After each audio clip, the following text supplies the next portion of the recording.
Volume 1, going for the top with all I've got. Maybe I can do that like twice in my life. Why twice? So I have another chance to clock the bastard in the face. Akira Ono, Memorial X/X/2001 Sunny, XX has joined. Akira Ono has joined. Another day, another pile of bodies. What do you think, Akira? Like 200. Yeah. A pretty good start. Type, type, type, type. The chatroom symphony. Only two held the key to this chatroom. They had lost one already, making them a duo. Like I'm the one to talk, but this game's legit problematic. There are serious complaints that accuse the game of creating serial killers. For real. Wow, this country's gotten PC, tightened up its asshole, went a little too far at the Kegel gym, dropped the disgusting metaphors. Type, type, type, type. The chatroom symphony. XXX was gone because XXX. But what's the point in smoking so many of them every day? I'm having fun, so no complaints here, but do you want to farm serial killers? Of course not. Haven't you heard? Kill one and you're a murderer. Kill a million and you're a hero. Huh, so you want to be a hero? Type, type, type, type. The chatroom symphony, a digital space. Population 2, no one else would enter here again. Hero, no thanks. What I want is for every player in Japan to fear me, to call me Demon Lord. In a video game, of course, detached from reality. I believe in you, Akira. Yep, I think you'll make your dream come true. You're making fun of me. Oh no, not at all. I'll just remind you of your hilarious Demon Lord dream a few years down the road. What the? You douche. Type, type, type, type. The chatroom symphony. Thud, thud, thud, thud. The massacre symphony. Chapter 1. Enter the Demon Lord midnight of beginning, dive into the game. The year is 2XXX on the Empire calendar. The nation known as the Empire, which now held most of the world under its control, commenced a heinous game. In order to solidify its oppression of the nations it had conquered, and to stomp out any chance of revolutions, the Empire grandiosely hosted a cruel show. The show, which could only be described as pure madness, was a fight to the death comprised of randomly selected players from each nation under the Empire's control, with only one survivor. The Empire broadcasted this game around the world, hosting an official death pool. Who would survive until the end? Who would be killed last? Who would be killed first? The cruel, yet vibrantly real, show had transcended film and other forms of fiction. It captured the hearts of the citizens of the Empire, God's people.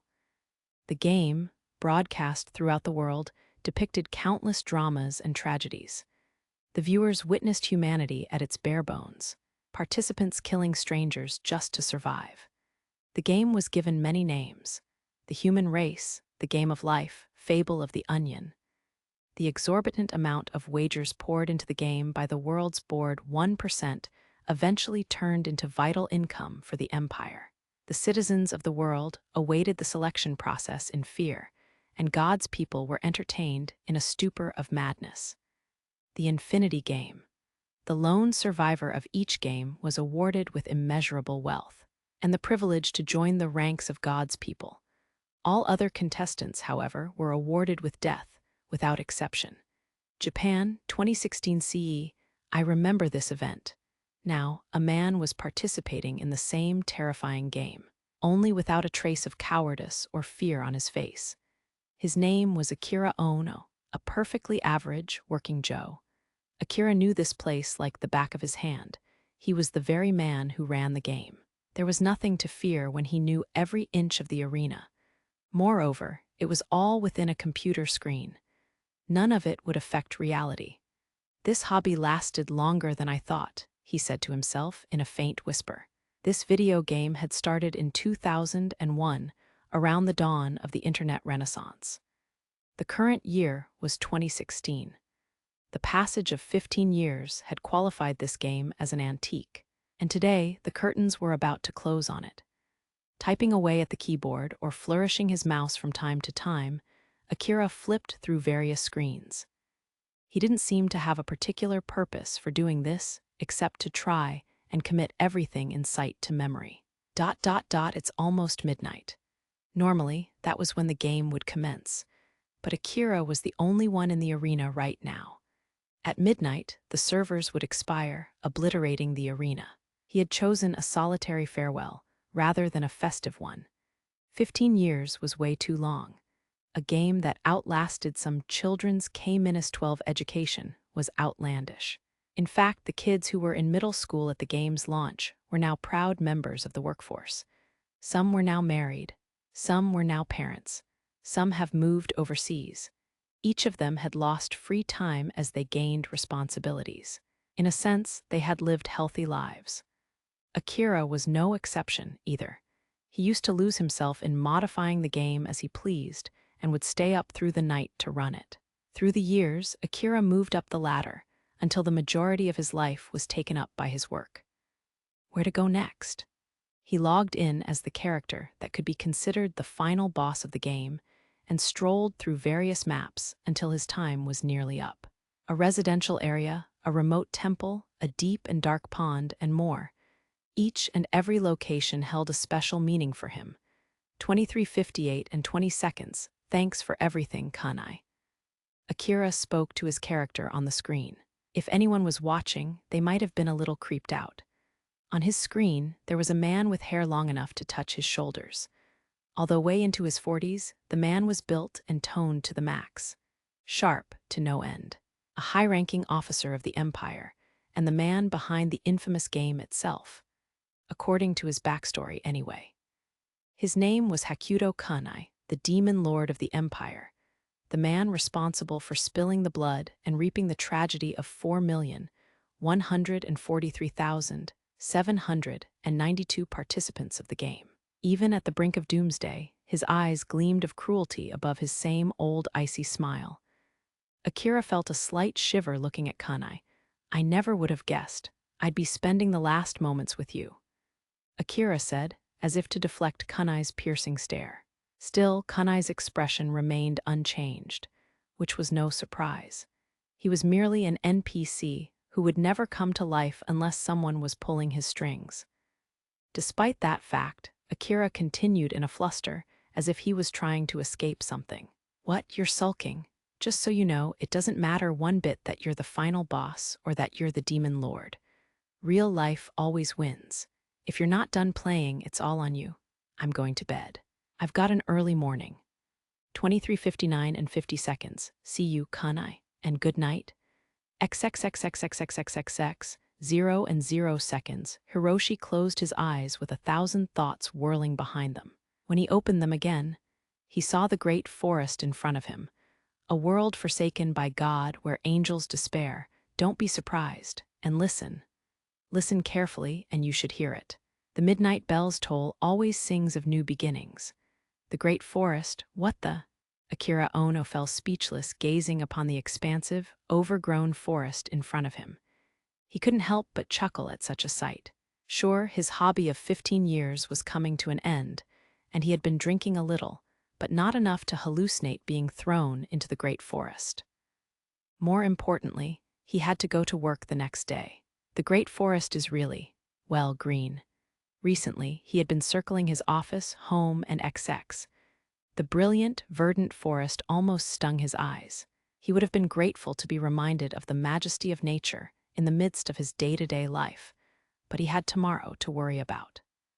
If he were to sleep through the night in front of the PC monitor again, he would undoubtedly be sore and miserable the next day.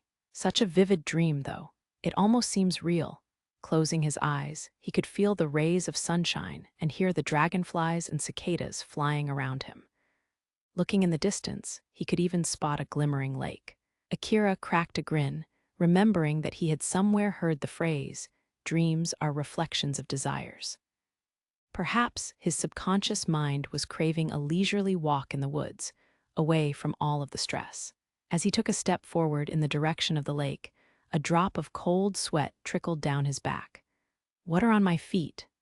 A pair of expensive leather shoes without so much as a crease. Above them, black slacks ran up his legs, complemented by a black suit. He was even wearing a long, black coat that draped down to his ankles despite the oppressive heat of summer.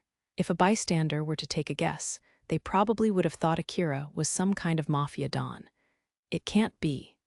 For some time now, His heart had been pounding nervously. When he sprinted toward the lake, he crossed the forest in a flash, fast as a bullet train. The incredible speed made Akira only more nervous. As soon as he looked down at the water to see himself, his fear was confirmed. "Why are you?" Through the reflection in the lake, the familiar final boss was looking back at Akira. The demon lord of the empire, who sentenced countless players to their despair. The very character Akira had created within the game. Akira saw a smile on the face in the reflection, as if he found it amusing. What the hell? How am I, this old man? Akira himself wasn't too much younger than the inferred age of the face he saw, but he was counting on at least another decade or two until he saw this much age in his reflection. Moreover, his other senses were not helping in convincing Akira that this was all a dream. Everything was too real. What crossed his mind was that he had been transported to another world, just like the popular anime nowadays. The only other theory he could muster up was that he was already dead from a heart attack or something, and he was in the afterlife. Even that theory, however, didn't quite explain why he looked like the demon lord. Hold on. Calm down, it ain't over till it's over. Akira frantically smacked his cheeks and head to no avail. Every time he breathed, he could feel his very lungs expand, just as they did in real life, to his disappointment. Finally beginning to realize the predicament he was in, Akira screamed internally. "Nuo, I didn't even get a chance to wipe my hard drive." Not a very noble reaction, to say the least, but painfully sincere. If push came to shove, he could accept being sent to another world. But he had never expected to be sent dressed like a member of the Yakuza. If he had been at least young and good-looking, or filthy rich, there would have been a silver lining. Akira's face was shaded with a little too much of distinguished senectitude for his taste. "First, I need more information. What's around here?" He tried walking around for a while, but it didn't seem like he was waking up anytime soon. On the contrary, his body seemed to settle with every step. By this point, Akira almost felt natural in this body. From time to time, the breath of the forest shook him, as if to prove that the world around him was as real as his own. What is this world? What is this forest? Give me a hint, something. He rummaged through his pockets, but nothing helpful emerged. There were only numerous knives, the demon lord's weapon of choice, laced inside the long coat, along with the cigarettes he always used. Akira had finally decided the embarrassment was worth it, and to shout the word. Mashiv, who used to be one of the players, had spoken of this word. A magic word that was critical information in case one was transported to another world. After a deep breath, Akira shouted this word towards the sky. Status. Silence filled the forest, followed by the cry of a single crow. Akira waited a while after shouting this alone in the forest, but nothing happened. Come on, he was hoping for some sort of screen or numbers, but nothing. In fact, the leaves rustling in the wind seemed like they were laughing at him. Catching a second wind, Akira decided to shout a different magic word. He figured that because he was the demon lord, because he was Akira Ono, there was another word better suited for him. Administrator. Bingo. Akira couldn't help but shake his fists in the air. A black panel and keyboard had appeared midair, showing a screen prompting a password. Yes, who's a good boy? Enter. Password. Mumbling like a dog trainer, Akira cheerfully typed in the password. The instant it was accepted, however, numerous command screens popped up, all blacked out, preventing him from reading any of it. In front of it, the screen read, "Not all conditions are fulfilled." His knees faltered, and Akira slumped against the large tree next to him. Conditions, my ass? What could you possibly want? Without a thought, he had taken out a cigarette and lit it. He proceeded to blow out the familiar smoke, but the comforting sensation further shoved the truth into Akira's face. In what dream could he taste a cigarette so clearly? He smoked through a couple more, but he couldn't wrap his head around this situation. In fact, he was even starting to get a headache. What am I supposed to do? Maybe I should have read more light novels while I had the chance. Unable to collect his thoughts, Akira was getting agitated. The loud footsteps he had been hearing for a while had been putting him on edge to begin with. The footsteps were coming from the deep end of the forest. Hold on, there has to be someone making those footsteps. The rushed footsteps, as if they were fleeing from something, continued to approach Akira until the culprit finally emerged. A kid, a filthy one at that. He almost spoke to the child, before wondering if the child would understand Japanese. Perhaps from tripping and falling somewhere along the way, the child's face and clothes were covered in dirt. So much so that Akira couldn't even make out if the child was a boy or a girl. The child had blonde hair and red eyes.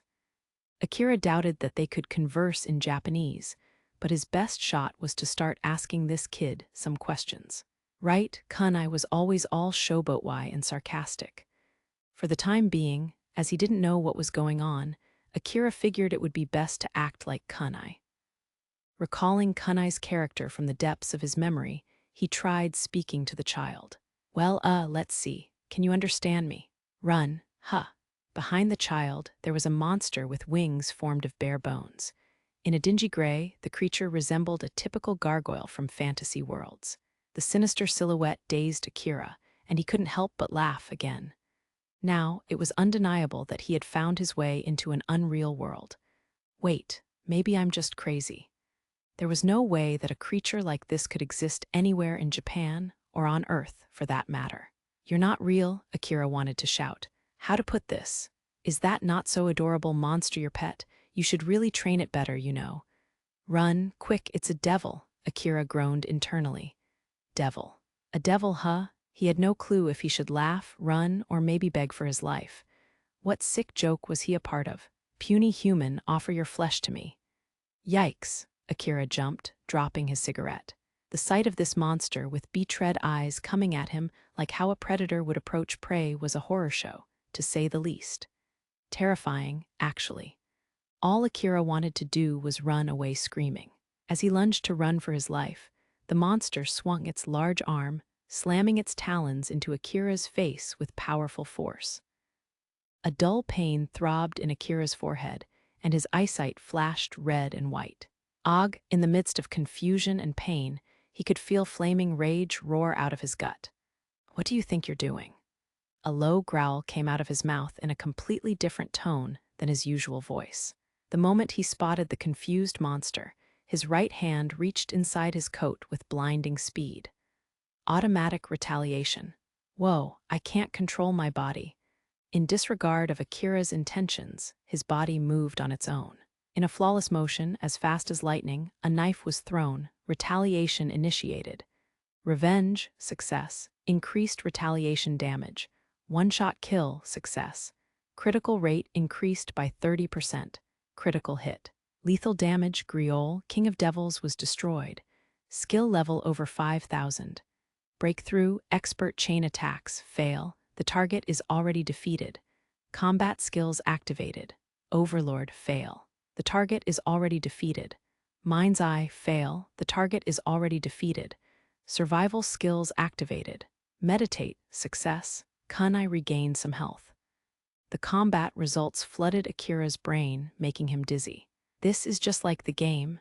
He looked up, and the monster was blown to bits, perhaps from the impact of the knife. Akira couldn't help but wonder who the real monster was. Neither Akira nor the child spoke another word, as painful silence fell on the forest. Gulping down a lump of saliva, Akira timidly spoke. Well, it's self-defense. That's what that was. That was not my fault. The child's gaze felt like daggers to Akira. Those innocent eyes were filled with evident terror and fear, the polar opposite of how a child would look at a hero. Master Demon Lord, please don't eat me. I won't taste good at all. What the hell? What kind of monster do you think I am? And so, a demon lord fell into a strange world full of the unknown. At this point, no one knew how he, an ordinary man from Japan trapped inside a demon lord's body, would survive this cruel fantasy world. Hakuto Kunai race, human, age, 45 weapon sodoms fire a knife that can be used as a close combat or projectile weapon. Infinite uses. Bonus effect, chance to burn the target. Armor Assault Queller negates any attack from those under level 30. Infinite durability. Has no effect on magic, which didn't exist in the game. Item the Laws of the Empire book, an item given to those who defeat kunai. It actually has no effect in the game. Rather, this item would have an effect in the real world. Item mild heaven the best-selling cigarettes in the Empire. There are many other brands on the market, like High Knight or Spellcaster. Level 1 HP, 40,000/40,000 stamina, 600/600 attack, 70 plus 50 defense, 80 plus 20 dexterity, 60 magic, 0 magic defense, 0 equipped skills. First, charge second, eye gouge third. Supersonic combat skills. Mad Rush, Breakthrough, Fake Out, Intimidate, Lock-On, One-Shot Kill, Instinct, Ruler, Avenger, Strategist, Mind's Eye, Overlord, Obliterate, Equal to None, Limit Breaker, Second to None survival skills. Recover, Fighting Spirit, Duality, One Step Ahead, Meditate, Medicine dual skills. Tyrant, etc. special abilities. Administrator, etc. Akira Ono, a Japanese man, merely borrowing the appearance and abilities of the game's final boss. While still categorized as a civilian, he has serious potential when he can commit to it. Acquired through years of running the game and surviving the Japanese workforce, he can fake it until he makes it through any situation. The final boss of the game is no joke, and his stats, especially his HP, are astronomical. He may appear invincible at first glance, but his lack of any protection against magic, which didn't exist in the game, makes him precariously unbalanced. Deep down, his original mind still lurks. Insurmountably cold and cruel, he rules atop 4,143,792 corpses.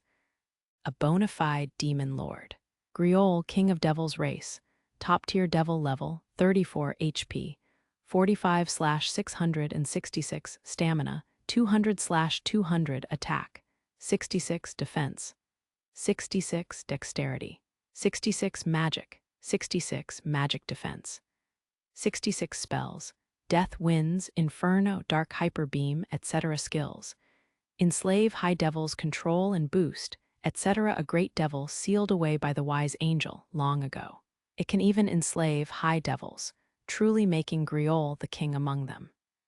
Its HP had been drastically reduced from being sealed away, but who could possibly damage the King of Devils through its impervious defense? If given the chance to devour souls upon souls and flesh upon flesh to regain its power, Griol would have surely brought hell upon earth. Demon Lord and evil, the forest that hadn't seen many human souls in ages, was inhabited by not one, but two humans this day. One was a sketchy-looking man with long hair, and the other was a child. My name is Kunai. I'm not scary, you know. Nothing to do with the Demon Lord, much less. I just have a few questions for you. Is that all right, Akira? Well, the Demon Lord said, as he pushed his long locks behind his head. The Demon Lord contemplated for a while what to introduce himself as, and settled on Kunai. He tried to maintain a mature tone in front of the child, but the paint was already cracking, showing his true colors. Why, yes, sir. The Demon Lord maintained the best smile he could as to not spook the child, but the little one in front of him held his eyes wide open, quaking with fear. But who could blame the child? A top-tier devil was blown to bits a foot away from them. With the understanding of where that monster stood in terms of power level, anyone would react the same way. Someone who could swat and kill a top-tier devil as if it was a buzzing gnat could be none other than the Demon Lord himself. I suppose I should ask you for your name first, if you don't mind, of course. I'm Aku. This response triggered the Demon Lord to do a spit take before coughing into a tizzy. The Demon Lord and Aku, the Japanese word for evil, was this some sort of sign? What a wonderful name. Have you heard of the country of Japan, or like New York? No, I'm sorry, I have never heard of them. After mumbling thought so, the Demon Lord lit a cigarette. From the looks of it, there was no way that Aku's clothes were made from modern technology. It seemed to be made of cheap fabric, with a small blue design or two. Fashionable would not have been how the Demon Lord would describe it. The child's hair was cut short, except for their bangs, which hid the left half of the child's face. The Demon Lord almost directly asked the child if they were a boy or a girl, before being an adult and thinking better of it. Since the child seemed harmless, the demon lord decided to ask some of the countless questions he had. What is this world called? What is this forest? What was that demon earlier? Aku's answers were all mumbled and didn't provide any real insight. It looked like Aku didn't really have much knowledge, per se. While Aku seemed to understand how one was expected to act in this world, the child didn't seem to have any existential knowledge on this world. Aku seemed like average villager number 1 and had the looks to match. There wasn't much for intellectual discourse between an average villager and an average working Joe. I still have some questions for you, but there's a lake over there. Why don't you clean up a bit first? May I? I don't see any problem to it. Take the time to dry off too. Thank you. What to do? Watching Aku trot away to the lake, the demon lord let out a sigh. Who he had hoped to be a precious source of information was an ordinary villager, which left him with too few questions answered. The only new pieces of information he gained were about the country he was in and Aku's village. Hololite, was it? Sure doesn't sound like a country on Earth. Apparently, the nation worshipped the wise angel, who, according to legend, had sealed away that devil from earlier. On top of that, the demon lord was bombarded with all sorts of laughable stories about things and sayings from groups like the 3 holy maidens who serve the wise angel, the Holy Knights Order, and the Holy Church. There was no denying the fantasy in this world. It's not like Akira was a high schooler with infinite possibilities ahead of him. What was the point of summoning an almost middle-aged grown man? Then, a scary thought crossed his mind. What if he wasn't the one who was summoned, after all? What if this body was the one that was summoned? After the rapid-fire series of unthinkable events this man has gone through, who could blame the demon lord for detaching himself a little bit from the rules of the real world? One of the ex-players of the game, Virgil the Kentucky Fried Butcher, had always jeered, "Everyone and their mother is getting sent off to different worlds." A character in a game, a giant statue of Buddha, a samurai lord. Anything could be summoned across worlds nowadays. With this kind of mentality, it made sense to the demon lord that his vessel was the one that was summoned. The demon lord had no idea what purpose there could behind the summoning, but if whoever it was actually after Hakuto Kunai, he figured that there could be a million uses for him. By coincidence, he had been logged in as the character, which means I was roped into this for no reason. This conclusion boiled his blood. All because of this stupid final boss, he was thrown into a world he knew nothing about. The demon lord wanted to convince himself of this. I have to find a way home, fast. Fortunately, for once, Akira Ono had already lost his parents and was a bachelor, leaving no one behind that would worry about his whereabouts. His work, though, was another story. What would his boss say if he pulled a no-call, no-show at his age? Now, should I head for some town or look for clues in the forest?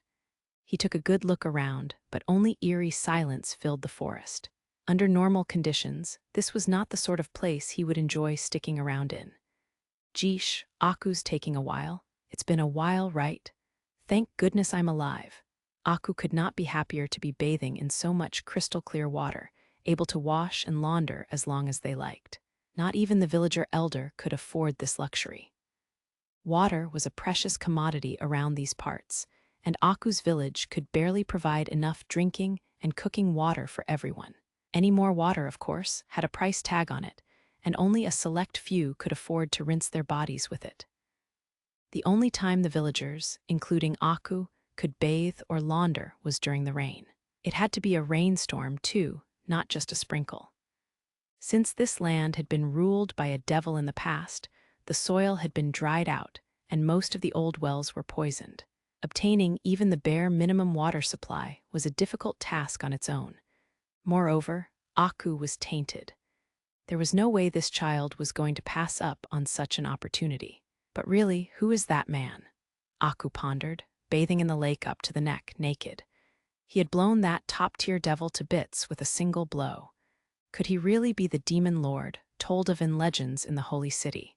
Judging by his all-black attire, Aku doubted that he was an angel. Finding him alone in this forest was strange to begin with. The forest held a hallowed shrine, and coming here was taboo. They had been told that there was a beautiful lake in the forest, but the devil's presence, on top of its mythological status, prevented anyone from actually paying a visit. Could it be? He just wants to clean me up before eating me. A shiver ran down the child's spine. Aku felt the urge to run for it, but the child had already washed and hung their clothes on the tree. Flee now, and there may not be a chance to recover those clothes. Considering that there could be more devils around, that was suicide. Hey, you done yet? Hurry it up. I want to check out the Aku sticks in there. I am sorry. I'll be right out. Nah, I've just been holding on to that one. Take your time cleaning up. Despite the demon lord telling Aku not to rush, the child shuddered at the thought of keeping the master demon lord waiting. He might have some reason for keeping me alive now, but one wrong move to upset him, and I'm done for. As the child peered over to see if the master demon lord was upset, Aku saw him mumbling to himself as he moved both of his hands in a flurry. Was he performing some kind of curse ritual? Yes, I can use admin features. Admin features, could it be the name of an ancient false god? The more Aku thought about it, the name sounded more and more sinister. After watching what ensued, however, the child would become convinced of this theory. A pitch-black hole opened in the space in front of the demon lord, into which he shoved his right hand in without hesitation. Just imagining what could possibly emerge from the void made Aku want to cry. A dark scythe? Some equipment of darkness. Aku even imagined a pair of silverware the demon lord would use to eat the child up. There we go. Here. Soap and a towel, use these. Huh, this isn't bubbles, is it? Be bubbles. Anyway, I'll take a look around the area just to be safe. With that, the demon lord walked away from the lake. Even as he went, he mumbled things like, "My skill points are plummeting though," which Aku didn't really understand. Wait, I almost forgot about the bubbles. This was something Aku had dreamt about using, even just once. But the child wondered, how could the demon lord produce such an item of luxury reserved for nobles? I didn't expect that to come in so handy. The demon lord muttered to himself as he opened the admin screen. Earlier, part of his administrator privileges were unlocked for some reason. It looked like he was able to take advantage of them by using SB, a system of the game. In the game, SB increases or decreases from combat, retaliation, or use of items. Players could spend SB to learn powerful skills, shore up defenses, or even weaken opponents by robbing them of their SB. In this world, too, the demon lord seemed to acquire SB after combat as expected. He had obtained some after the last encounter, but 5 points for that crap item. Craft novice item, 5 SB craft intermediate item, 10 SB craft advanced item, 20 SB craft master item, 30 SB craft super rare item, 50 SB. The demon lord got carried away from the excitement of unlocking an admin feature. But the items he crafted were just so unimpressive. The bar of soap was a garbage-throwing weapon, and even the towel was a piece of body armor, but their modifiers were +1 each. Pathetic. Carrying these around towards the latter half of the game meant that death was imminent. 30 or so SB left. I wonder if the other categories would unlock if I save up enough. Or are there other conditions to meet?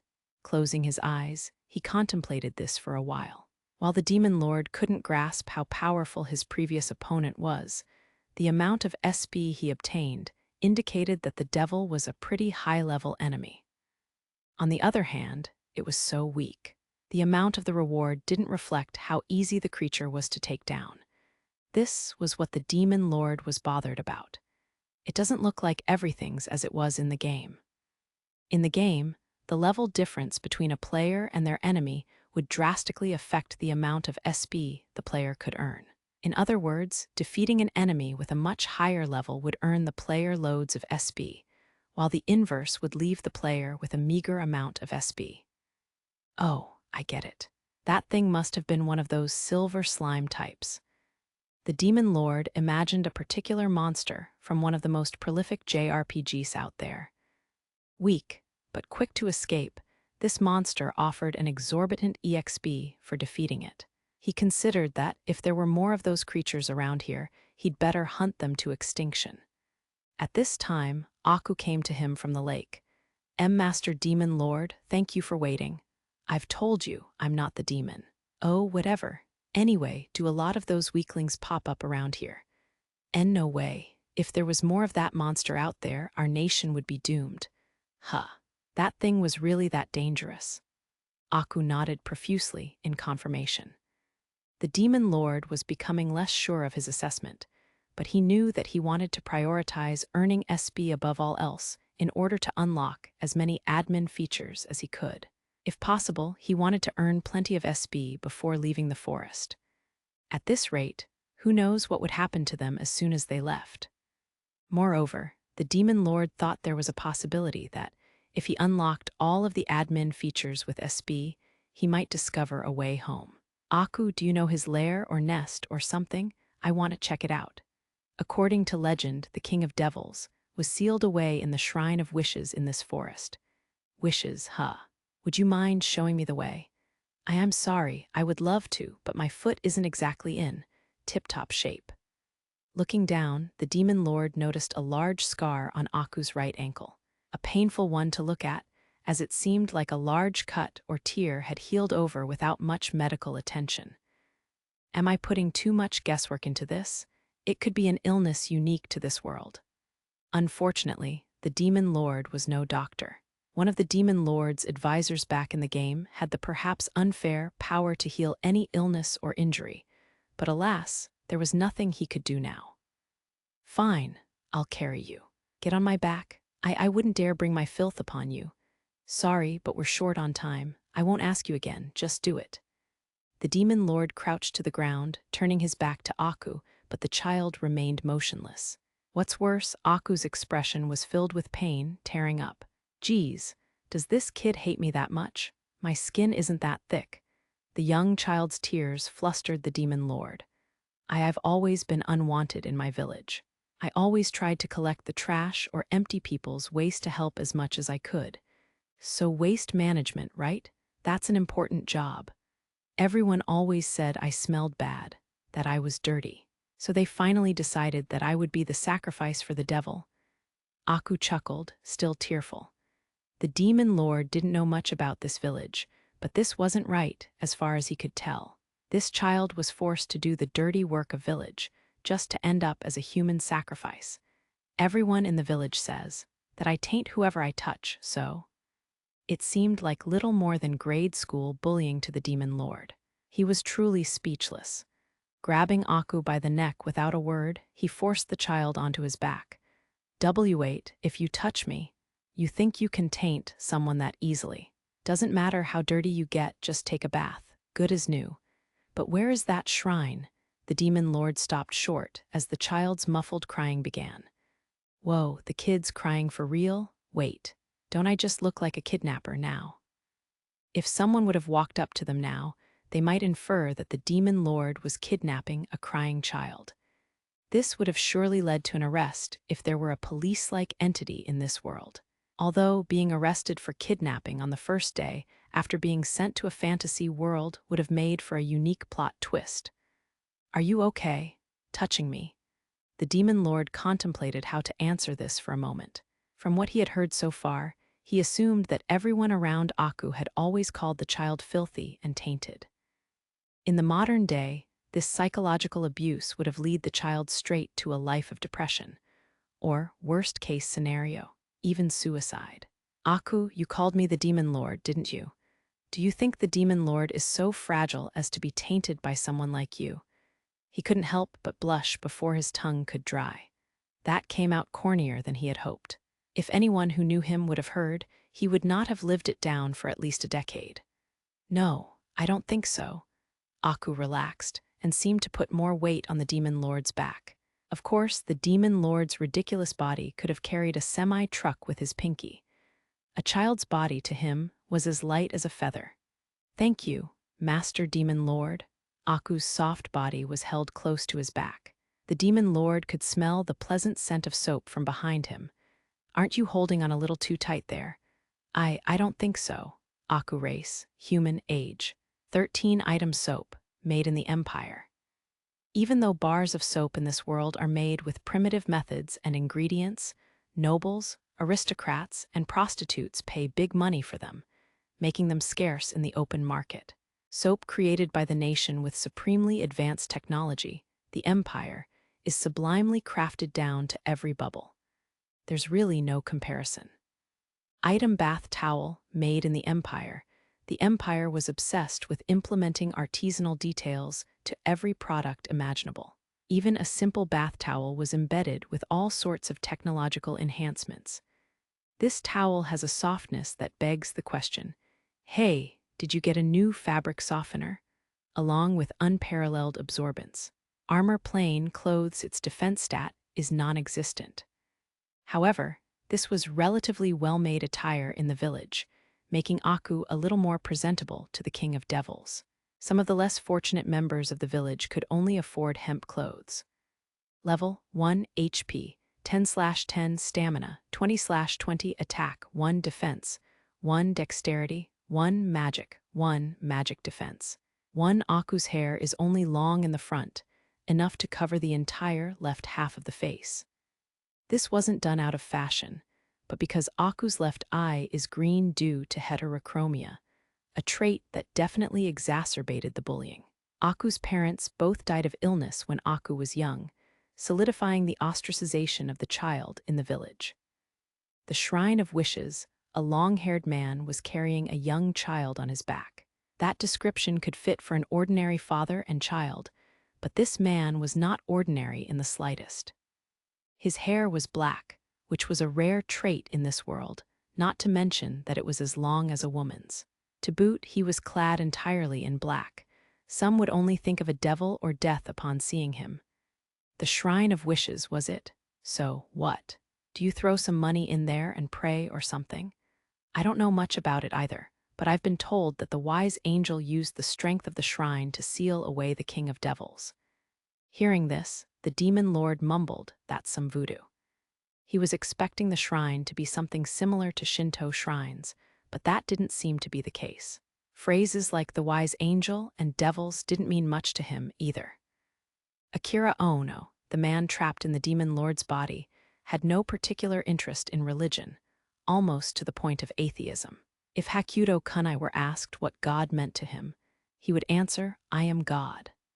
Neither character seemed at all suited for surviving a fantasy world. If an inquisition or the like were to take place, they would be the first to be thrown into the pyre.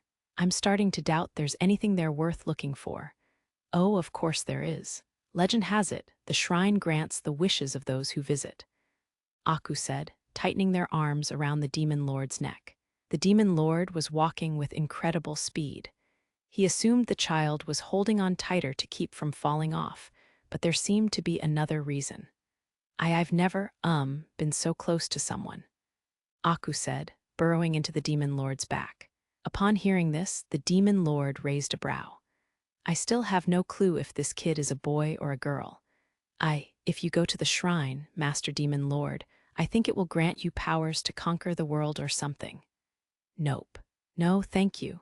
His facade of maturity was beginning to crumble with every line of conversation with Aku, but now they had finally arrived at their destination. In an even more remote corner of the forest that was already sparse of humans, in a large, rocky hill, there was a gaping cave. Dude, this smell? Noticing the stench as he approached the cave, the demon lord scrunched his nose. Aku, wait here, it might be dangerous in there. Why, yes, sir.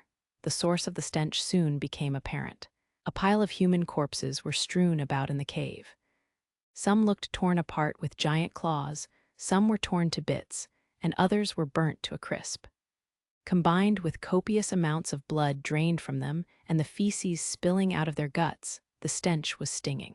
What is this, a black magic ritual? The demon lord jeered, but he was also surprised at how calm he was in the midst of so many bodies and such a stench. The normal reaction would have been to panic, surely. In contrast, the demon lord remained unmoved facing the tragedy in front of him. In fact, he even felt a sense of familiarity somehow. Where have I seen a sickening sight like this before? His attempt for recollection was met with a heavy fog on his mind. There was no reason he should have come across such a sight during his ordinary life. He brushed it off. Maybe I saw something online.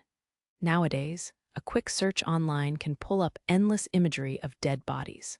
One could even browse painful scars of war with the press of a button. Whatever. The bigger problem here is that thing over there. A stone statue stood among the corpses, as if to gaze down upon them, carrying a vile air around it. The demon lord would not have been surprised if this statue had moved on its own to kill these people. The name Shrine of Wishes was so far off from this sight. When the demon lord took another step forward, the eyes of the statue glowed red. Instinctively, the demon lord reached for a knife, but the statue remained motionless. In fact, it seemed to be observing the cave's latest intruder. Impossibly, the statue opened its mouth and murmured, "I see. You really are the demon lord. Huh, I have granted many a wish, but I fear this will be my last. Hold on a minute. How much do you know? I'm getting a feeling that you're the one who summoned me here." The statue remained silent for a while before speaking again. Its response was incredibly significant for the demon lord, but it didn't seem to carry the same weight for the statue. "Not I. These humans here. Summon the demon lord," they said. "These guys. Did they summon that monster out there too? That one resurrected itself with ease. Because of that creature, my powers are nearly depleted. Depleted? Then send me back to my world before it's all gone." The statue's answer was simple. "I can't." The demon lord clawed at his head at the terribly conclusive tone. "Why not? You want money? An offering or something? Don't tell me to offer you human flesh like these guys here. Those were killed by Griol, king of devils. I cannot grant a wish that contradicts a wish." The summoning of the demon lord was wished and granted. The statue seemed to refuse any wish that would negate another, like sending Akira back to his own world. In a way, it was honorable. "Still, I expect you to be my last visitor. I grant you this." A menacing ring materialized out of the statue and flew onto the demon lord's finger. A perfect fit. Seeing the heinous design, he tried desperately to yank it off, but to no avail. "What the hell? Walking around with this thing on my finger would be torture. I hope that your wish may be granted. You stupid false god. Hold on a second. Even I was pure in the beginning. Ages of evil wishes changed what I am." Those were the last words of the statue before it crumbled. Turning into sand, it spilled off of its pedestal. The demon lord couldn't do anything but watch. He sighed. "What am I supposed to do with this ring?"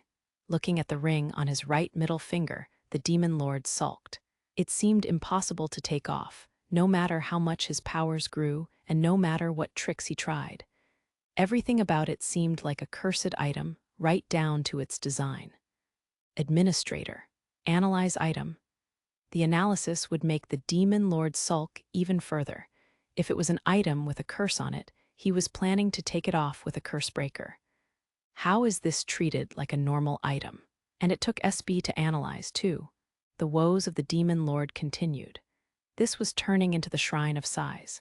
Once he exited the cave, Aku asked, "How was it?" With a smile on their face, but the demon lord remained stern-faced. "Did you wish to conquer the world? Ooh, or maybe for a paradise of women and liquor." Hearing this, the demon lord wrapped his arm around Aku's neck in a headlock. Then, he started throwing some light punches at the child's head, mimicking a certain character from a certain fighting game. "Yoga, yoga. Ow, ow, please stop, Master Demon Lord." What to do? Maybe I should find a town or something and gather more information. Flipping his long hair back, the demon lord contemplated. There was just too much that he didn't know and didn't understand. Unless he remedied his lack of knowledge about this world, the demon lord feared he might fall into some pitfalls that would be otherwise avoidable. It was time to leave the remote forest, especially since I couldn't find anything off of those bodies. Just remembering that bit made him queasy. The game was filled with bodies, but naturally, seeing them for real was a completely different experience. The demon lord figured that, if that king of devils was the culprit, it was for the best that he eliminated the creature. If left alive, that monster might have left mountains of corpses in his wake just by existing. Aku, are there any big cities around here? Yes, but could we stop by my village first? It's not much, but I do have some things there. You want to come with me? See, could I? Since I was made a sacrifice, I can't really. Go back and live there. The demon lord nearly banged his head at Aku's plea, but it didn't seem like such a bad idea on second thought. He knew nothing about this world, after all. Having a resident of it by his side could come in handy. Besides, from what he could discern so far, sending Aku back home would only cause the child harm. Traveling together would be a win-win. Sure, let's stop by your village first. Is it close? Oh, thank you. You would get there in no time, Master Demon Lord. Once again, the Demon Lord carried the child on his back. The Demon Lord was mumbling things like, "What am I, a kangaroo?" But Aku wore a smile and seemed rather happy. While we're at it, I should get some questions out of the way. Along the way, the Demon Lord tried asking all sorts of questions. They both spoke Japanese, and he confirmed that Aku could read the Japanese text, numbers, and alphabet letters on his notebook. He couldn't tell if there was some sort of translation filter, or if the inhabitants of this world spoke Japanese to begin with. Well, if we can communicate, that's fine with me. I'm too old to start learning a second language, let alone a language of another world. Your writing was so neat, sir. It was easy to read. True, the writing in the notebook was meticulous. In accordance with his backstory as a high-ranking government official, Kunai's writing resembled that of a master calligrapher. But human sacrifice, that's pretty medieval. Is that a common practice around these parts? The King of Devils was resurrected a few years ago and started wreaking havoc all around the area. They decided that each village would take turns offering a human sacrifice. I don't get it. You said these villages were part of a nation, right? Wouldn't the national government do something about it? I bet they could have hunted it down. We're very far from the holy city. In other words, these villages seemed to be in the countryside, far enough away where people in the big city didn't care much about them. The Demon Lord recalled news stories from Japan that took place in remote islands or villages in the secluded countryside that were dying off from lack of offspring. Where did you come from, Master Demon Lord? For a moment, he wasn't sure how to answer this. Japan surely wouldn't suffice, and the Empire would make even less sense. The Empire only existed in the world of a video game created by Akira Ono and wasn't real, after all. Let's just say I've come a long way. The Demon Lord deflected the question and quickened his step. He was sure that no one would believe him if he told the truth. Best case scenario, they would call him a madman. Oh, Master Demon Lord, there's my village, over that fence. That one, The Demon Lord was a little nervous of the fact that he was getting used to being addressed as such, but what he saw beyond the fence was even more nerve-wracking. Not quite a ghost town, but more of a decrepit village that would be well-suited as the setting for a horror story. The Demon Lord's ring, even though it was still light out. There was no hustle nor bustle in this village. The Demon Lord thought it resembled a closed-off village deep within a mountain range in Japan. I'm expecting them to tell me that they can't trust outsiders or something. Most people in my village don't like visitors. Really, I was just judging by the cover. The Demon Lord was hoping that the villagers might even spare him some food or change, but that seemed out of the picture now. My house is this way. It may be unpleasant, but please forgive me. I won't take long. Aku climbed off of the Demon Lord's back and started walking with a limp in their right leg. Watching the child limp away, the Demon Lord began to feel sorry. Perhaps Aku never had access to proper medical care. As he followed Aku, he observed the village, still on guard. Not that he expected any different, but he couldn't find any traces of modern technology. Housing built of bare wood and compacted mud, some straw roofs even. No sight of air conditioning units or satellite dishes, which were, of course, ubiquitous in Japan. This was just another confirmation of how distant this world was from the one he was familiar with. As he looked around every corner, he began to notice some villagers in the distance, here and there. The instant the Demon Lord spotted a villager looking at him, he reflexively hid. In the game, No good ever came from being spotted by other characters. It was kind of an occupational hazard at this point. Change fighting stance. Stealth stance. With this command, the Demon Lord's appearance blurred, as if to melt into the background. In the game, this stance would dramatically reduce the chance of being spotted by enemies. In exchange, the stance also reduced the character's attack and defense stats considerably. Seeing that he was concealed, the Demon Lord sighed in relief. He was a little nervous inside, but judging by the reaction of the people around him, it seemed like no one could see him anymore. It was getting scary how similar everything was to the game. The Demon Lord wondered if this world manifested every aspect of the game. He decided that he should put this theory to the test. Oh, Master Demon Lord. Aku's reaction further confirmed his invisibility. Seizing this perfect opportunity, the Demon Lord moved on to his next experiment, using something he didn't really get the chance to in-game: the communication system. This feature was designed for players to send each other messages, but had not been seeing much use recently.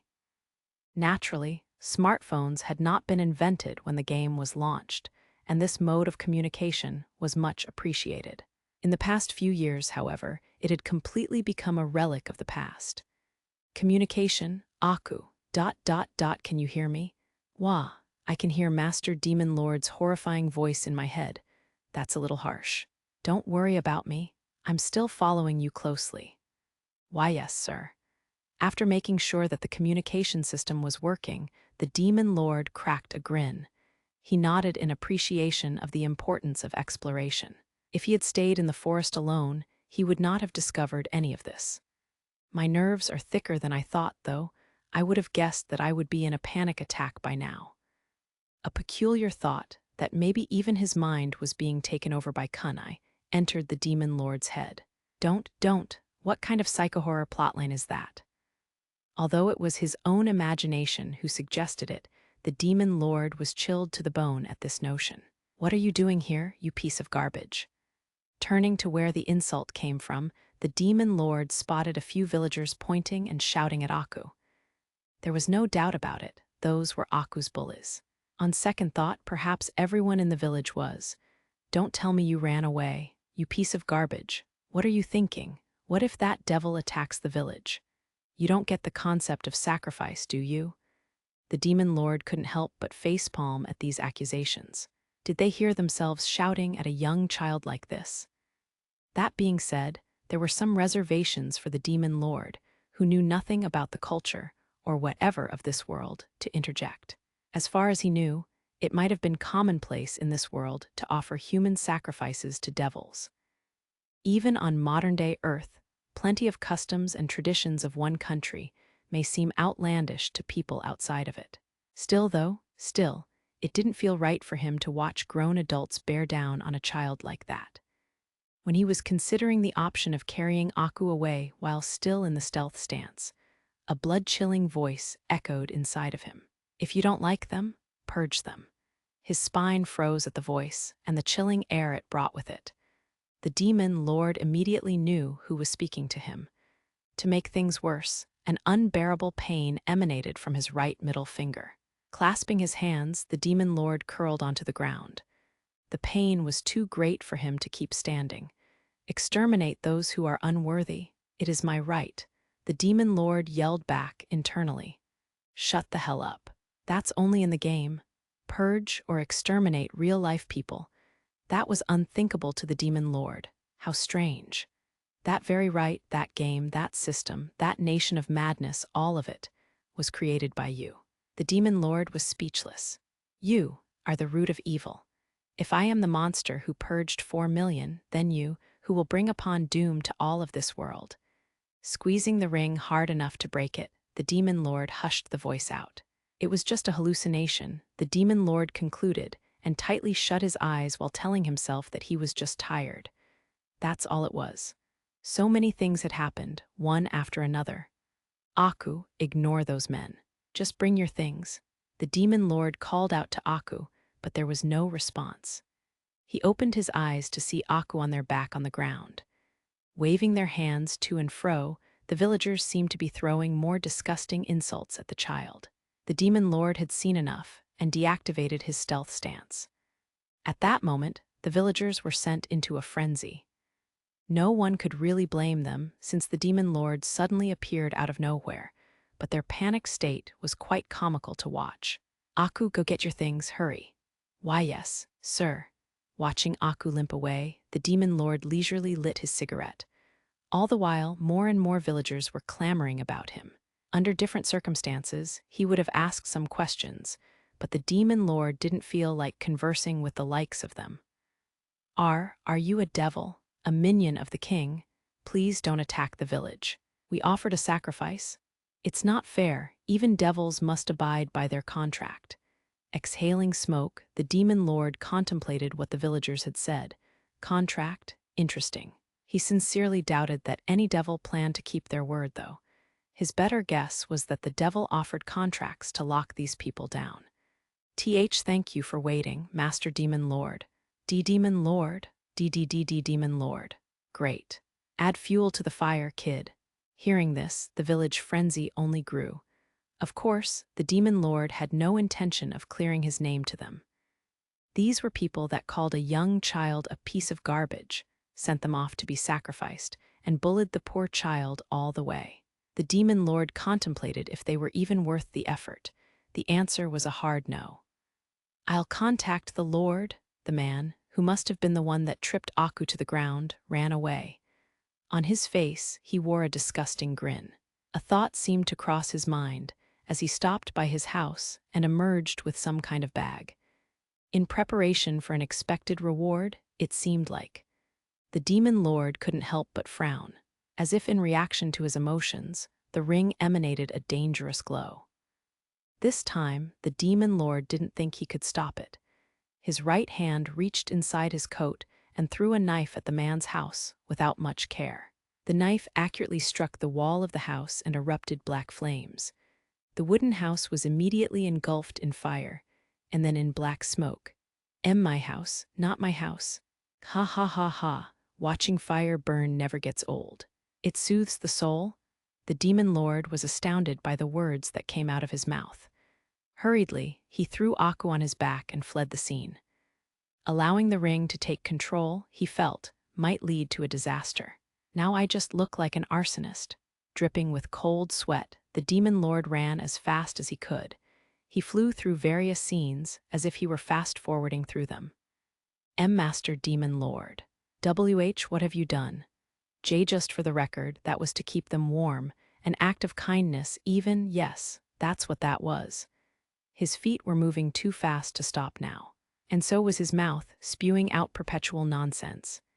But it felt good, just a little bit, Aku said and smiled. This might have been the first smile the demon lord had seen on the child. Of course. Kindness touches the heart. This line was so ridiculous that even the demon lord himself could not keep a straight face. Now both of them were laughing their faces off. The sun had sunk, and the curtain of night was about to descend upon them. With his tireless body, the demon lord felt like he never had to stop running. "Master Demon Lord, how far are we going?" Aku shouted through the gusts of wind that felt like they were blowing through them. Up until this point, a shadow had been looming on the child's face, on and off. Now, Aku brimmed with an age-appropriate glow. The demon lord couldn't help but forget his age and shout back. "To the city. To the holy city." And so, Master Demon Lord, with a little arson now on his track record, began his journey with cheerful Aku at his side. The pair would go on to cause a number of incidents that would send the nation of Hololite into utter chaos. But the story hasn't gotten to that part quite yet. You unlocked some information. Stats. When looking at stats like attack and defense, 1 indicates the stats of an average human at any age. 2 would mean that those stats are double that of an average human. 3 is triple, and 4 or 5. Well, the closest comparison in real life would be a world-class athlete or an Olympian. There is a huge difference between 1 and 2 in this world, and raising one's stats by 1 is a monumental task. Perhaps talent is a prerequisite to achieving that task. Stamina expended through various activities, including magic. The bottom line is that, until a person runs out of stamina, they can use their full strength. A super elite warrior's stamina would exceed 50. That translates to over 2 hours of full force combat. Kunai's stamina is 600. Due to his role in the game, he was designed to have more than enough stamina to exert his full strength 24/7. A truly untamable monster, the Demon Lord. Chapter 2. The Holy Maiden in Gold Hololight, a lord's manor in a remote part of Hololight. Lord Belitzo Lang, who ruled over a few of the remote villages in the area, looked delighted at his first good news in a while. Surprisingly, the resurrected King of Devils was dead. It had been nearly hopeless to tax those villages before a monster like that started wreaking havoc. Luck is coming my way. Soon after, he received the news that the Demon Lord had been spotted. Belitzo was now fully convinced that the goddess of luck was smiling upon him. No matter how many times he urgently sent a horse to the holy city with the message pertaining to the King of Devils' resurrection, there had been no response. However, the news of the Demon Lord's appearance, Belitzo figured, could not go ignored. I best cry as loud as I can to get the holy city involved. Belitzo himself did not believe in the existence of the Demon Lord or the like. He only thought that his foolish subjects were causing a ruckus. What he feared was that he would spend the rest of his life in this remote part of the country. With some kind of commotion, he had the chance to escape, what he called a claustrophobic, isolated cesspool. Burned down a village has a better ring to it. According to the report, only a single house had burned down. Belitzo had scoffed at it. From that report alone, he saw enough evidence to doubt the Demon Lord's existence. He figured that most likely a starving ex-mercenary or the like resorted to arson. But how did the King of Devils die? Legend has it that the King of Devils was sealed away by the wise angel long ago. For the most part, it wasn't an entity that humans could do anything about. It was more akin to a natural disaster, like an earthquake or hurricane. It wasn't a complete resurrection, I suppose. How often have legends been accurate anyways? Belitzo was born a noble and never once had to struggle in his life. If a storm had passed already, he didn't think to go look for the reason. He would only use that fact as his ticket out of his oh-so-terrible situation. I know. I'll say that the Demon Lord defeated the King of Devils. Brilliant, Belitzo muttered to himself. A neat solution to his problem, he thought. What he didn't know was that his improvised lie was actually the unbelievable truth. Somewhere in Hololight, a girl in a nun's robe was screeching in a manner unbecoming of her modest appearance. She was aboard an extravagant carriage on her way to a remote part of the country, but the ride seemed too rough for her taste. It's disappointing, isn't it? How pathetic your devotion to me is. The coachman shriveled his neck into his shoulders in response. A noble among all nobles was aboard the carriage, one of the holy maidens. One wrong move, and he could be burned at the stake. This holy maiden, the youngest, was particularly bratty. No one knew how to handle her exactly. Her appearance, however, was worthy of her title. Her wavy, pink hair was as graceful as cherry blossoms. Even her eyes were blush pink. Despite wearing the clothes of a nun, her limbs were slender and attractive. Partially due to her young age, her breasts were still lacking.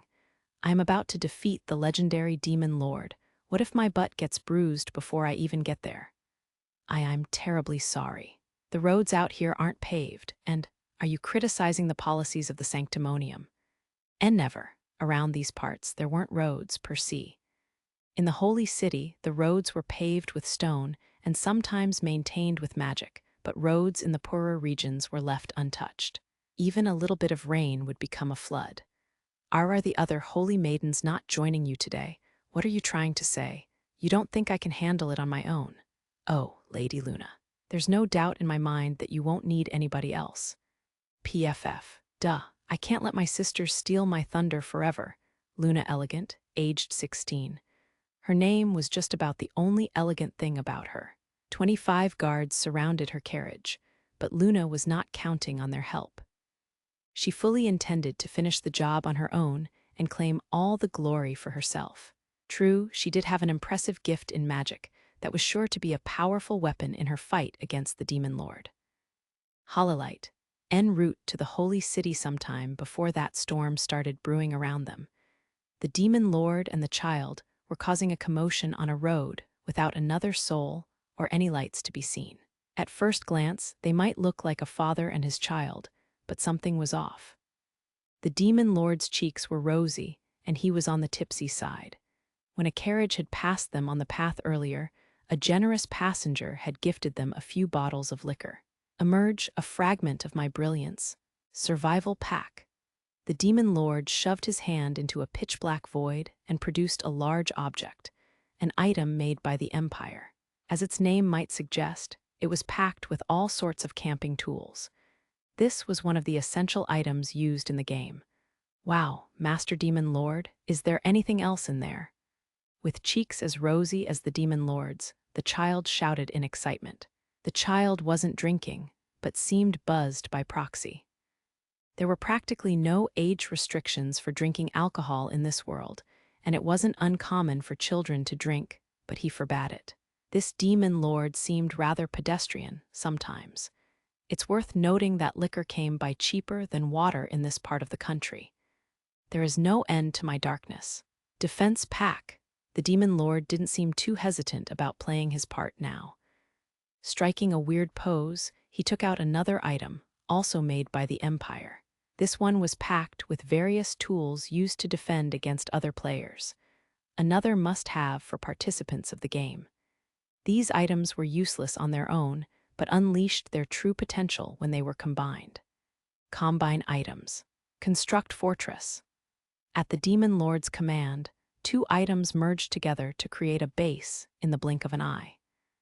This was a very useful item in the game, as it greatly reduced the damage inflicted by other players and allowed the user to recover safely.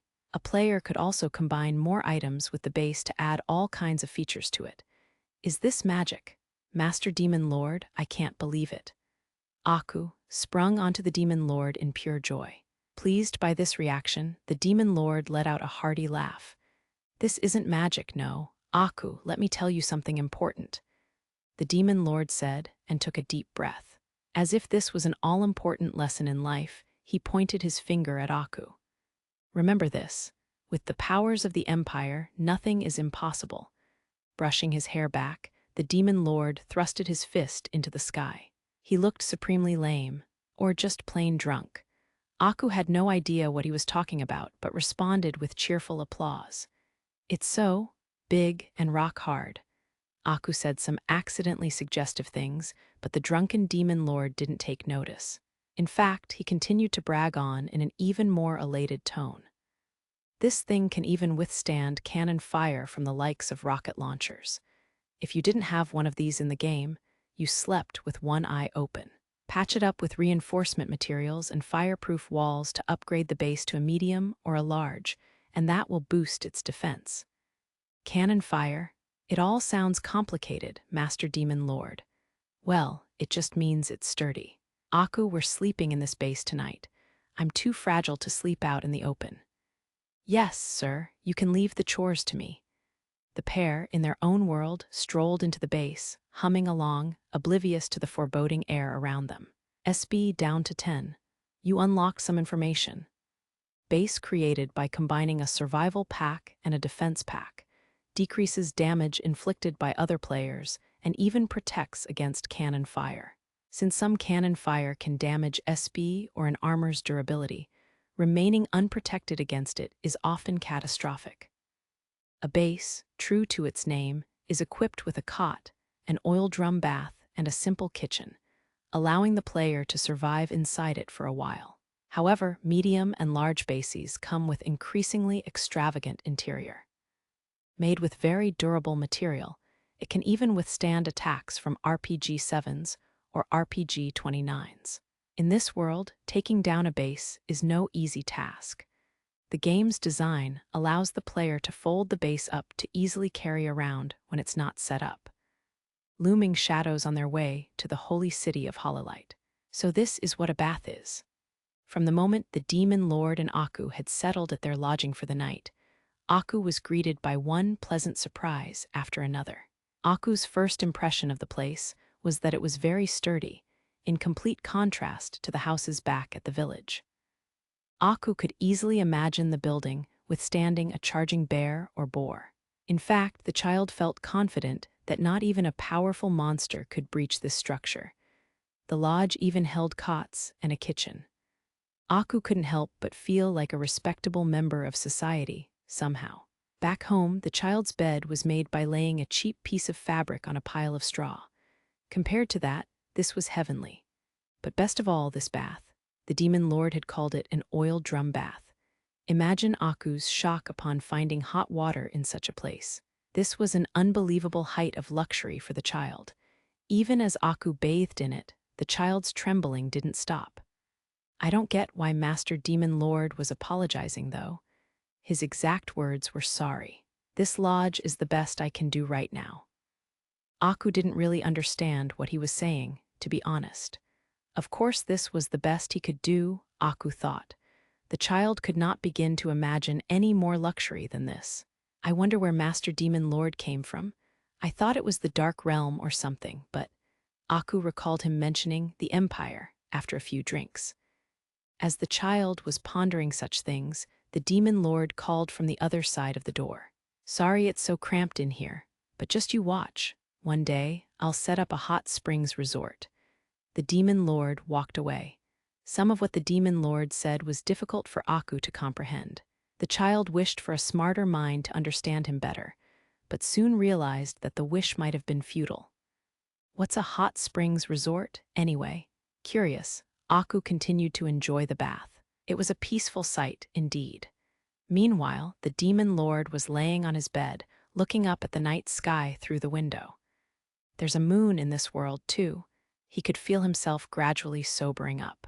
Some time had passed since the Demon Lord came to this world, but it didn't seem like he would naturally hop back to his own world anytime soon. Will unlocking all the administrator commands really do the trick? The administrator commands, of course, were related to the game. As such, there was no return to the real world command or the like. If he really was summoned by that false god-looking statue, finding a similar entity and wishing to it seemed like the Demon Lord's only hope. The big problem, though, is whether or not I can return to the same day. As far as the Demon Lord was concerned, if he could eventually return to the real world on the same day he had left it, there was no problem. However, if time in the real world flowed the same as it did here, that would cause some issues. If he returned to the real world even just a month later, well, a person missing for a month would be a big deal. Oops, just spent a month in another world wouldn't cut it. The truth would only get him into a padded room. For now, I guess I just have to try and unlock more commands. But he had no idea what to do next. Keep farming SB, make some money, find specific items. In any case, not doing anything wouldn't help. It could even be constructive if he just treated it like a vacation and enjoyed himself. What's waiting for me back there anyway? Day after day of the same old job. Master Demon Lord, the oil drum is amazing. The Demon Lord let out a laugh. He didn't know what to say to Aku, who found so much joy in that sorry excuse for a bath. Although, if the Demon Lord had lived through post-WWII Japan, he might have shared the sentiment. Now that they were traveling together, the Demon Lord imagined what kind of reaction he could get out of her, with his other administrator commands unlocked. Considering Aku's upbringing, the Demon Lord couldn't help but try to fill the role of a parent. A hot springs resort, maybe. I might as well recreate the Sleepless Castle. The Sleepless Castle was the final area of the game, where Hakuto Kunai and all of his close subjects resided. The backstory of the place was that a select few of the world's wealthiest were invited there to watch the game live. In addition to the Demon Lord's subjects, the impenetrable fortress was guarded with 2,000 soldiers. The Demon Lord wondered how Aku would react if he showed her this ultimate showcase of the Empire's technology. While it was a blood-soaked battleground, where countless players were taken down over the course of a decade and a half, the Sleepless Castle would also guarantee them safety from all. It had only been conquered once during its existence, after all. Besides, If the demon lord could summon his subjects, that would allow for many more options going forward. Master Demon Lord, I washed myself with bubbles again. Yeah, you smell good. Really? He he he. Aku giggled with joy and climbed into the bed the demon lord was laying on. Her blonde hair made it seem like a well-groomed kitten had curled up next to him. Whoa, you're going to sleep in my bed. May I? Look, I know you think I'm some old guy who could be your dad, but I need to tell you something. The real me, is not a dad. I'm not that old, got it? I don't know what you're saying, Master Demon Lord. As the Demon Lord continued to try, futilely, to get his point across, the night thickened. A few days later, on a mountain somewhere in Hololight, 40 or so bandits were swarming on the foothills. They had heard the news that a holy maiden was about to pass here on a carriage. Naturally, they couldn't let such a perfect opportunity slide. They were poised to attack.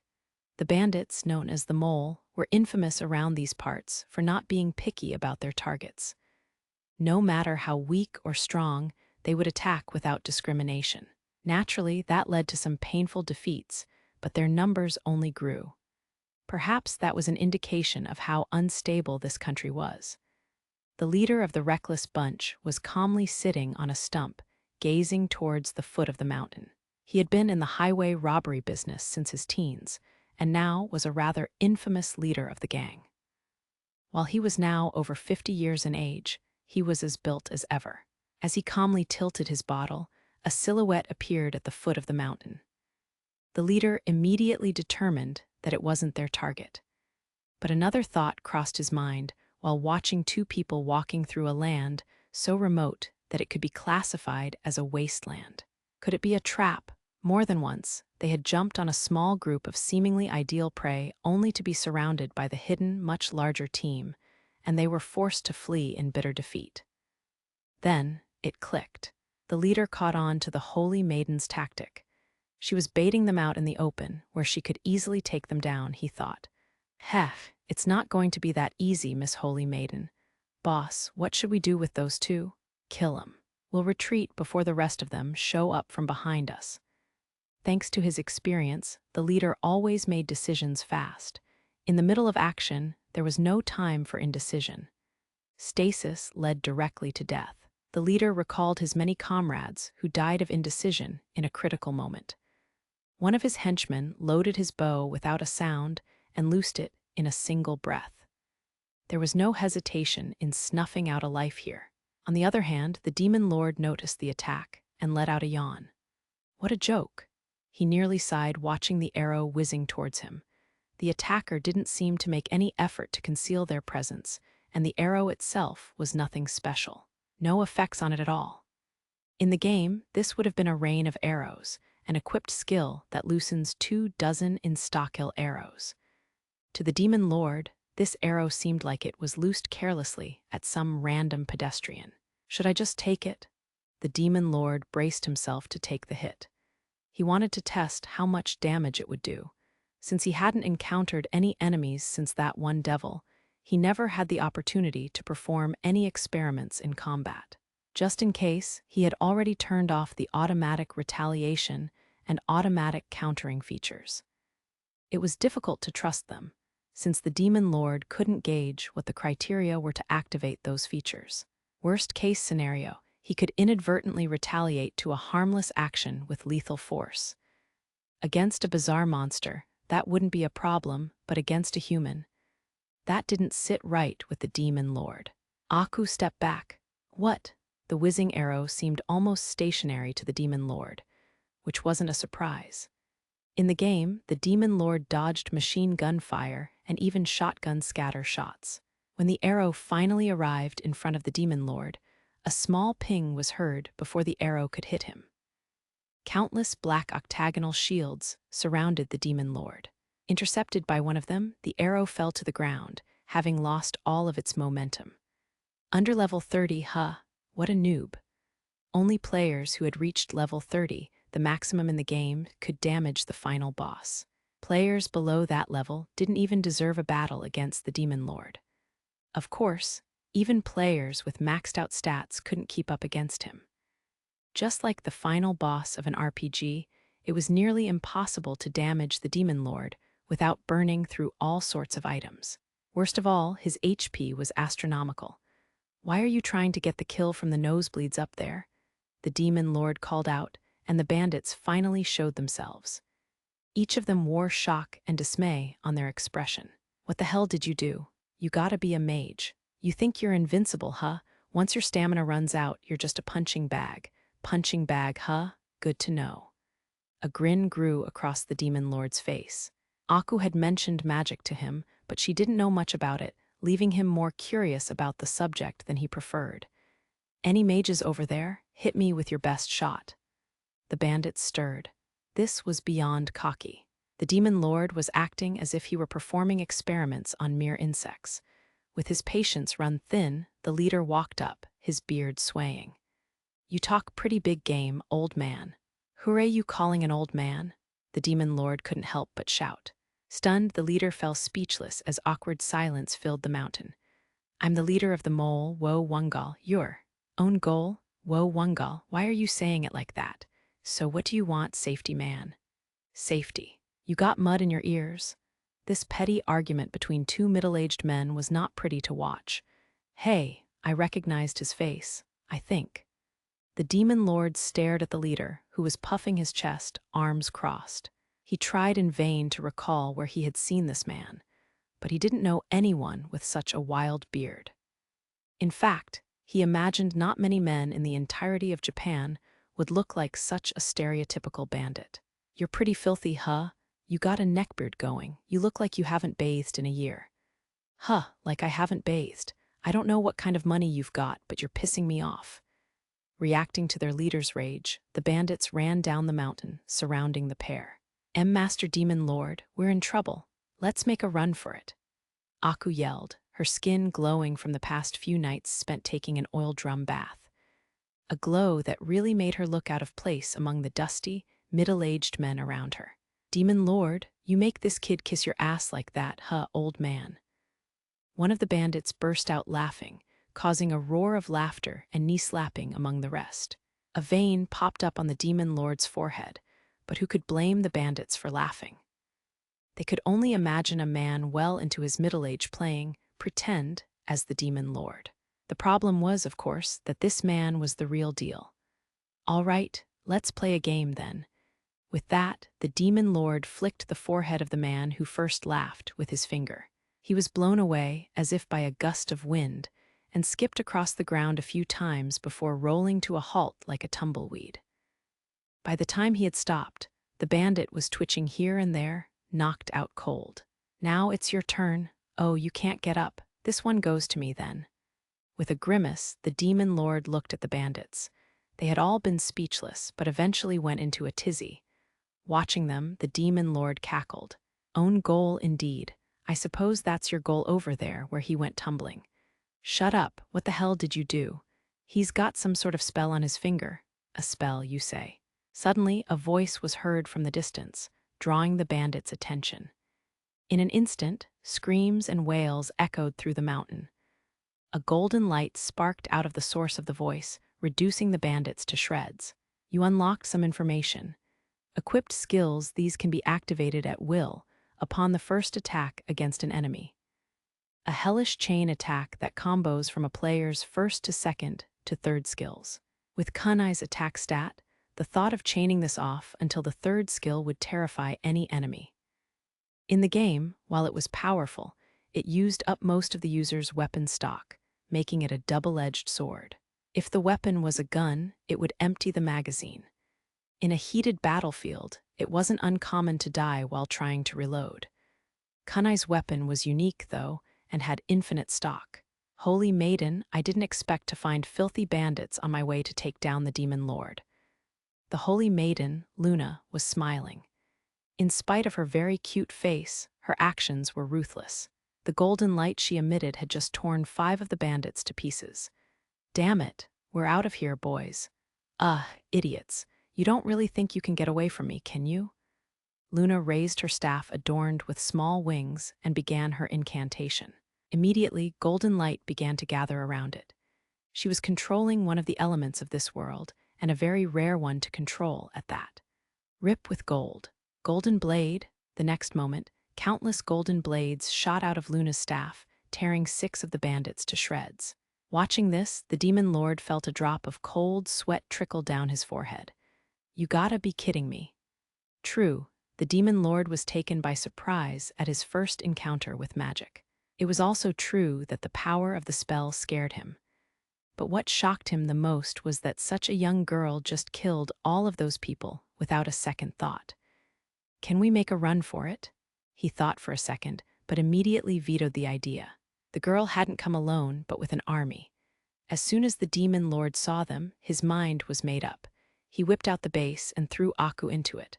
Wamaz, stay down in the corner. Got it? The girl who cast the spell was now staring at the demon lord, which was only natural after he materialized a building out of thin air. What's this? Are you a mage? Or is it just a magical item? Without answering, the demon lord lit a cigarette he took out from his coat pocket. Truth be told, he didn't think he could keep his cool without a smoke or two. Could he withstand that attack? The thought terrified him. That being said, showing the girl any sign of weakness was out of the question. Desperately, the demon lord kept face. While she looked no older than a child, the girl had killed those men without any hesitation. The girl, in the meantime, seemed interested in the base. She walked up to it, touching it here and there, peering inside. Her display of curiosity was the first age-appropriate demeanor she had shown so far. Even her innocent demeanor, though, scared the demon lord. I've never seen this kind of material before. You, make this a gift to me. I just might let you live. Is that a deal, mademoiselle? Any assurance that your promise will be kept? Huh, who do you think you're talking to, peasant? The thing is, you've failed to introduce yourself so far. He answered, blowing out smoke with a veil of nonchalance. On the inside, his heart was pounding. Still, the demon lord tried his best to maintain a calm, confident air about him. Since he didn't know the extent of her powers, he figured the best course of action was to resolve this peacefully, if possible. What a hick, I can't expect more from a filthy bandit, I guess. The demon lord wasn't too happy about being seen as one of the bandits. Out of all people, why would he work for a man named Ongol? That was the kind of name that practically guaranteed a knife in your back. Miss Holy Maiden, he ain't one of us, just so you know, Ongol said with a grimace. Yeah, you tell her. Don't drag me into your murder fest. While he was frustrated about being roped into a fight he had nothing to do with, the demon lord couldn't ignore that particular phrase. Hold on. Holy Maiden, according to Aku, the Holy Maidens were 3 of the most powerful people in the country. Miss Holy Maiden. This old man calls himself the Demon Lord. Ha ha ha ha, what? As the girl reacted, the Demon Lord was raging inside. Shut up, geezer. Keep your mouth shut, you geezer. You want to die, geezer. I'll kick your ass, you geezer. Having his plan for a peaceful resolution wrecked on top of being called an old man, no less, the Demon Lord couldn't help but explode. You're really hell-bent on killing your own team, own goal? Then do it already. Have a habanero hard-boiled egg thrown in your face at the airport and die. You piece of space debris. What the hell are you? And it's Wo Wungal. Separate the names right, you moron. Shut up, shut up, shut up, the girl shouted in a tantrum after listening to this for a while. A golden ray shot out of her staff. Actually, this was what the Demon Lord was waiting for. He immediately hid himself behind the base, opposite the corner where Aku was laying low, of course. The golden blades crashed into the base. While their velocity dropped considerably, they didn't die completely, allowing the blades to reach the Demon Lord. This is magic. While he instinctively covered his face with his hands, they were now in throbbing pain. In exchange for the pain, though, the Demon Lord learned a few things.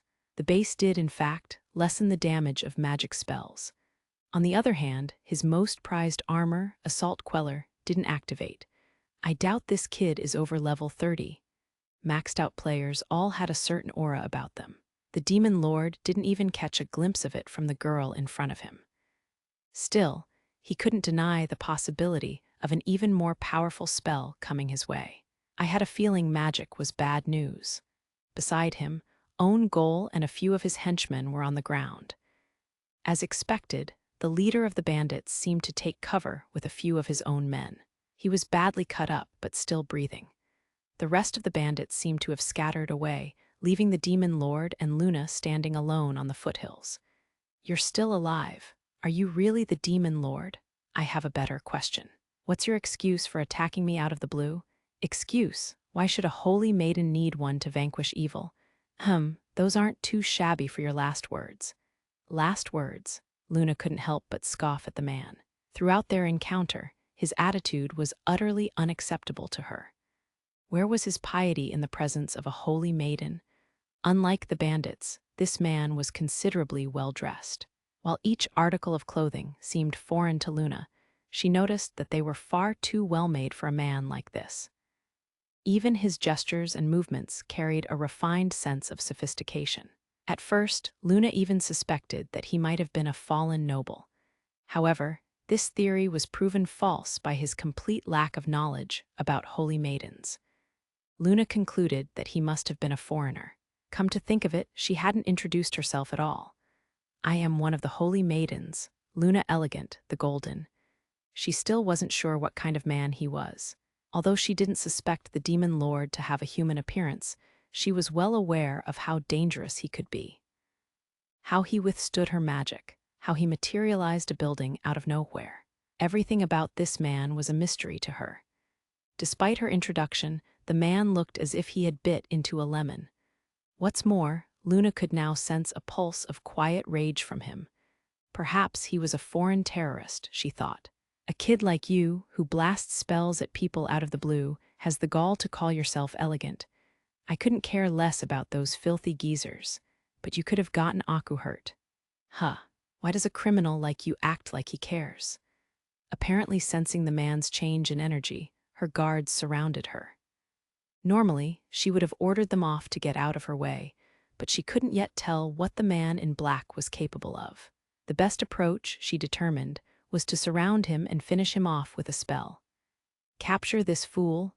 A cavalryman swung his lance at the man from atop his horse. The lance, however, didn't reach him.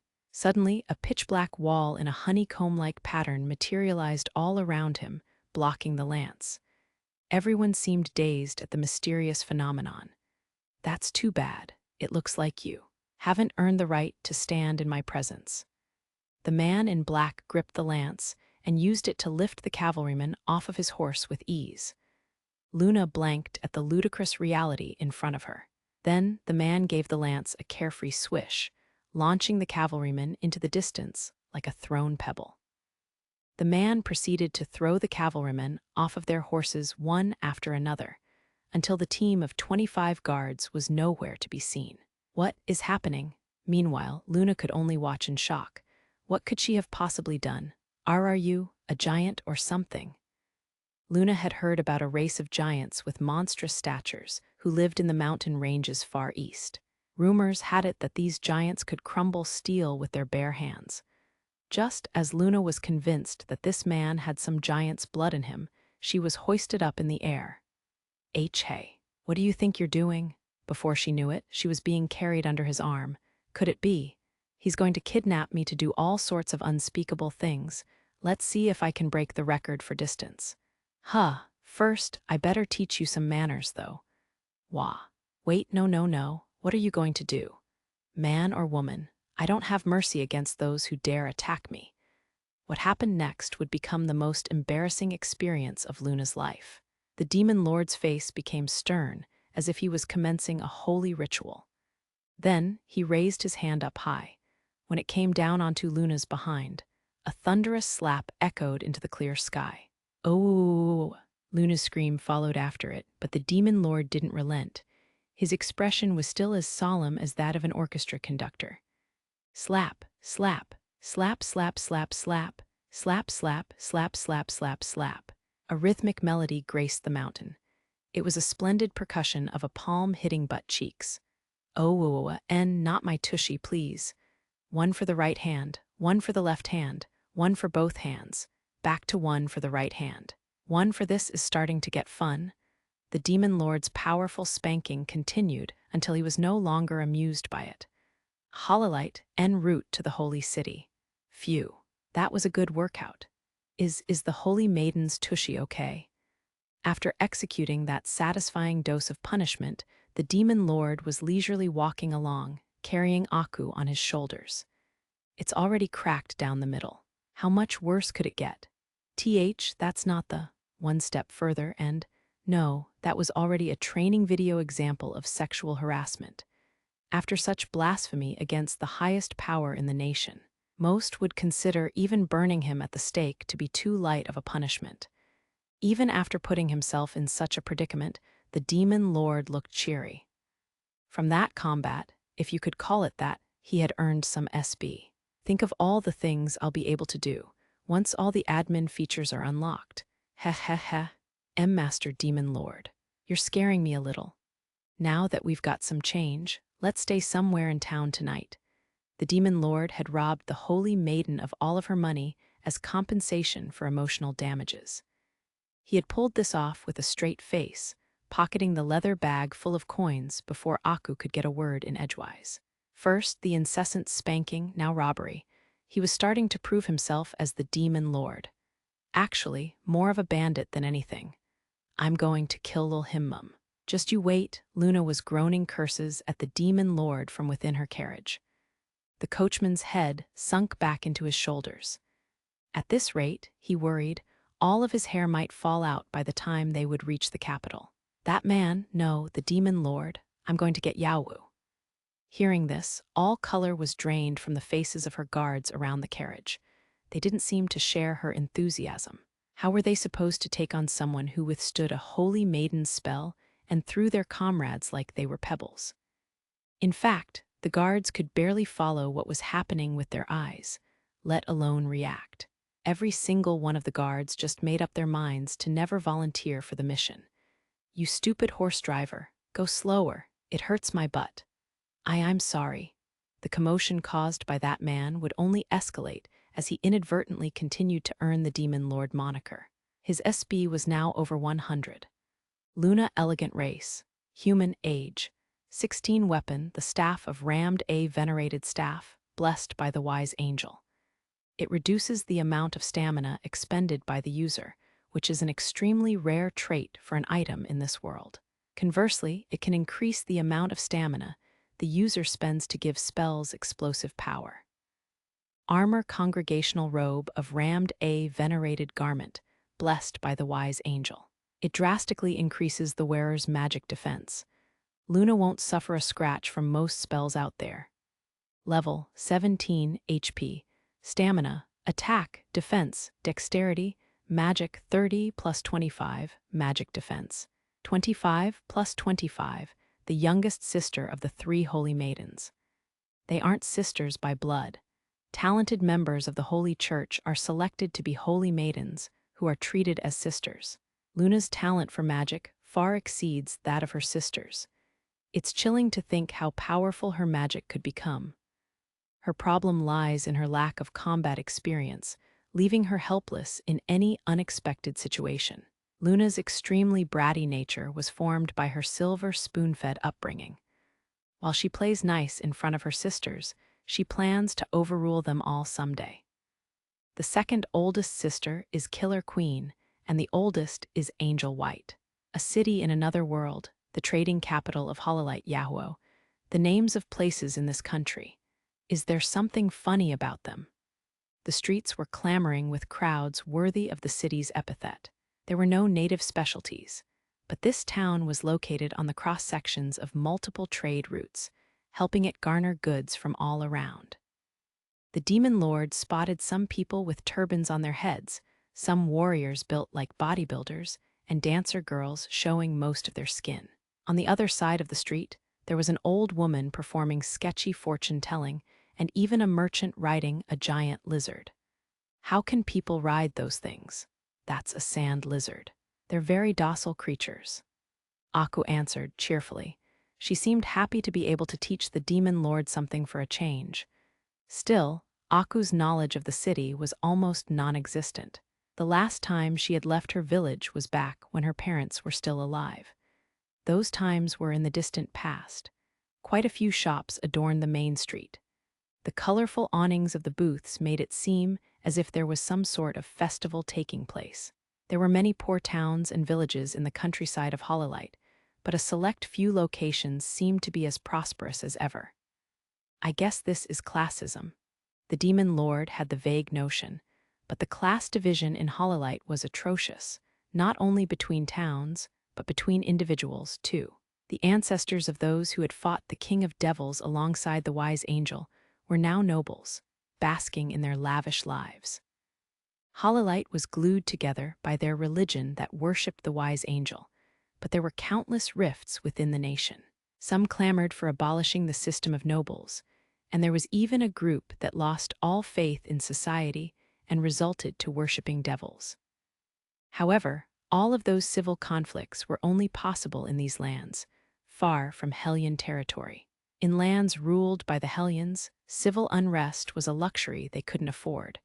We've got money, let's buy something. That's the holy maiden's money, right? What kind of holy maiden tries to kill people on first sight? She seemed to enjoy the spanking too. She must be a holy woman.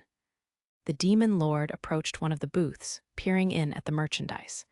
Some sort of meat on the grill, emanating the slight scent of black pepper.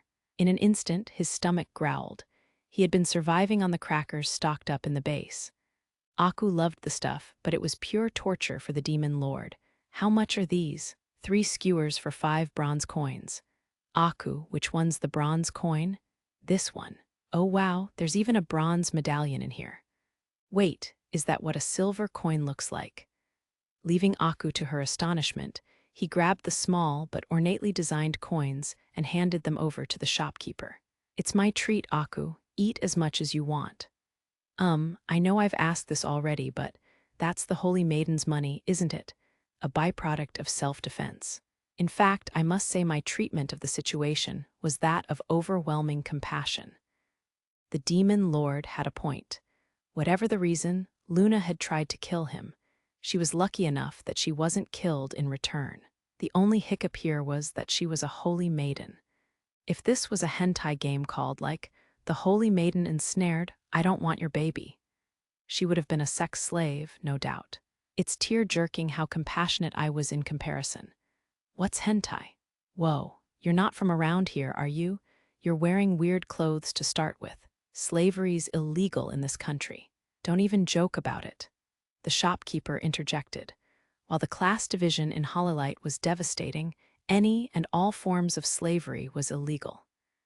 Anyone who broke that taboo would be prosecuted immediately, no matter their title. You make it sound like it's not illegal in other countries. Well, if you go up north or over east, they're savages. Savages, huh? One of the girls at the top of this country seemed pretty savage to me. The demon lord kept this to himself and instead dug into the skewered meat. After that, they wandered about looking for a place to stay for the night before spotting a particular inn, called Guagal. These names are just, you don't like it. I think it's cute, Aku said. While its name might have sounded strangely familiar for the demon lord, it was one of the best inns in Yahuo. Most commoners would have a hard time affording a night's stay here, but the demon lord proudly walked up to the counter. For his first day in a strange city, nothing seemed to scare him. The demon lord seemed to have run out of fucks to give. Innkeeper, I'll take your best room. The innkeeper was about to say something when he saw what the demon lord was wearing. He wasn't familiar with the style, but he could tell that each piece was made out of exceptional materials. Our best room will come to 1 gold coin a night. What? We can't afford that, Master Demon Lord. Demon Lord? The innkeeper picked up on the phrase when Aku yelled in protest of the astronomical price. Why, you see, my name is D. Menlord. I've heard all the jokes. I see. The innkeeper didn't seem entirely convinced, but decided not to ask any more questions. He presumed the demon lord to be foreign and chalked it up to either a foreign name or custom. Glancing at the innkeeper, the demon lord called Aku with the communication tool. I told you not to call me demon lord in front of strangers. Call me brother. Really? I don't think anyone would believe that. Then bro or cuz or senpai. Take your pick. How about papa? Are you kidding me? I'm a millennial. The fact that he proudly called himself a millennial probably proved that he was too old for Aku to call him brother. Anyhow, 1 gold coin, was it? Here. He took out a gold coin from the bag and handed it over. Aku was wriggling around as the demon lord covered her mouth with his hand as the gleeful innkeeper showed them to their room. Once they were in the best room, the demon lord looked out the window pretentiously. The view's not bad. On the inside, he was freaking out over the extravagant interior, but he had to maintain his alpha demeanor in front of Aku. Wow, I feel like we're in a noble's manor. HMPH. One of these days, I'll build a lair worthy of my presence. The demon lord talked a big game, but hadn't yet considered what the ramifications would be to construct such a thing in this world. However, he wouldn't say that he owed anything to the world, which was such an abstract concept. Who would live their daily life worrying about the fate of their entire world? Everyone worked, ate, and slept for their own benefit. In the same way, he would try and reactivate all of his admin features for his own benefit. The end result may very well be mass destruction, or it could be salvation. At this point in time, no one knew what the future had in store for our demon lord. So, calling me Master Demon Lord is going to cause a lot of problems. Can't you think of anything else? How about? Master Kunai? That doesn't sound right. What a picky dude. He was the kind of guy that would struggle to decide which restaurant to eat at or where to go on a date. I think we're back at brother. No. Aku shut down the demon lord's last-ditch effort. Compared to when they had first met, Aku had grown a lot, too. At this rate, she might prove to be an effective emergency brake for the ignorant demon lord's shenanigans. But that meat skewer earlier, wasn't that so delicious? Yeah, sure. The demon lord mumbled in response to Aku's innocent review. To him, that meat wasn't that good. It might not have been bled out properly, as it was chewy and gamey. That's why the demon lord figured they had overwhelmed the smell of it with black pepper. Motivated by that experience, the demon lord had purposefully sought out a top-tier inn. At least for dinner, he wanted something decent to eat. Oh, but I love the crackers too, of course. They're a little sweet, and they make me happy inside. Happy, huh? Aku's face loosened into a brimming smile. Seeing it, a shadow flashed over the demon lord's expression. Those crackers were emergency rations. While the Empire did, according to the game's settings, put insane amounts of effort into even emergency rations and improving their flavor. The demon lord couldn't bring himself to even call it a meal. Then, let's go on a quest to be happy again. Tonight, we feast. Hearing this, Aku skipped in joy to the demon lord and held his hand. The demon lord couldn't help but shoot a glance at her pitiful right leg, but he simply lifted Aku onto his shoulders. Before we go, though, let's do something about your clothes. I don't know how things are in this world, but you have to dress the part at a fancy dinner. Clothes. The demon lord had completely forgotten that the money bag in his pocket belonged to the holy maiden. His conscience was clear in claiming the money for himself. If Ongol had seen him now, he would have shouted, "See, he's the real bandit here." And so, the demon lord and Aku went on their shopping spree. You unlocked some information. Magic is activated by controlling the elements that exist in this world. The elements are earth, water, fire, and wind, the basic four, along with light and dark, which are considered outside of natural law.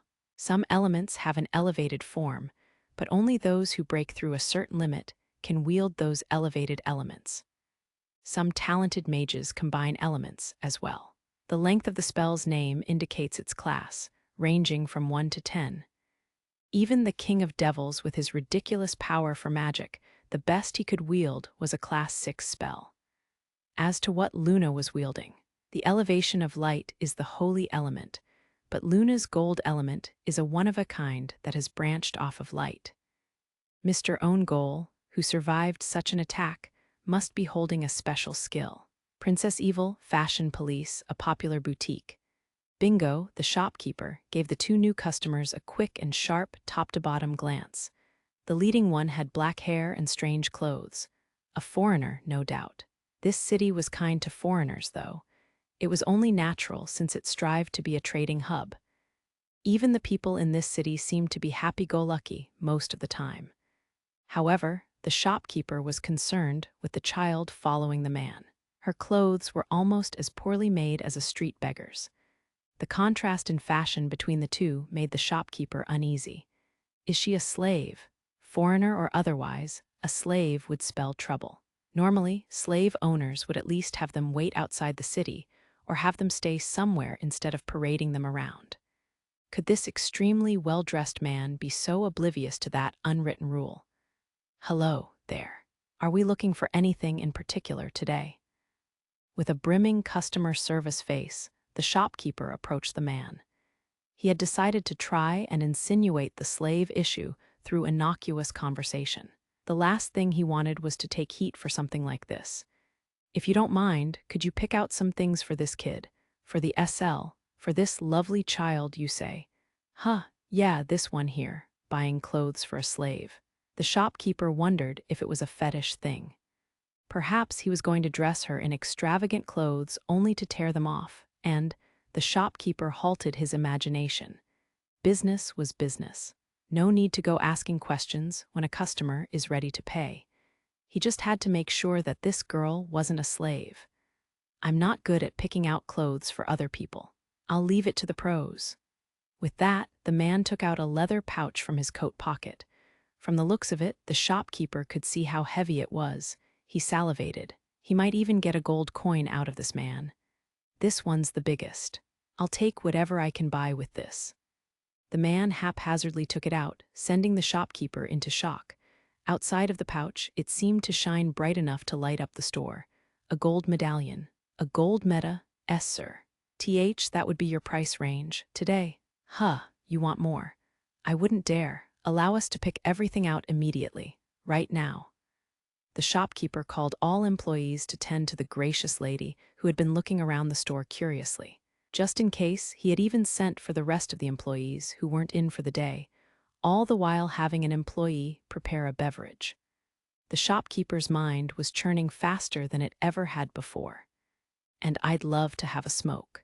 Do you have an ashtray? My hands, put your ashes in my humble hands, sir.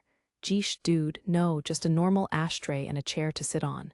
My back, sit on my humble back, sir. Geesh, dude. What's wrong with this store? While the two were stuck in an endless loop, Aku was surrounded by the employees and piles of clothes she had never seen in her life. Mademoiselle, how will these suit you? I'm not a. Shortly after the demon lord and Aku's arrival, the shop was bustling more than ever before. Even off-duty employees had been called, resulting in 5 employees mad-dashing around the store. They would swarm around Aku, showing her all kinds of articles of clothing and accessories, causing a tremendous ruckus. No one could blame the shop's employees, though, since the demon lord had shown them a gold medallion. With the exception of the holy coin of Ramd, which has a limited number in circulation, the gold medallion was the most valuable piece of currency. Most people, save for employees of a major, nationwide trading organization, would live their whole lives without finding out what a gold medallion looked like. When the shopkeeper generously offered a bonus of a silver coin to any employee who could pick out something Aku liked, the game was on. Oblivious to the commotion, the demon lord was looking outside of the shop's window onto the bustling main street with a smile on his face. He didn't seem to dislike the energy of the city. In fact, it looked like the demon lord was finally coming to terms that he was now in a strange world. After a while, the curtain at the back of the shop parted, revealing Aku. Do I look okay? Why, yeah. The demon lord fell speechless upon seeing Aku in a white dress. When it came to certain things, the demon lord really was sloppy. He didn't know that Aku was a girl until this very moment, when suddenly a little princess emerged from behind the curtains. Will this be satisfactory, sir? We would love to show you other pieces from our collection. SSS, sure. I'll take everything that looks good. The shaken demon lord dropped his cigarette ash onto the floor, but the shopkeeper was shaken up worse. Everything, sir? Aku was about to say something, but the shopkeeper was much too quick. Everybody, quickly, the best of the best for this mademoiselle. Aye, they all called back. At the end of the day, the demon lord ended up buying countless clothes, undergarments, shoes, etc. No matter what she wore, the demon lord said it looked good. True, Aku did look good in everything. Not only the more girly outfits, but even the tomboyish styles suited her well. She did have a genetic advantage in this department. The items he purchased were sent to the inn one after another, much to the amazement of the innkeeper. After all, the demon lord had booked the best room. The innkeeper couldn't help clasp his fists at the arrival of a top-notch guest. In the blink of an eye, the demon lord and Aku raised a storm of gossip around them. Were they foreign royalty, a mega-rich family from up north? If the duo had heard of these rumors, the demon lord would have burst out laughing, while Aku would have passed out. Aku, shall we? After their shopping trip, the pair entered the restaurant attached to the Guagal Inn. In lieu of his usual suit, the demon lord adorned a black tux over a white dress shirt. He looked quite handsome, even wearing a pocket square. Aku was wearing the white dress she tried on first in the clothes shop, looking elegant and beautiful. The other patrons of the restaurant looked at them just long enough as to not be rude. Suddenly, they had another interesting conversation topic. You don't see those kinds of clothes every day. Is that what's popular up north? I've seen some like that in the city-states. Is she his daughter, do you think? Nah, they're not acting like it. I've heard that they're royalty from a small country. Apparently, he's ridiculously rich, probably here to lay some groundwork on a business venture. He used a gold medallion just to get clothes for that girl, right? She's spoiled rotten, huh? After walking through tables full of gossip, the duo reached their table and opened their menus. The demon lord made some vague order at the waiter and told him to first bring the best bottle of wine they had, as if he owned the place. His attitude only worsened the mistaken impression on the patrons of the restaurant, but the demon lord remained oblivious. The first thing he orders is the best wine of the house. Maybe he's not a businessman and just owns a mine or something. Without acknowledging any of them, the demon lord lit a cigarette. There were things akin to a cigar in this world, but they were legitimate articles of commerce. Each cigar would cost a pretty penny. The demon lord's cigarettes were of a white, which was unusual for this world. That fact alone drew eyes to him. As everyone in the restaurant secretly watched, he sipped the wine that was served to him and mumbled, "Nah." What in the world was he used to drinking? Then he ordered the cheapest ale on the menu, took a gulp, and brimmed a smile. Now this is a drink for the salaryman. You can't beat starting a meal with a pint of this. The other patrons had no idea that a salaryman was a term for the 9-5 worker in a country called Japan from an entirely different world from their own. Their best guess was that it was a name for his homeland. Up north, close to a dozen nations were in constant conflict, and there were even a bunch of city-states in the northeast. From the perspective of the people of Hololite, the foreign nations were still barbaric and in a constant state of war. Without paying any mind to the commotion around him, the demon lord poured ale down his throat as he chuckled at himself for ordering the best wine on the menu. No good comes from showboating, I guess. Cleansing his palate with the ale, the demon lord started cutting the meat that was brought to him and throwing it into his mouth. Unlike the meat he had for lunch, this one was of pretty good quality. In truth, he wished he could eat and drink the stuff made by the Empire, but he had to be conservative about his SB usage. I must be dreaming. The demon lord looked up to see Aku's food untouched. She had her pure white dress and even a pretty tiara on her head, making her truly look like a princess. Thank you, thank you. There's so much food just for someone like me. Don't worry about it. Let's eat before it gets cold. Of course I worry. Aku's powerful glance stopped the demon lord's hand midair. He was taken by her eyes, each eye glowing in a different color, red and green. It almost seemed mystical. The demon lord couldn't help but look away. Why do you treat me so well? ... It's nothing special. From his perspective, he hadn't done anything to deserve such praise. In fact, all he had done in this world so far was mercilessly slaughter a monster that attacked him, set the house of a man he didn't like on fire, then spanked a holy maiden and stole her money. It was atrocious, come to think of it. Recalling his track record so far, the demon lord nearly choked on his ale. Granted, most of the incidents were a result of self-defense, but could he really blame people for calling him the demon lord? I don't know. How I can repay you? You don't need to. I don't think you owe me anything anyway, the demon lord said as he chucked more pieces of meat into his gullet. Cold meat and lukewarm beer were things he hated most in the world, especially warm beer. Watching a pint go flat even made him feel the bleakness of life. Master Demon Lord, ask anything of me. I'll do anything I can. Anything. Just as the Demon Lord replied, a shout was heard from the entrance. What's worse, the door had been kicked down. There you are, Demon Lord. There was the holy maiden the Demon Lord had thoroughly spanked the other day, her face beet red. Her breathing was fast, and she seemed excited. That was precisely why this joke of a demon lord only had this response to give. You again. I don't remember ordering a stalker. HMWAI, the Second Holy Maiden War, had begun. Luna the Golden, there you are, demon lord. Luna yelled, triggering murmurs around the restaurant. It was at this point that she reconsidered her actions. On her quest to hunt the demon lord, she had snuck out of the castle without telling her sisters. If she caused a scene, the news could reach the holy city. If that were to happen, she could expect all sorts of repercussions. I didn't know that in this country. The proper way to enter an establishment was by kicking down the door. The demon lord snarked, which nearly burst a vein in her forehead. The two at the table were dressed differently from before. Their clothes looked extremely expensive. Luna shuddered, deducing the fate of her missing money bag. It was you. You took my money. First, you interrupt everyone having a nice dinner, and now you're calling me a thief. I sincerely hope you're not a fair representation of this nation's government. Shut your mouth. I had to save up that money for a long time. It's not like you've worked an honest job and earned it. No wonder this country's in disarray with someone like you at the top.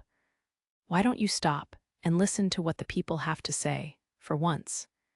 This is when Luna realized that the demon lord was derailing the conversation left and right, dodging the accusation. Her fists trembled in rage at the demon lord's slimy tactics. To prove her suspicions, his eyes were wandering all over the place. Give me back my money, then drop dead. Moving on from false accusations to verbal abuse, are we? It's unbecoming for a holy maiden, don't you think?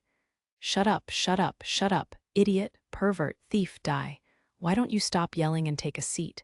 Have you forgotten where you are? When the demon lord said this, Luna sensed silent encouragement from the rest of the room. She could feel her grip on the situation slipping.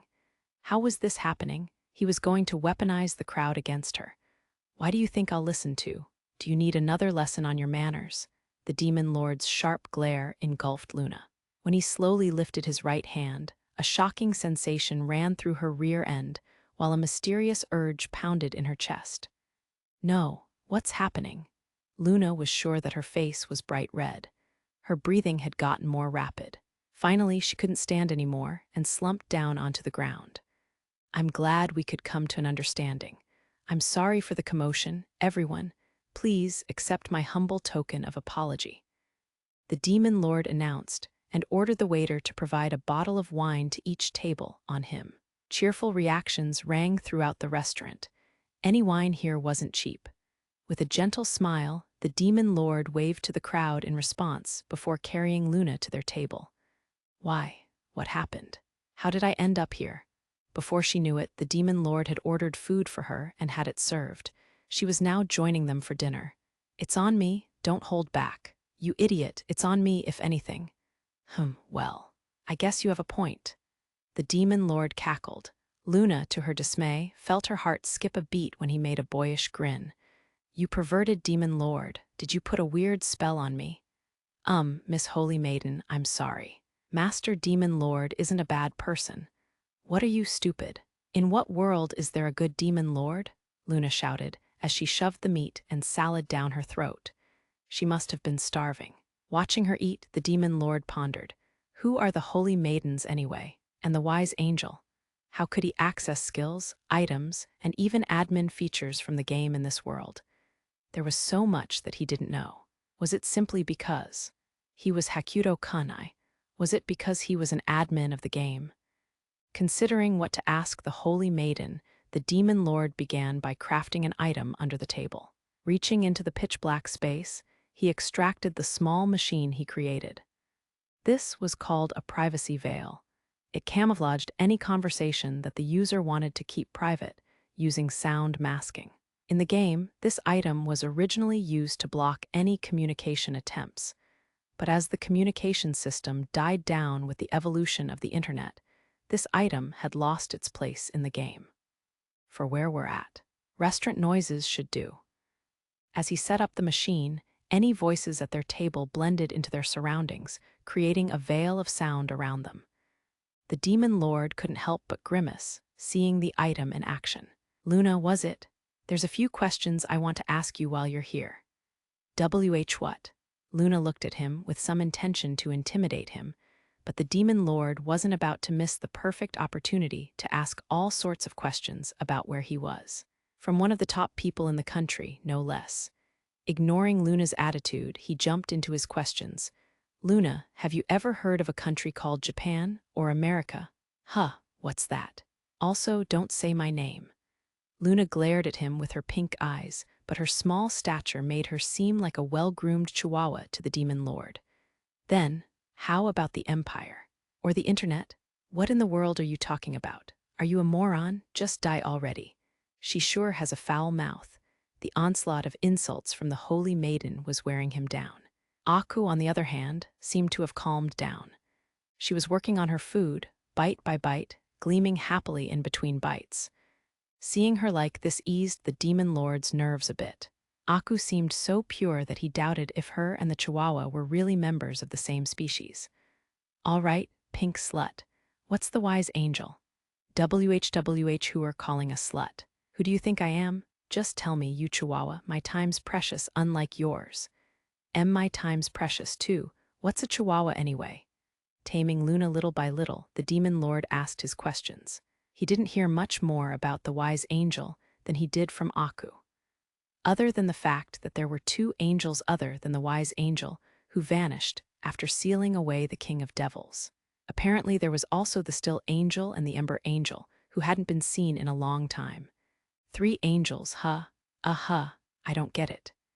He wasn't even familiar with any Western mythology, so he couldn't get a grasp on it, or if there were any connections to real-life stories.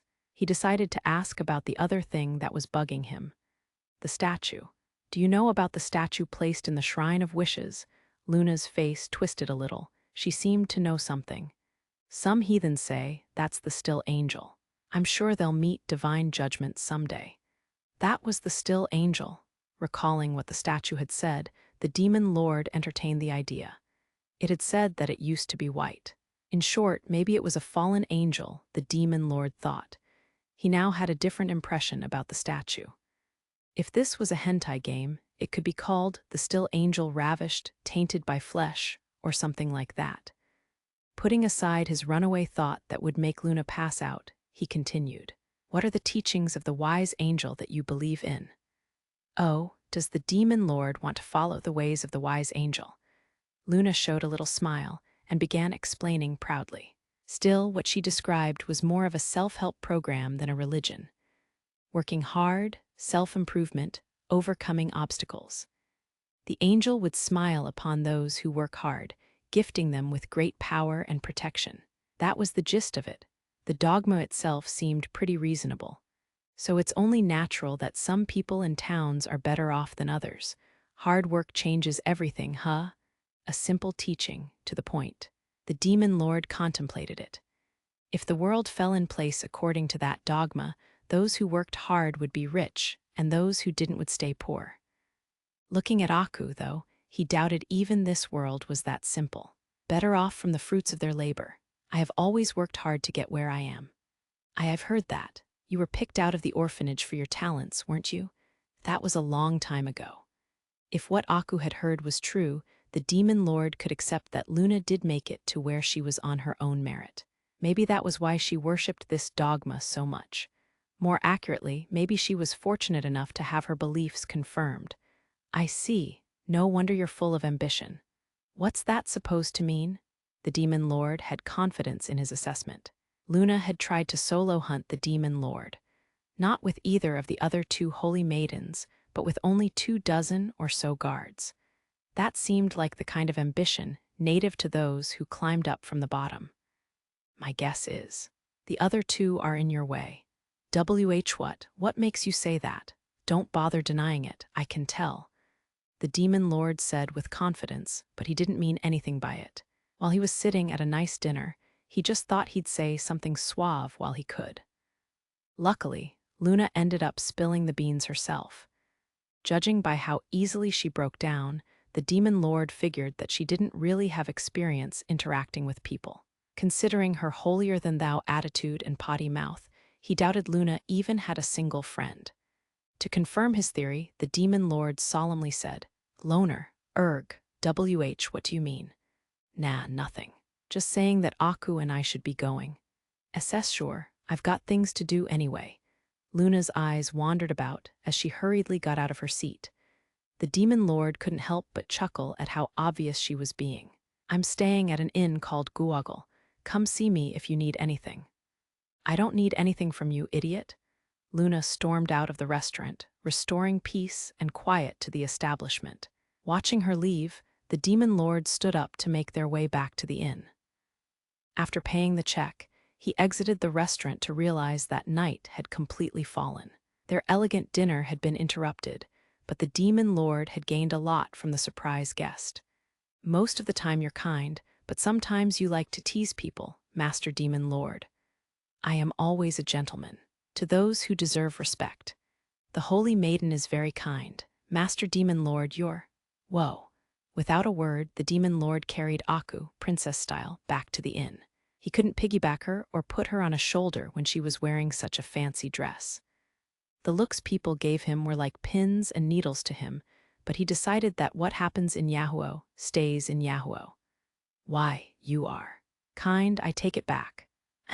It looks like we'll get to sleep on a good bed for a change." Smiling along, the duo spent the rest of the night in peace. They were supposed to, anyway. As soon as they had returned to their room, Luna banged on their door. The demon lord opened the door to see her, teary-eyed. "You idiot. Thanks to you, I can't pay for a room." The demon lord felt a little sorry for her, seeing her this way, but there was no way that he would keep this yapping girl in his room. He was being fully judgmental now, but he expected her to even ramble in her sleep. "Sleep on the street, catch a cold while you're at it, with a fever. What the? It's all your fault I'm in this mess." "Fine, here, take your money. Stay wherever you want." Foreseeing the trouble she would be if he gave her a reason to follow him around, the demon lord returned the money bag. He figured that he should find a way to make his own money sooner or later. Might as well start now. Despite returning her money, Luna showed no sign of moving away from the door. In fact, more and more tears formed at her eyes. While the demon lord was confused, Luna blurted out this bomb. Fine, I'll stay here with you too if you insist." "Huh, did you hit your head or something?" He felt like he blacked out for the portion of the conversation that led to this point. "Why, you've paid for this room with my money. Of course I'm going to stay here." So this is what happens when a loner hits rock bottom. "What do you mean, loner? Move it, the best bed is mine." And so, the peculiar trio of a holy maiden, demon lord, and Aku was formed. The night wasn't getting any quieter. The night of 3, Luna and Aku were sitting on the bed in the hotel room, chatting cheerfully. It was only natural that Aku had changed into her pajamas since the demon lord had just bought them, but the fact that Luna was wearing her pajamas was definitely weird. Perhaps she was ready to stay the night from the moment she banged on their door. Admin feature, item folder. Keeping the two girls in the corner of his eye, the demon lord was storing away the mountain of clothes he had bought. Except he wasn't putting them away in a dresser, but in the item folder. In the game, players could only hold up to 10 items at a time, but the admin feature, item folder, had infinite slots. Pure white dress, silver crown, the stored items became a row of text, and it seemed that he could materialize them at any time. Watching him move the items in and out of the folder was reminiscent of a certain blue robot from a popular anime. "Got it, Aku, just call me Sister Luna." Am I allowed to address a holy maiden like that? I told you you can. My word is law. Luna spouted off, sitting on the bed, holding up her index finger. Your word is law? To the demon lord, Luna almost seemed too prideful to be real. At this point, he figured that she had probably just come over since she was lonely in this town without any friends. Sure, I may be the youngest, but I really should be the one in charge. Really? Yeah, right.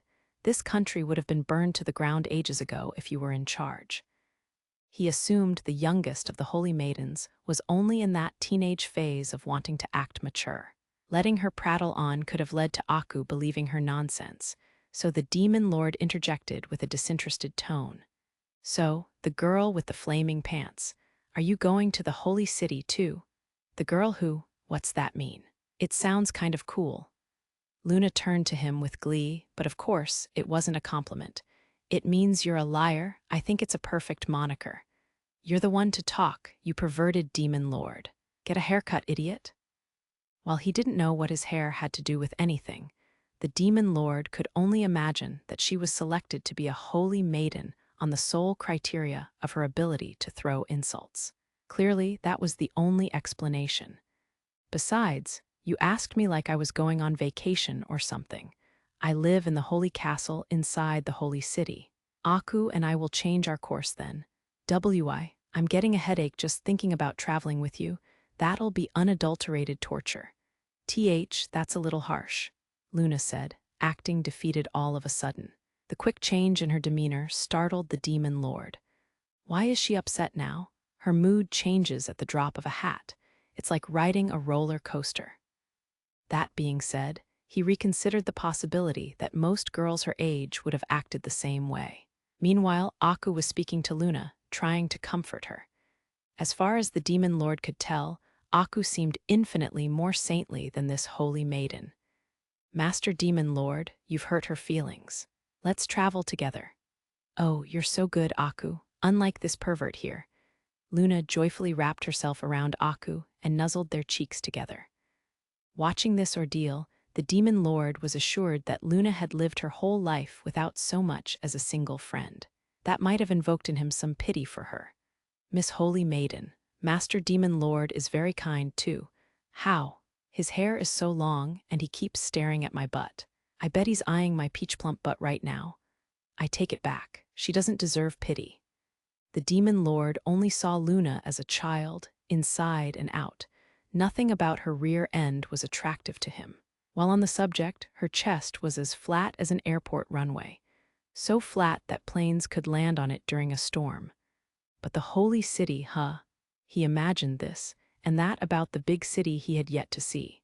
If he was going to look into the angels, it made sense to head to the capital. That was just about the only action he could take, other than recovering the admin features. Peach Butt, can I find out more about the Ember Angel in the Holy City? SSSSC, you're after my butt, you demon butt lord. You're the one who said it first. Luna stood up from the bed, covering her bottom. Her face had a tint of blush on it. Seeing her reaction, the demon lord wondered if the holy maiden had some masochistic tendencies, but decided to get off the topic of butts. His gut was telling him that the statue in the Shrine of Wishes was the still angel. Transporting someone from another realm seemed like the sort of power reserved for godlike entities. That particular godlike entity, though, had crumbled to dust. His only lead at the moment for returning to his original world was the Ember Angel. Oh, what do you want to learn about the Ember Angel for? I won't stand for any trouble-making in the capital. It's not trouble-making to blast off magic at someone on first sight. As a holy maiden, I have the right to prosecute criminals. The demon lord almost couldn't contain his laughter. Right again, while on the subject, he switched to questions about magic. Luna, can I ask you about magic? Don't say my name out of the blue like that, you idiot. Erg. This chick is infinitely annoying. Go tsundere on some teenager, please. The demon lord screamed internally. Talking with this holy maiden only reminded him of how old he had gotten. Back in the day, tsundere girls and all sorts of anime tropes would have got him going. But with age, it all just became tiresome. So, A rather eventful line of questioning came to an end as Aku and Luna went to take a bath. Left alone in the room, the demon lord rolled on the bed. Through what must have been thin walls, he could hear the girls talking. "Miss Holy Maiden, the bubbles Master Demon Lord gave me are amazing." Bubbles. "Aku, you sound like a child. A lady calls this soap." He let out a sigh. He had asked Luna a few questions about magic, but just holding a conversation with her was excruciating. Here and there, her tsundir would activate, grinding down the demon lord's sanity each time. It was almost torturous. A bath, huh? The girls were ecstatic in their cold bath. Since this country was hot most of the time, apparently a cold bath was the height of luxury. For a Japanese man who had taken a hot bath every single day of his life, just a cold bath was unacceptable. There's a lot to think about how to make a living, about money, and about protecting himself against magic. See, these tiny, tiny bubbles come out, making your skin silky smooth. Come now, Aku. How could a bar of soap be so ooh? What is this thing? Shut up already. I can't hear myself think. Giving up on furthering his thoughts in the room, the demon lord headed out to the balcony. It cleans really well, and it even smells good. KRR, that demon pervert lord, don't think you can break me this easily. Hearing this, the demon lord thought about calling her Asagi from now on, but thought better of it, realizing that no one in this world would understand the reference. Turning his back on the commotion from the other side of the wall, he stepped out onto the balcony to gaze out at the nightscape. There were torch-like installations here and there, and some along the main street were even as bright as streetlights. I guess those have magic using the light element. Apparently, magic can also be used by infusing it into chunks of a special mineral, called spell stones, instead of casting spells on the spot. The infrastructure of this world. Luna had told him that anyone who could use magic would never go hungry. What he saw in the streets backed her up. Elements of fire and water, for example, must have countless uses for the people of this world without modern technology. Back in Japan, one knob in the kitchen produced fire while another produced water. He was witnessing the pinnacle of a fantasy world. I better start making money. Never know when I'll need it. The demon lord considered this, but wasn't too worried about his finances. He was willing to bet that he could sell off items from the game at considerable prices. On a more basic level, even a bottle of water would sell for good money. He already knew that clean water was a prized commodity in this country. The problem was, a bottle of water from the game was an item that healed the user's HP by 20. Selling something like that might only cause more problems. What else? Since the climate was hot, he thought of an item called Fortune Teller Bar, a bar of ice cream on a stick that contained a fortune. Once the user ate the bar, their stats were affected according to the fortune. A very lucky bar even regenerated the user's stamina. This also seemed like a troublesome item to put out on the market. Back to soap, I guess. He recalled all sorts of items, like the whiskey box, pastry, dumpling, wheel of cheese, jerky, canned food, lump of meat, all of which healed HP or stamina. Weapons and armor, of course, were out of the question. How about bowls or teacups, or Buddha statues? Actually, the demon lord thought those had better potential. He was already seen as a foreigner from a distant land. It didn't seem too far-fetched for him to have some oriental things. Maybe I can push it more, like playing a traveling art dealer. Of course, the bowl and teacup were both garbage items with +1 attack. The Buddha statue, however, was a pretty decent item at +18 attack. All right, maybe I'll try selling a teacup as some fancy drinkware. And so, the night thickened on the three of them and their lively room. Meanwhile, a certain calamity was headed for Yahuo. Killer Queen, a large piece of architecture, was charging down the highroad. A gigantic chair being led by 10 horses. There were many large wheels underneath it, running over and crushing stones as the chair charged towards Yahuo. Surrounding it were 108 elite knights of the Holy Knights Order. It looked as if the group were en route to war. However, many of the knights, who all wore uniform, hallowed armor, had shaved heads or mohawks. They looked far from a bunch of angel worshippers. This was the personal army of a holy maiden, Killer Queen. Anyone who didn't know them would have pegged them for a North Star gang of bandits. But this very battalion was the most trusted, loved, and respected group of fighters in the country, all for one simple reason. They trampled over any and all evil they came across. Whether a powerful mob boss or a weasel in power, Killer Queen left no man standing in the wreckage of her rampage. In her violence was a simple form of justice. Her carnage was let loose against invading forces, too. Once, the enemy forces fell apart and retreated the moment her army arrived. My queen were almost there. A towering man resembling a boulder informed his mistress, to whom he vowed his never-ending devotion. The man was called Mount Fuji. He used to be an unstoppable bandit around these parts. But now, he had sworn to serve his mistress through hell or high water. After being beaten to a pulp countless times by Killer Queen, he had traded in his life of crime for a position within the Holy Knight's order. The man's mother had cried tears of joy and gratitude for the Holy Maiden. Killer Queen had many tear-jerker stories like this under her belt. She was a truly extraordinary figure in this country, whose merciless violence was always seen as just. That fucker making me haul my ass all this way. Her legs crossed high on her giant chair, Killer Queen tossed back her glass of wine. Despite the speed it was going at, the chair was as smooth as a ride could be at the top. An exorbitant amount of spell stones were used in the construction in order to minimize Queen's discomfort. How courageous of her to try and take down the demon lord. Everyone is impressed, my queen. She really is your sister. Ya dumbass, that fucker just wants attention. Besides, there's no such thing as a demon lord to begin with, dumbshit. These sisters at least had their vulgarity in common. It might make one wonder what a holy maiden should be like.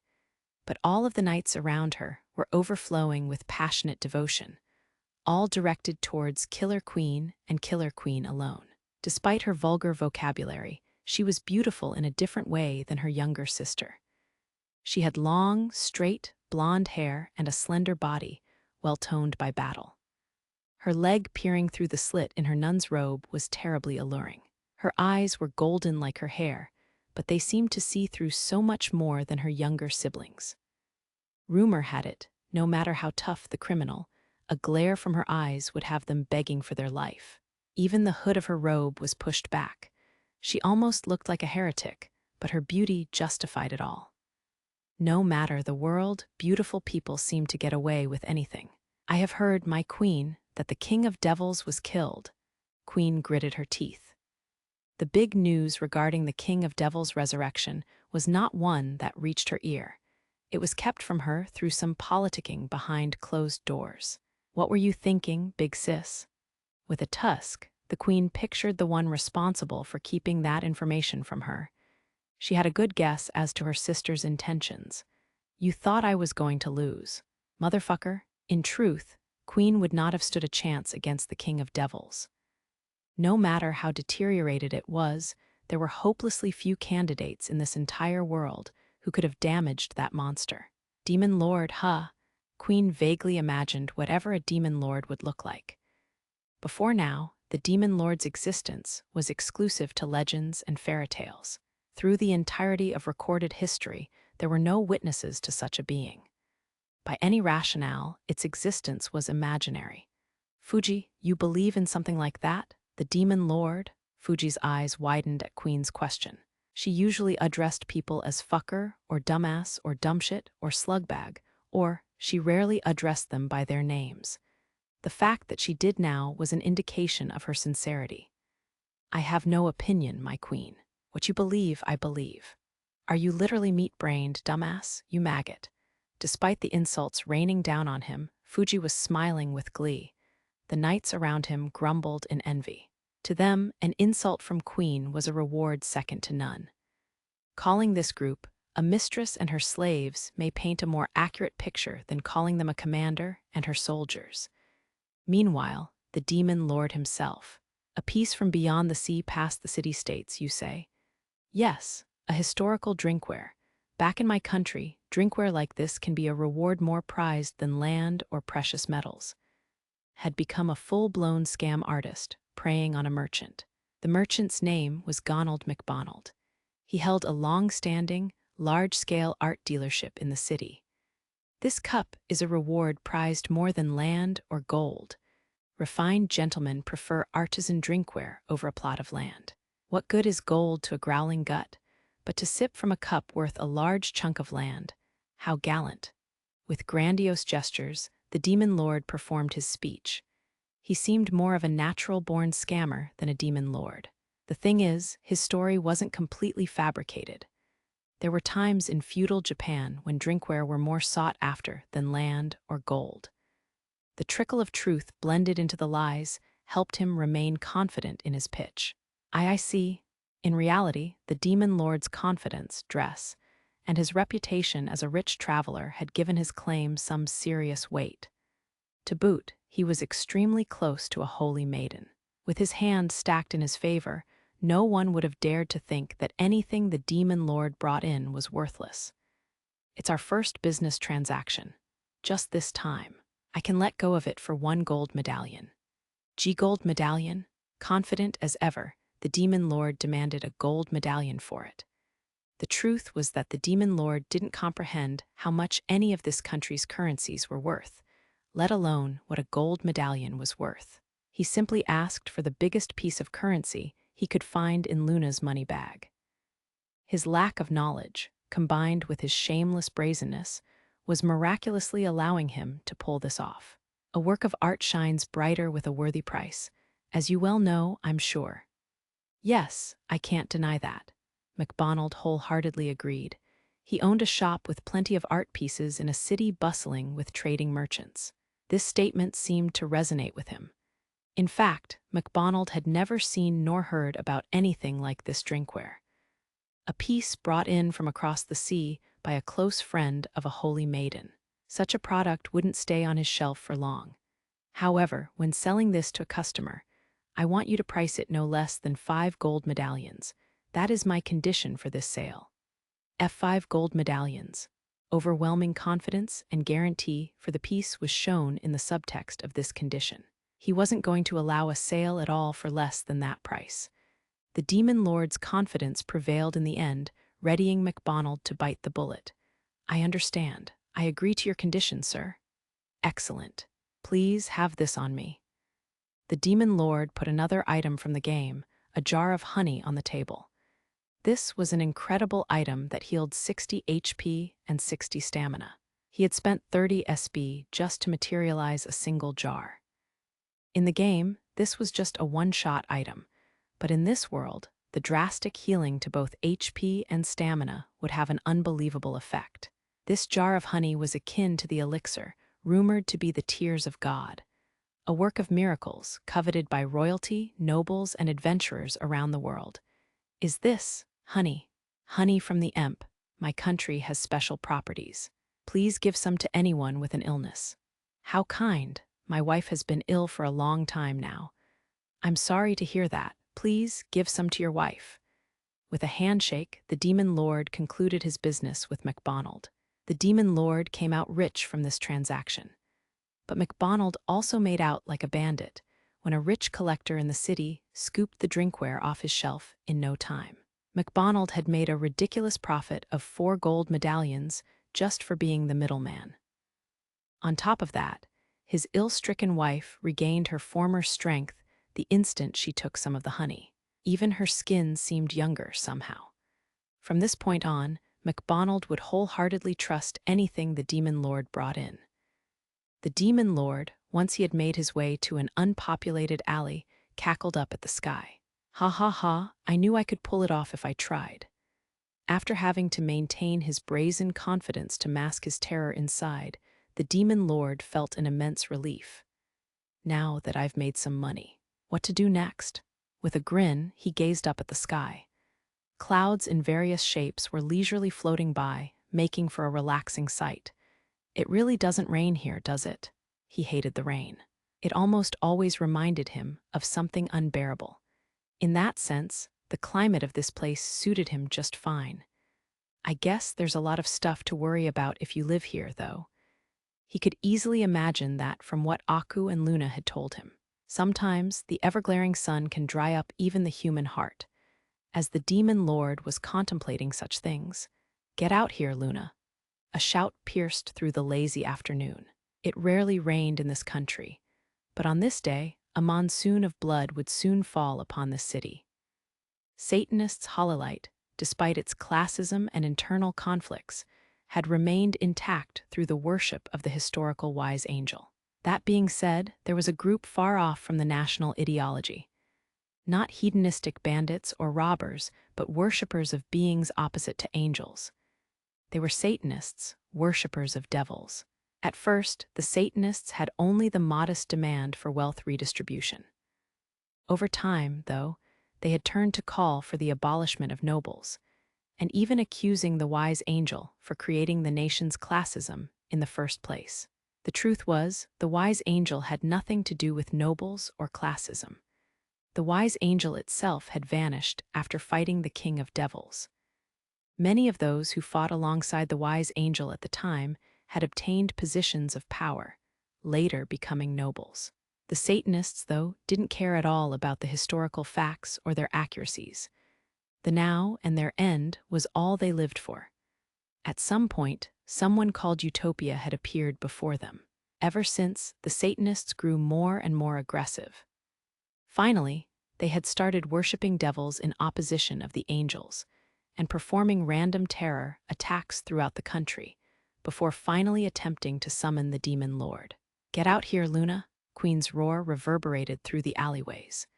Hearing this, the Satanists were overjoyed. For all they knew, they had failed to summon the demon lord, but they had baited a holy maiden out. It wasn't in vain, after all. They set their plan in motion to assassinate the holy maidens. "Cursed be the holy maidens. Cursed be."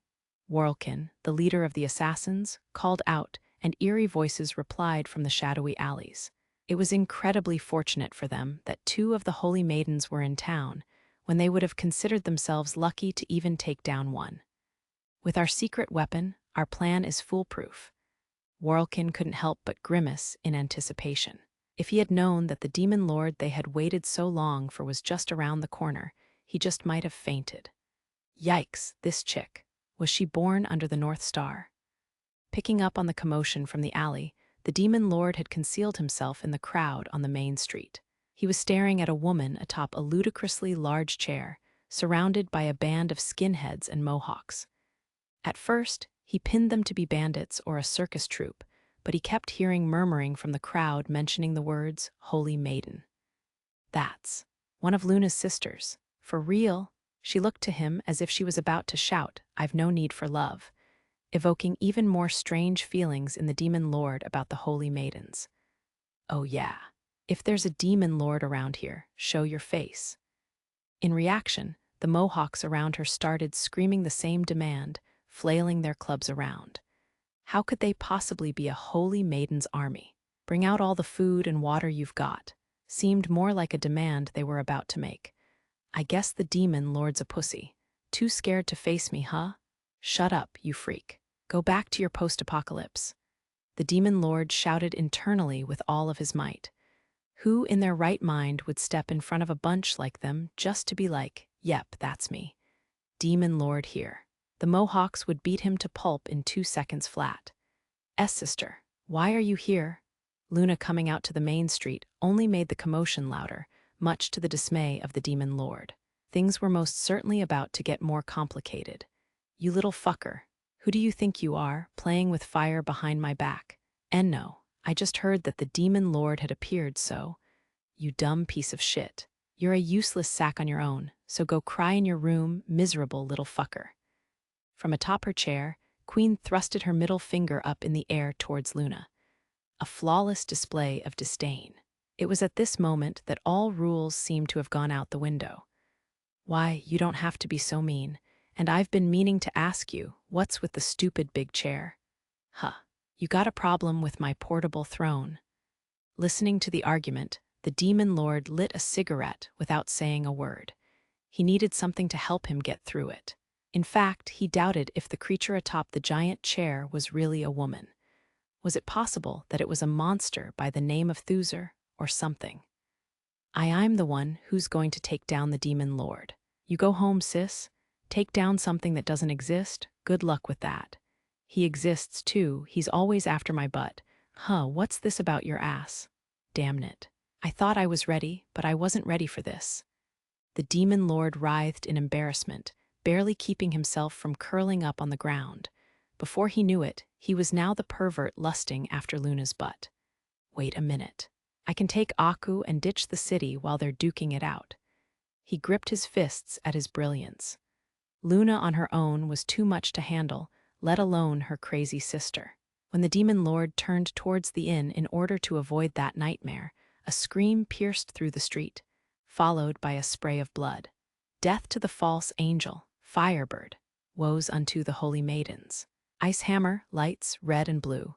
What? The unreal sight in front of him prompted a childish reaction from the demon lord.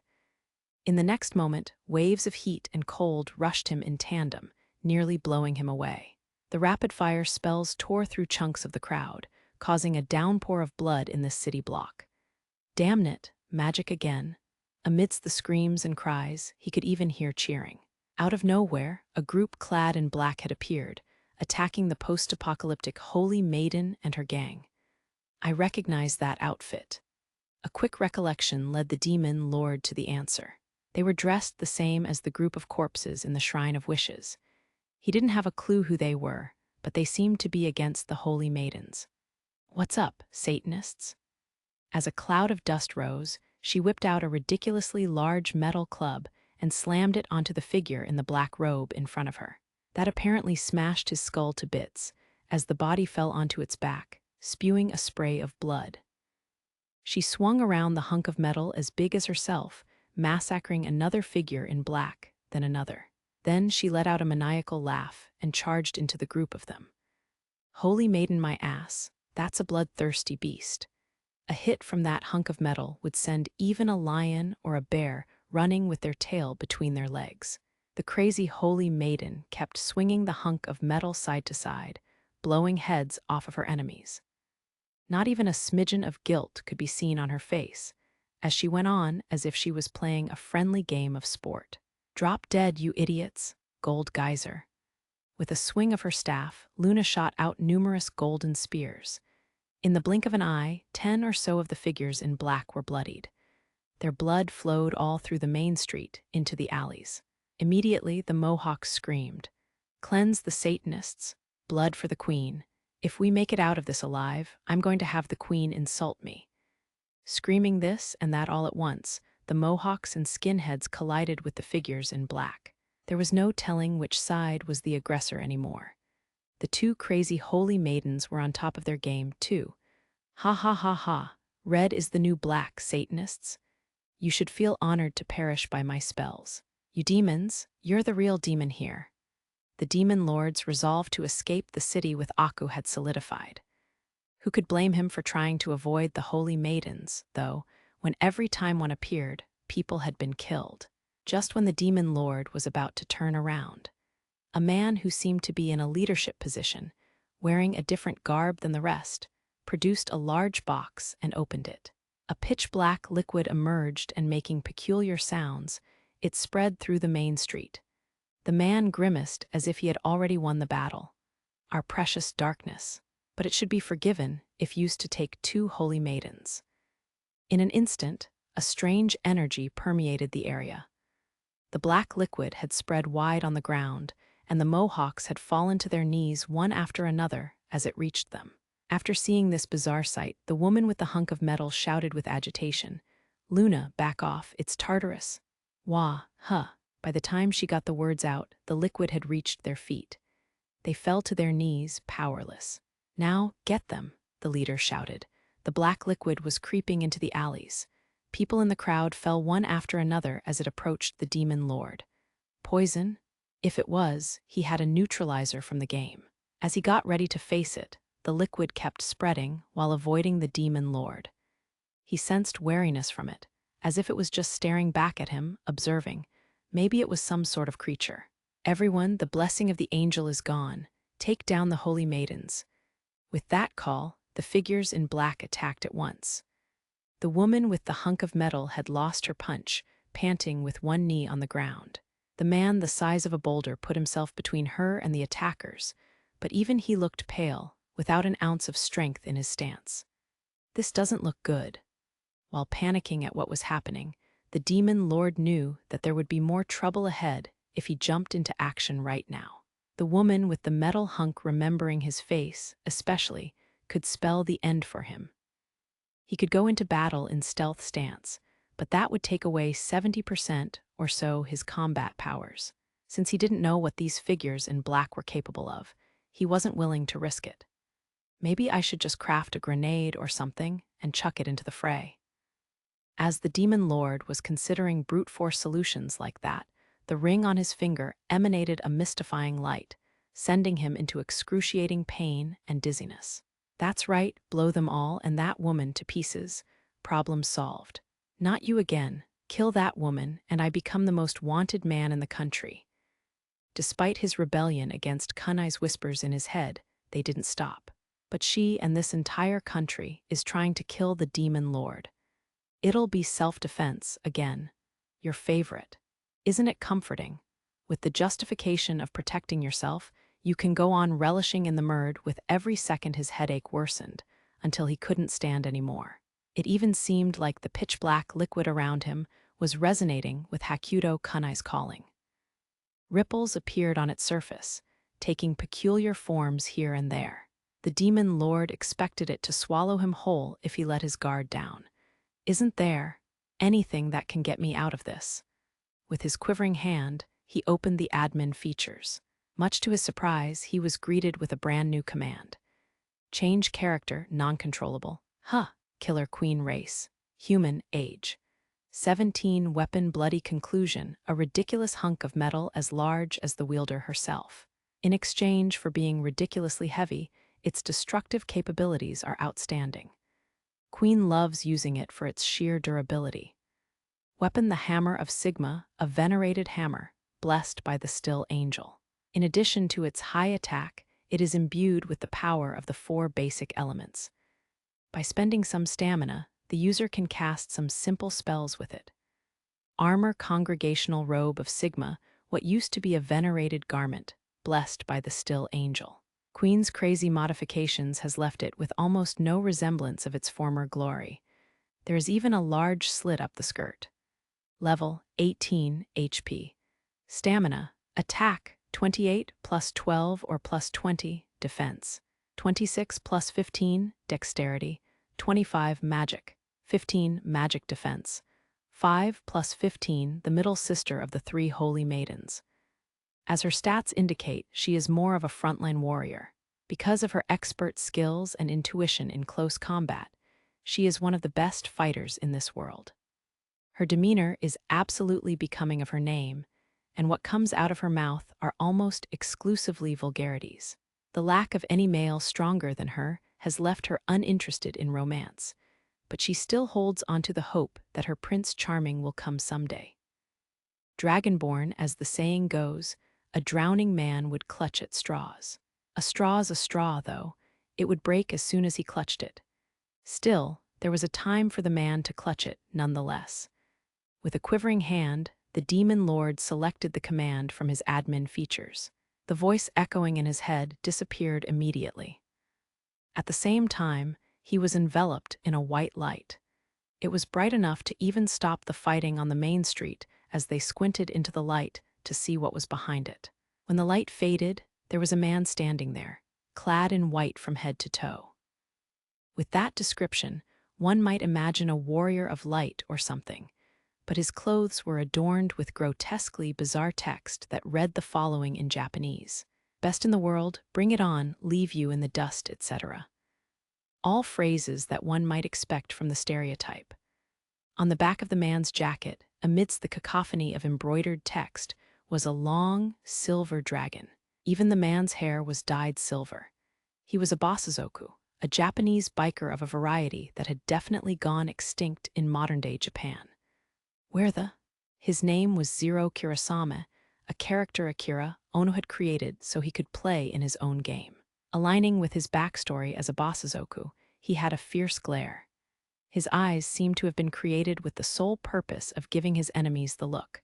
Who do you think you are? Huh. As one of the Satanists yelled at him, Zero responded with the look. He certainly had no idea where he was, but he seemed ready to finish a fight if one started. Zero looked over at the main street. When he noticed Queen and Luna curled up on the ground, his expression changed. Tusk. Getting off on bullying a kid and a chick, huh? Bastard. You must be with the holy maidens, kill him. Ooh, you guys, wanna go? Grudge has been set. As soon as Zero muttered this, blue flames rose out of him. One of the Satanists swung his short sword, attacking him out of the blue. Zero tilted his head to dodge the sword without a word and swung his right fist with astonishing speed. An unworldly crunch was heard as the man did a 360. His face had been caved in to the shape of Zero's fist. His nose was shattered and most of his teeth were broken. The man was twitching on the ground for a few moments before his eyes rolled back into his head as he lost consciousness. With a single blow so impactful in many ways, the Satanists fell speechless. I only need one punch. For trash like you. Nuwu, shut up, you idiot. Akira Ono, trapped inside Zero, screamed in protest at his corny one-liner. This was beyond embarrassing. It was practically abuse. But alas, Akira's voice was heard by no one else, and he couldn't move a finger of Zero's body. It wasn't that he was logged in as Zero, but had changed his character. Therefore, Zero acted and spoke as he pleased, according to his backstory, which was that of a rebellious biker teen from the good old days. To lift up the weak and beat down the strong was the lifestyle of a traditional Bosazoku before they went extinct. Who is that? Queen was transfixed on the man who appeared in front of her with a burst of light. For a moment, she thought an angel had materialized. Instead, there was a man wearing a silver dragon on his back. A rocking stud at that. What is that blinding white outfit? Shit's unreal. It even looked like he had carved bindings all over his body. There were ways to carve magic directly into one's body, but that was a fighting style that literally drained the life out of the user. No one could withstand that with an ordinary mind or body. When one of the Satanists had swung his sword at him, Queen couldn't help but let out a cry. But then, a flash of his fist blew away the Satanist along with her concern, sending the attacker onto the ground after a full 360. I only need one punch for trash like you. Damn, that's so cool. The electrifying line had struck through her heart. Some strange elation she had never felt before came rushing from deep within her. What came to her mind was an old prophecy she had scoffed at before. When the demon lord descends on this land, so does an ancient light. That prophecy was for real. What she had discarded as nonsense spewed by the old hags at the church was becoming a reality. There he was, right in front of her, the man in light wearing a dragon on his back. What are you? Who are you? Another Satanist yelped in astonishment. Queen listened carefully for the answer. Where did this rocking stud come from? Scum like you who bully women don't even deserve to know my name. Woman, he called me, a woman. All the blood in Queen's body rushed up to her head.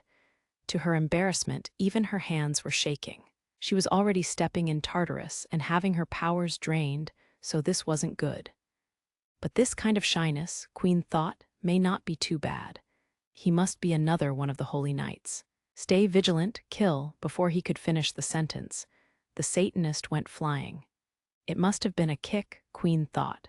His moves were so fast that she could barely follow them with her eyes. She looked over at Luna, about to tell her that she wouldn't want to miss this fight, but the little fucker was on her back now, seeing stars. This bitch was hopeless, through and through. Ready or not, first skill. Kung Fu. As soon as the man had said those words, it seemed like he had grown in size. What followed was a straight punch as fast as a lightning bolt. The Satanist who took the hit was dramatically blown away, snowballing through a few more of the bunch. The attacks, though, kept coming like a whirlwind. Show me your moves. Second skill, close combat. He dove into the crowd of Satanists, unleashing a flurry of countless kicks, concluded by a full-force roundhouse kick. The whole lot of them were blown into the air as if a tornado had hit them, sending the Satanists into a panic. Don't you know, you can't run from a dragon. Third skill. Phoenix Fall. With a ferocious 3 consecutive punches, followed by a final one into the ground. A blast of energy took the form of a dragon as it carried 30 or so of the Satanists away towards the horizon. Now every single one of the Satanists were on the ground. The only one standing was the man with a dragon on his back. After looking around at the carnage, he brushed his hair back with both hands and dropped another electrifying line. Give it a good millennium before even thinking about taking on a dragon, rookies. He's so cool. Queen nearly screamed this out loud. If her knights were not around her, she would have cupped her hands around her mouth and screamed it loud. Before she knew it, even the Tartarus that was covering the block had vanished. Did the Satanists collect it somehow? What a strange city. Even after such a rampage, the man hadn't even broken a sweat. When Queen wondered if, perhaps, he really had some dragon's blood in him, his piercing eyes were pointed at her. Queen's heart was taken hostage by the black eyes that met hers. Chick over there. You all right? Why, yes. Yes. She nearly slapped her own mouth, but right now, she didn't feel like she could even show her face to anyone. It was terrifying to think what sort of expression she must have had. You're pretty reckless. What's a chick doing against dudes with shivs? He's worried about me. Queen tried to remember when she had been treated like this last. It must have been when she was a young child. Although she didn't know why, something warm and fuzzy was swelling within her. Well, just call me anytime if those scum pick on you. I'll rush over wherever you're at. Ag, I can't take it, my heart. It must have stopped like 4 times already. I can't act myself around him now. If he finds out I'll die, there's no way I could live with it. UMW, won't you? Tell me your name? A sickeningly sweet voice escaped her mouth. Queen couldn't believe the sound of it. Fuji, who had been listening beside her, did a spit take. Queen made a mental note to make him regret it later. Thoroughly regret it. I'm Zero Kirasame. Zero. I'm so sorry. You got roped into this. It's no trouble. I got to protect my title of best fighter in the world. I feel like I'll get a nosebleed. How was it possible that everything he said struck Queen's heartstrings on the bulls? Her heart was continuously crumbling to a sweet symphony. Queen was growing more confident that this may very well be destiny. Looks like a lot of them are hurt. Tend to them. I gotta get going. I will. Zero.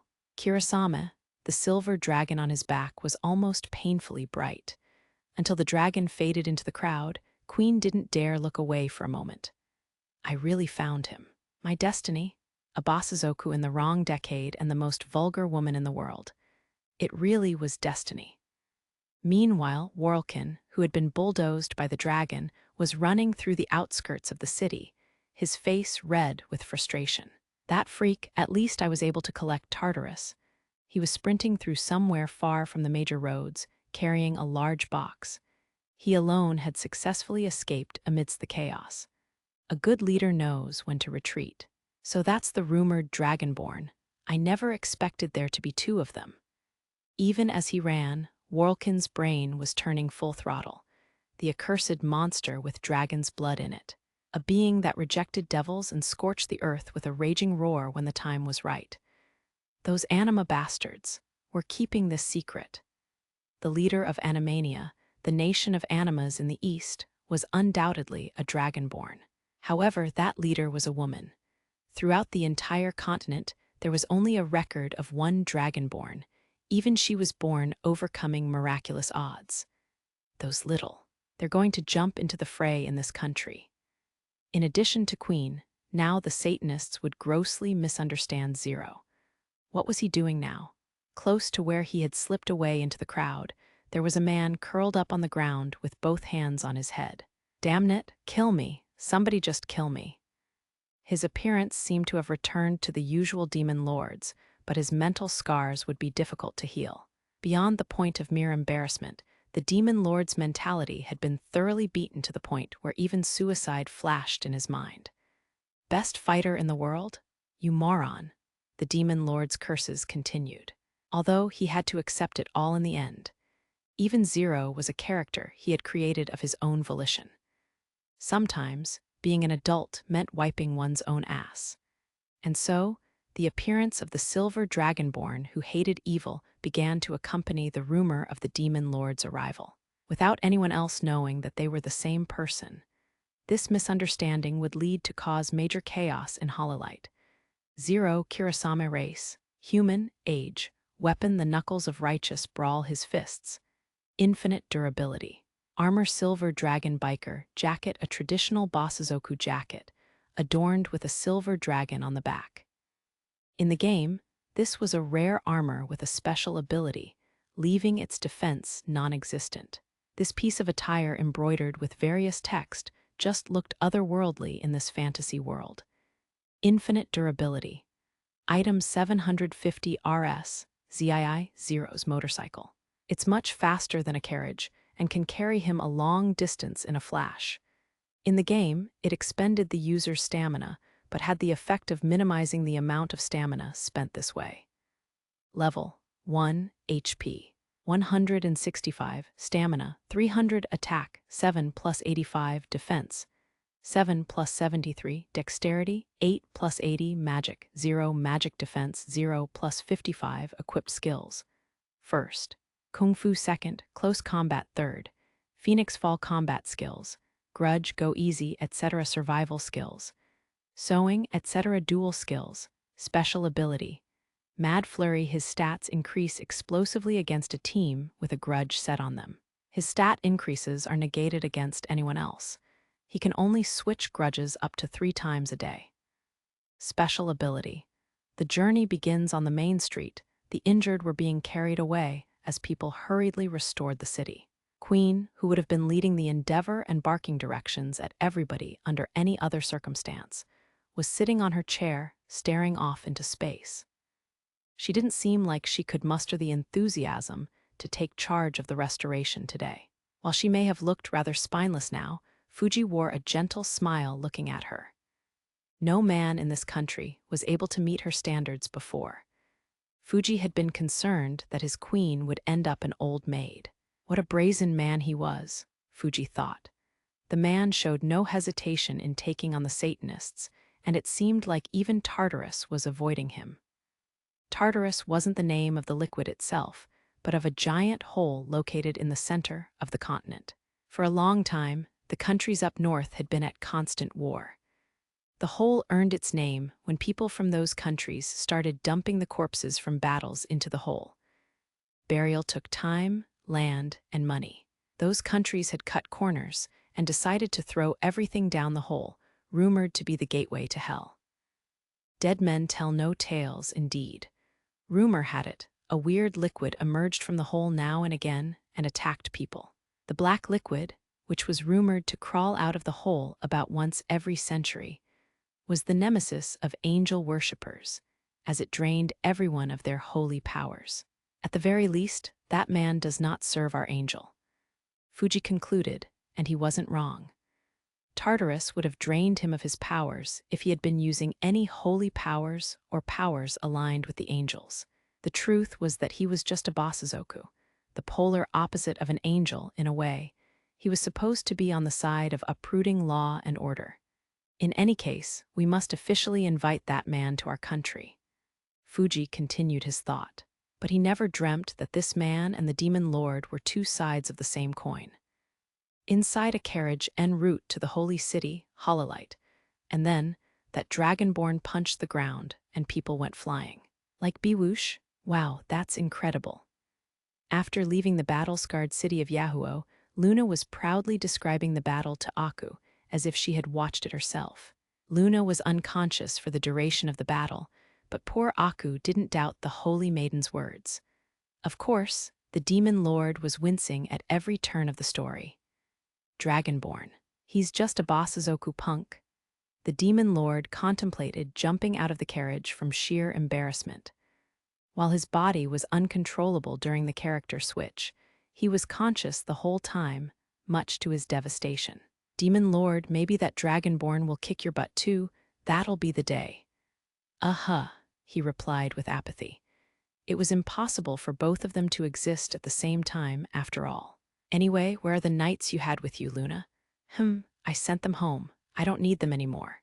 You, someone at the top of a nation's government going solo, that was something unthinkable by the demon lord's standards, especially when there was a terror attack and assassination attempt just the day before. What are you going to do if there's another emergency situation? Why, you'll be there. Huh, when did I sign up to be your bodyguard? Zip it. I know you're jumping with joy inside to be with me. You pervert. A vein protruded on the demon lord's forehead, but Aku, who was sitting in between them, laughed. It will be so much fun. I've always wanted to go on an adventure like this. For real? See, listen to Aku. Swear your servitude to me, demon lord. Staring down, Luna's self-righteous finger pointed at his face. The demon lord could only sigh. After some time had passed in silence, the demon lord thought of some items to craft. Fine, we'll head to the holy city together. It doesn't hurt that you have this carriage. But you have to change into something more inconspicuous. Change. You're trying to get me into something pervy, aren't you? You moron, put this on. What is this? And where were you keeping it? The demon lord had produced a blazer. He figured she wouldn't draw too much attention to herself walking down the street in something like that. He had other options to pull from, like a high school uniform, a maid's outfit, a china dress, and many more. But he thought taking out any of those would have only given Luna more ammunition to call him a pervert. On the other hand, the defense of any normal clothes from this world was unsatisfactory. In the end, he reluctantly decided to bite the bullet and spend some of his precious SB. A defense of 10 isn't too good, but our priority is keeping people from knowing who you are. 10. You know, you say some weird stuff sometimes. Ignoring her, the demon lord crafted another item, a sweet dumpling skewer. This was a one-shot item that healed the user's SB by 50. In this world, that classified it as a miracle drug. Aku, you must be tired from the ride. I know you don't have much experience in carriages. Have some of these. They're sweets from my country. Wow, they're so cute, such a sweet scent too. Thank you, Master Demon Lord. That looks good. I want one too. There's half a dozen of them. Knock yourself out. I'm going to smoke outside for a bit. Go ahead and change while I'm out there. The demon lord stepped out of the carriage to be greeted by a clear sky above him. Gazing up at it, he lit a cigarette with practiced efficiency. I better grind some SB somehow. His SB was already down to just 50 and some change, which wasn't a comfortable number. The demon lord could blame part of it on him spoiling Aku and Luna, though. Just like the game, I gain SB when I fight. The first option that came to mind was playing adventurer, the staple of fantasy worlds. In fact, there were adventurers in this world, too. They took on various quests, and some specialized in hunting monsters, while others were more like treasure hunters. Since there were always wars going on up north, mercenary work wasn't an unpopular way of putting food on the table, either. I can't have people seriously pegging me as a demon lord. Maybe I should find a day job. Akira Ono, a working Japanese man at his core, considered this option too. On the other hand, the prospect of working a 9-to-5 in a fantasy world, of all places, wasn't a pleasant one. Miss Holy Maiden, this is so sweet. Ah, stop being so childish, Aku. A proper lady enjoys sweets in Madara, MMMMM. I even feel like I'm not tired anymore. That pervert. He's probably trying to get our guards down with food so he can do unspeakable things to us. But these are so good. It's like they're doing a skit, the demon lord mumbled, hearing the ruckus from the carriage. At the same time, his ultra-keen hearing picked up another commotion, people yelling and swords clashing. He squinted into the distance to see a pair of women being chased by wolf-like creatures. You ask, and you shall receive. The corner of his lip lifted into a smirk. It was an expression truly becoming of a demon lord. To the holy city, ready, Yukikaze, the woman said, drawing the sword from her back. It was a giant sword that looked too heavy to lift, even for most men. There were loads of spell stones embedded in the sword, but the wielder had opted to make the sword heavier with them rather than lighter, to bolster its attack. She wore a large brown robe that covered most of her body, but patches of her skin that showed through the opening in the robe were coffee brown, befitting of the hot climate. Her hair was short, perhaps to keep it from impeding her movements. All in all, she looked athletic. Her hair and eyes were a burning red. Mikken was her name, and while her eyes were piercing, her appearance would be considered attractive by most. In fact, she was one of the most famous adventurers in Hololight, ready, prime, and dripping. A dainty mage who answered to the name Yukikaze gave a reply with dangerous connotations. In accordance to that name, which means wind of snow in Japanese, Yukikaze's hair and eyes were bright white. From in between her black robe and stereotypical witch's hat, her sleepy eyes were peeking out. Just, please take it seriously, Mikken replied. I always take it seriously. I'm getting these weird implications every time you say something. It's all in the ear of the listener. Maybe you're frustrated. Yukikaze's voice was soft and sleepy, but had a cute soprano chime to it. Her popularity in Hololight was explosive, making her something like a pop star. This adorable 15-year-old starlet had captured the hearts of most boys and men around the country. Under her robe, however, was the body of a 15-year-old boy. There's supposed to be a pack of sand wolves around here. I'm all sweaty from this heat, especially in my bosom. You don't even have a "Gah, you drive me nuts." Poor, blind Mikken. Only those with a pure heart can see my shapely breasts. Scratching her head, Mikken ignored the comment. This line of conversation was nothing new for them. A sand wolf was a decent threat on its own, but their numbers exploded once they formed a pack, making them extremely dangerous. A pack of them could be aggressive enough to charge into a well-protected city, so an unprepared village didn't stand a chance against a stampede of them. This was why it was critical to take down a pack while it was relatively small. When the pair arrived at the point where the pack had been spotted, their eyes widened. There wasn't a pack of sand wolves there, but an overwhelming horde of them. Nope, nope, nope, we can't deal with that. I can't take that many. There's only one of me, with only one hole. This isn't the time. Watching the two of them making a ruckus as they ran toward him, the demon lord laughed. But then, the color started to drain from his face as he realized how many wolves were chasing the girls. How many of them are there? A drop of cold sweat trickled down his face, now devoid of a smile, and even the cigarette fell out of his mouth. A sort of primal fear curdled within him. No matter how powerful of a protection he had, the sheer number of the horde evoked a natural dread in the demon lord, as it would have in anyone. Hundreds of them. Wait, it's a train. A train was a phenomena occasionally seen in MMOs, where players running away from enemies cause a large number of them to chase after them, until even uninvolved players get wrapped up in the mess. No matter the intention, causing a train was a strong taboo according to MMO etiquette. You, run, ... it's up to you now, Silver Fox, KO. Screw them. Take some responsibility and get eaten already. The demon lord nearly screamed this out loud, but somehow held back. If he were to run away, Aku and Luna would have been in danger. I can do this. I know I can. I just have to try hard enough. With desperate self-motivation, the demon lord hyped himself up. I've got the shield. This is fine. This is fine. This is fine. This is fine, right? In the game, of course, the shield only ever activated against other humans. With a deep breath, the demon lord calmed himself. Then, remembering Hakuto Kunai's character, he started speaking to perfectly match what the game's final boss would say in this situation. Fools, why run from a pitiful drove of beasts? The demon lord said, looking at the two girls running away, but he was speaking more to himself.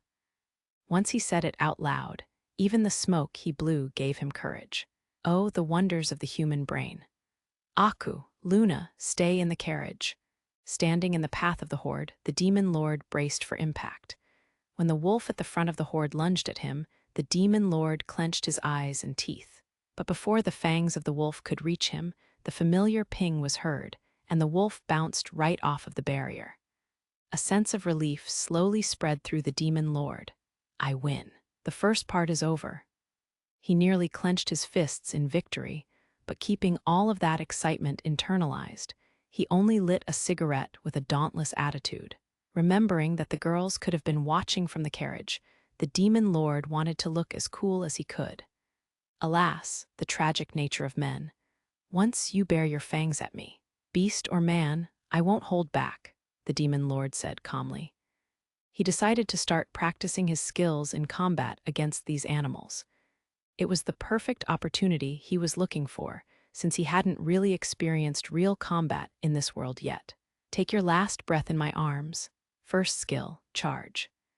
His hand moved too fast for the naked eye to follow, and the demon lord threw a knife into the horde, slicing through a few dozen wolves. The next instant, his body leapt at lightning speed. Holy crap! The world seemed to move in slow motion, where everything was almost to a standstill, except for the demon lord. Now, he was really getting into it. Your lowly eyes have no right to gaze upon me. Second skill, I gouge. In a flash, the demon lord's right hand drew a straight, horizontal line in the air, slashing the eyes of every wolf in the vicinity. Shards began to flow from the demon lord's left hand. A sand-like substance created by the Empire that impeded the vision of nearby enemies for half a minute. The wolves cried out in confusion before turning their backs to flee. To kick them while they were down, the demon lord said, "Didn't you know? You can't run away from the demon lord." Third skill, mad rush. The knife in the demon lord's right hand danced in a flurry, chopping up countless wolves with each wave of the arm. Finally, the demon lord forcefully threw the knife into the middle of the horde. A shockwave erupted upon landing, erupting a giant pillar of flame. There had been enough wolves to swarm every inch around him, but now they were engulfed by the flames, one after another, immediately turning to ash. In the end, the horde of wolves had gone down from about 300 to 5. The remaining bunch were desperately growling, as if to conceal their terror. Mere beasts, after all. That was hardly a chore. Brazenly smoking his cigarette, the demon lord dropped this line. He must have started to enjoy it somewhere along the way as he was getting into his part. Perhaps he wanted to blow off some steam after the Bosazoku fiasco. Have you learned the insignificance of your existence? Then kindly scram. On this command, the wolves scrambled away. Now that their numbers were so few, it would take a considerable amount of time until the sand wolves would form a full-fledged pack again. While the horde had been successfully dispatched, the pair of adventurers had some thoughts upon witnessing this annihilation. That's the demon lord we've been hearing about. Mikan was shaking at the one-sided battle that had just played out in front of her. In truth, that wasn't so much a battle as it was a massacre.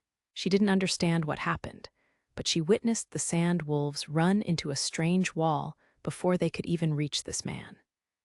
Everything about him was outside her realm of knowledge. What's more, he had just called himself the demon lord. The silver fox is foxy. My butt is tingling. Yukikaze felt a hot pulse in her rear end after watching the one-sided beatdown.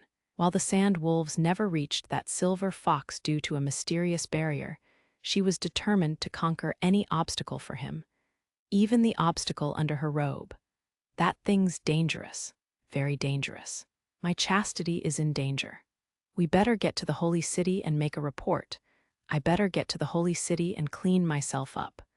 While their conversation wasn't cohesive, that was nothing new. Meanwhile, Aku, who had been watching from the carriage, said with excitement, "Wow, Master Demon Lord, my heart's pounding really fast." Placing her hands on her heart, Aku blissfully closed her eyes. He had saved her from a life without purpose. He always protected her, without fail.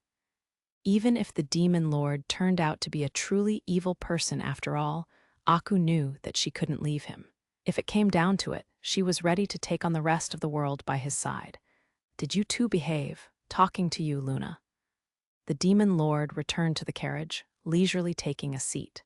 Luna had already changed into the blazer, which added a sense of daintiness to her appearance. She at least looked like a princess now. Perhaps bothered by the skirt that went with the blazer, Luna squealed with a blushing face. That wasn't too bad. Keep protecting me like that. I wasn't protecting you in particular. Anyway, don't you have something to say? You know," the Demon Lord sighed internally. He was an adult, after all, albeit by the most basic definition. He was well aware of what to say to a girl who had just changed into a new outfit. "Looks pretty good on you. Looks really good, actually. Dita. A lady like me looks great in anything."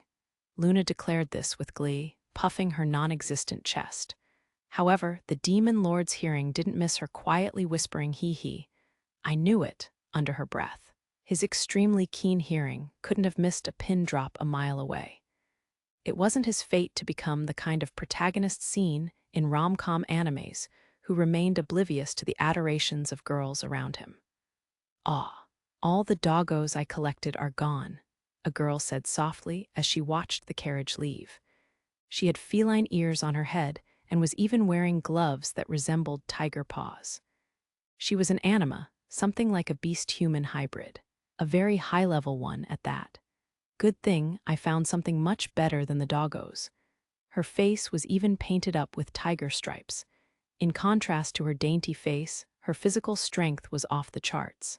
In fact, behind her was a shield liger, a monster incomparably more threatening than a mere sand wolf, presenting the top of its head to the girl in a sign of obedience.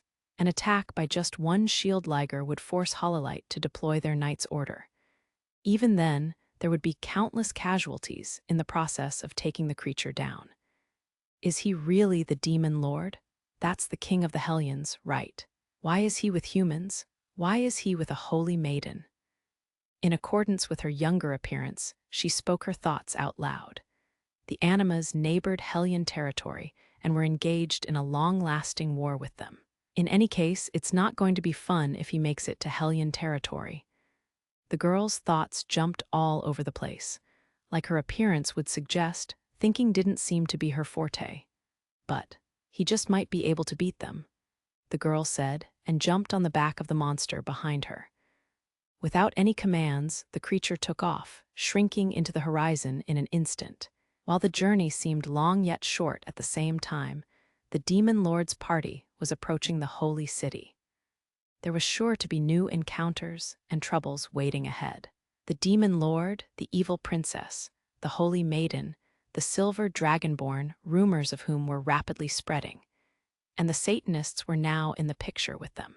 The havoc wreaked by the demon lord was about to reach the level of a national catastrophe. But that's a little ways down the road. Chapter 3. Trouble in the Holy City. The demon lord's army emerges. En route to the Holy City. Hololite, ha ha ha. Finally, the time has finally Kfa Gfa. The demon lord had stepped off from the carriage to take a break, but as soon as he opened the admin's screen, he let out an insane cackle. Eventually, he had laughed himself into a coughing fit. It looked pretty dumb. I knew he was an idiot. Master Demon Lord is just a jokester. Aku attempted to salvage the situation, but Luna's glare remained harsh. In fact, it grew more accusatory by the second. That look, he's thinking of something perverted.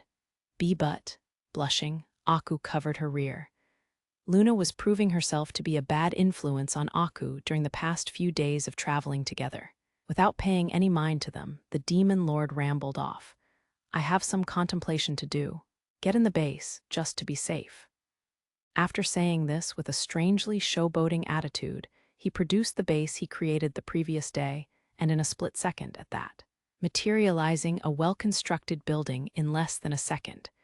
If it were a magic spell, this would have made the demon lord one of the best mages in this world. Oh, the magic house. I always wanted to see what was inside. Miss Holy Maiden, there's an oil drum bath in there. Oil drum, what's that? As they chatted their way into the base, the demon lord called to the coachman.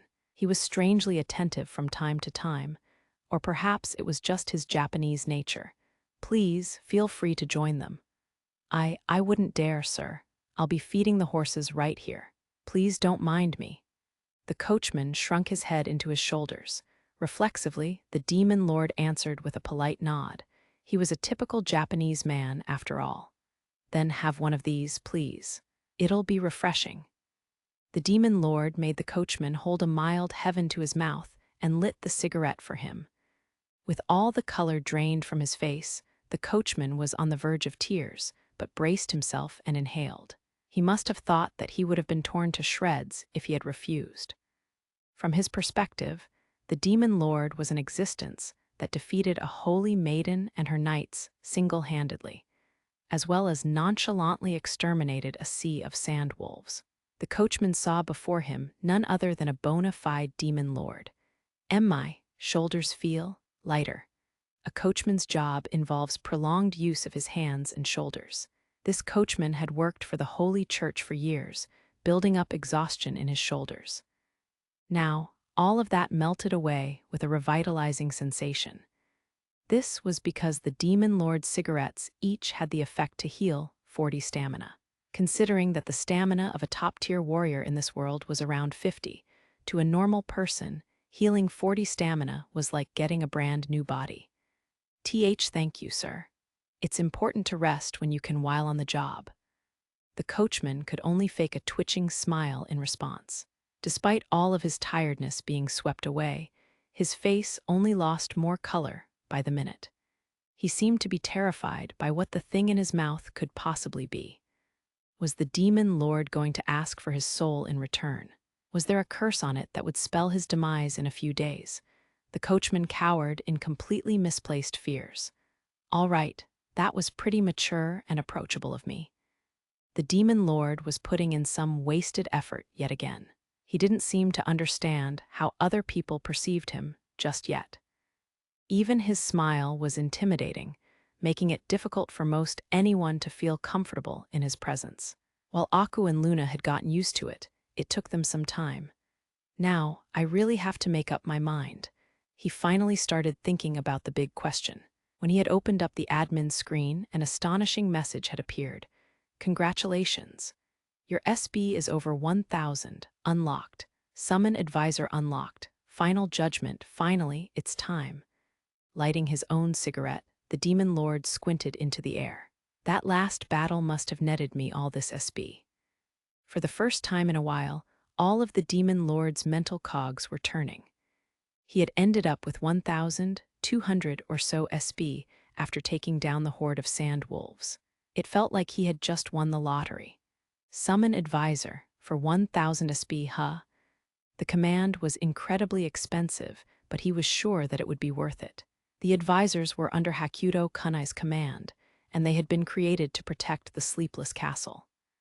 Any one of them could take on an army. Both to protect the party and to expand his options, summoning an advisor seemed critically necessary to the demon lord. Then, the question is who to summon. Kunai had commanded an army of 2,000 men, all armed with contemporary war gear, but those were faceless mobs in the game, which left him with 8 people he could truly call advisors.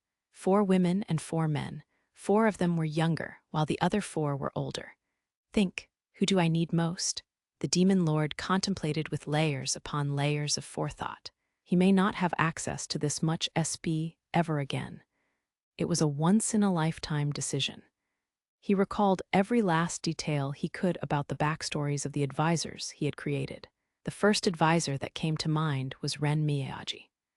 Bringing to life everything Akira Ono wanted to see as a game designer, she was the best advisor there was. A beautiful and brilliant master of martial arts, born of noble birth, she was a 16-year-old girl, way too perfect to ever exist in the real world. Amazingly, while her HP was lower, her overall stats exceeded even those of Hakuto Kunai, the final boss of the game. As a functional second final boss of the game, she was the source of many a miserable experience for the players. At the same time, she was the most popular character among them. Despite her status as an enemy character, she had enough charm to be liked by most people who played the game. She would appear as cold as ice on the surface, but had a kind heart. Secretly, she had strong reservations against the game hosted by the Empire day after day. Can't go wrong with Ren. Ren was loyal too. Due to her past, she was in a position to harbor nothing but great gratitude toward Kunai. He didn't have to worry about Ren attacking him out of the blue. From what he could tell by watching Zero from the inside, characters from the game had their own free will and acted according to it. In other words, they were faithful to their backstory. Summon a dangerous advisor, and the demon lord could end up being killed. The next candidate who came to mind was another one of the younger advisors, Akin Fujisaki.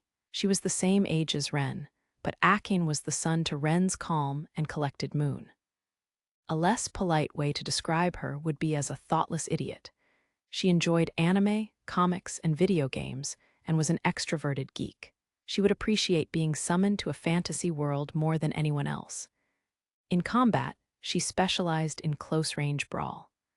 For some reason, she wore a china dress and wielded a pair of tonfa, making use of being the fastest among the advisors. She's going to put the C in crazy around here. I can't take that. Next, he thought of Yukarino, an older member. She was a genius doctor and scientist. According to her chilling backstory, she had performed countless human experimentations to satisfy her sadistic urges and in pursuit of her lifelong goal of uncovering the mysteries of the human body. In the end, she had killed over 800 patients, leading her to be sentenced to death by the ethics tribunal. At 22 years old, she was an elegant beauty in a lab coat. Recalling her backstory, the demon lord felt a shiver go down his spine. He wondered what could happen if she came to life equipped with free will. He wasn't confident that she would continue to serve him without question, but you could cure any disease or injury. While she was a brilliant doctor on her own merit, her special ability was almost game-breaking. She could even heal Aku's leg in an instant, the demon lord thought. His first-hand experience with various powers from the game, which had now materialized in this world, made him confident of that. The last female advisor was Shizuka Matoba. She was the same age as you, but more insane. After repeatedly committing senseless murders in the capital of the empire, the royal realm, she had earned the moniker of Walking Calamity. According to her backstory, she murdered everyone she came in contact with without exception, bringing down chaos upon the royal realm. Born with a fetish for taking apart human bodies, she was a psychopathic serial killer for the history books. Her attack rivaled that of Ren's and was a berserker in combat. No freaking way. I'm a dead man if I summon her. Shaking the thought out of his head, he scratched Shizuka off of his mental list of candidates. At the same time, he also scratched off all 4 male advisors from the list, since all of their powers were too centered around combat. In this world, so far, the Demon Lord had no trouble taking care of combat on his own. He wanted to summon an advisor that could do something that he couldn't. Use the one. While the Demon Lord didn't expect any illness to befall him, he had to prepare for the worst. Since Yu was also a scientist, he hoped that she could concoct something to combat magic spells, too. The problem was her dangerous choice of avocation, as well as her razor-sharp intelligence. If he were to let her be, she would go around killing without a second thought, dissecting people to her heart's content, acting only to quench her desires. To boot, she had a particular fetish for younger boys. In truth, the Demon Lord had no idea what would happen after summoning her. Damn it, why did I have to make every one of them a weirdo? The Demon Lord cursed at his past self. The backstories he had created were now coming back to bite him. Gah, just do it already. At least I can handle you if she decides to attack me. A trio of NPCs that were not under Kunai's command came to the Demon Lord's mind. If they were to show up here, the Demon Lord wasn't confident that even he could handle them. With a sigh of relief, he made sure that none of them were on the list. Admin feature. Summon advisor. With his mind made up, the Demon Lord uttered those words. I said it. It's starting. There was no turning back. You, come hither to my presence. Yukarino, you. Come hither to my presence. With that call, 2 pillars of light, one black and one white, appeared in front of the Demon Lord. When the pillars merged into one, a woman appeared, wearing a lab coat. Most would have called her beautiful. Long, straight black hair and an hourglass figure. For many, she had the ideal female appearance. At your service, Mr. Secretary. The Demon Lord felt a sense of nostalgia. Hakuto Kunai's official title in the Empire had been the Secretary of Citizen Happiness Management. He replied with an attitude becoming of that title, as he slowly and carefully gauged his advisor. Yes, thank you for coming. At your command, Mr. Secretary, I would go anywhere. Are we in the next arena? Looking around at the unfamiliar landscape, you looked slightly confused. There was a strange aura of daintiness when the icy woman showed such an expression, but the demon lord's nerves were about to burst. She's talking, all on her own. Watching a character he had created moving and talking in front of his very eyes evoked a powerful emotion within the demon lord, but he didn't have the time to watch in awe at the moment. As he was considering how much to tell her, he realized, in any case, she is crazy hot. You had garnered fanatic popularity from the community of masochistic players. Now, the demon lord was beginning to understand where they were coming from. It's worth noting that you and Shizuka were extremely popular among female players, too. Strong female characters must have been appealing to women as well as men, he imagined. Now, where to start? First of all, we are not in the Empire, nor in any of the other nations, for that matter. Carefully, the demon lord formed his words as he observed you. He was sure that none of his advisors would have ever thought that the Empire and the world it resided in was all within the digital world of a video game. Certainly, they didn't doubt that they were living on Earth and in the real world.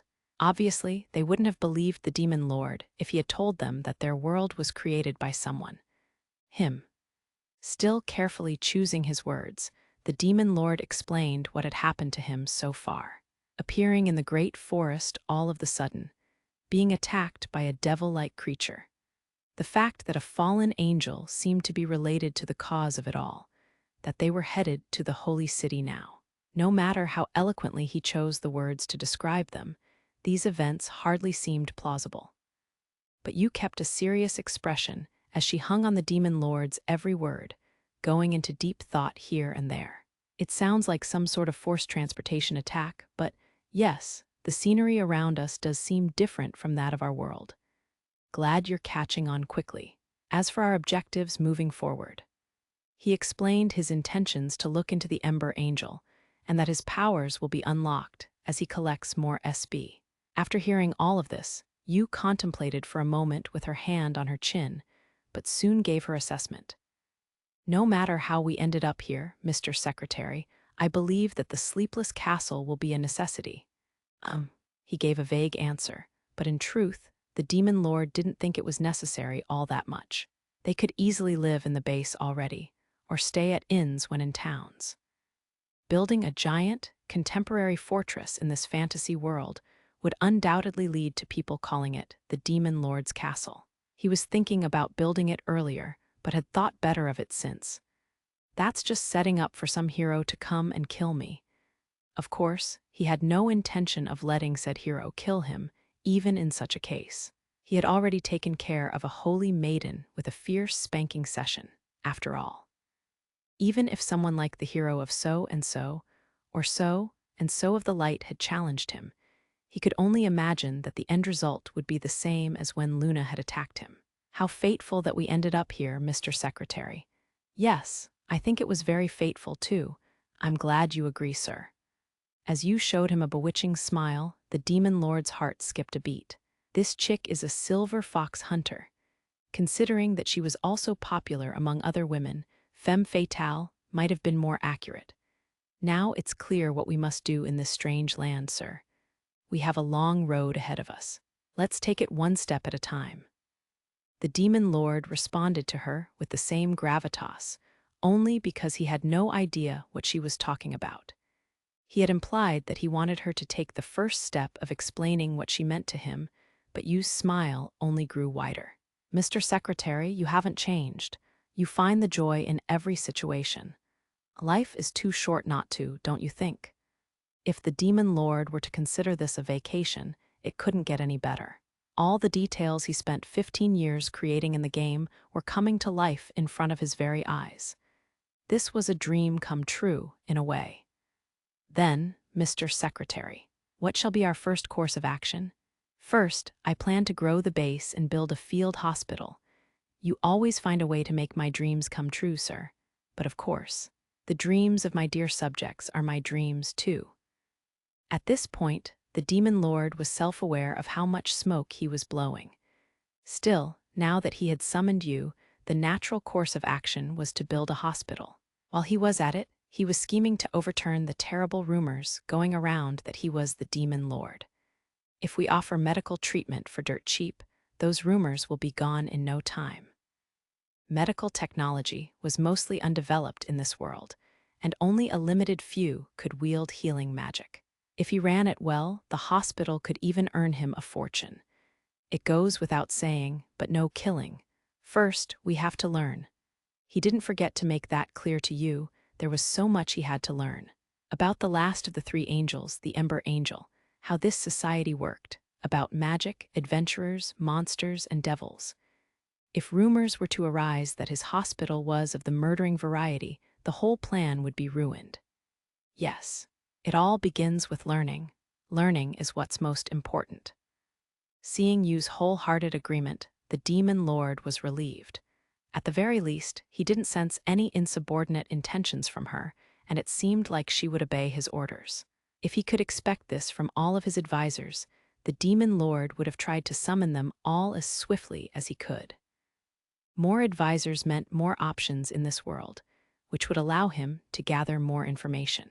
Then I will tell you everything I've discovered so far. He shared with Yu the various things he knew about the strange world they were in. Her mind seemed to be as intelligent as he had imagined. As she processed everything, he threw at her like a sponge, soaking up water. The demon lord's stomach sunk at seeing her intelligence on display, though. There's no doubt she's smarter than me. I don't know jack about science or medicine. No matter what, I can't drop the ruse. If you were to find out that he wasn't Hakuto Kunai, the demon lord couldn't predict what would happen to him. The blood drained from his face as he imagined the bloody conclusion of being stabbed to pieces, and you walking away with his head in a bag. Then, I'll introduce you to our companions. Play nice. Yes, Mr. Secretary. One last thing. As far as they know, we are from a distant nation in this world. Keep that in mind. Understood, sir. And so, the demon lord introduced you to the girls. Of course, a cacophony ensued. Who could have blamed them? A whole person appeared out of nowhere. If that wasn't magical, what was? She's so beautiful, Aku shouted. Is she your lover? Where did she come from? And Luna yelled over her. I summoned an advisor of mine. I hope you will all get along. How intriguing. As the secretary was explaining things to her, Yu was jumping with joy on the inside. They had held immense power before, but only within the confines of the arena.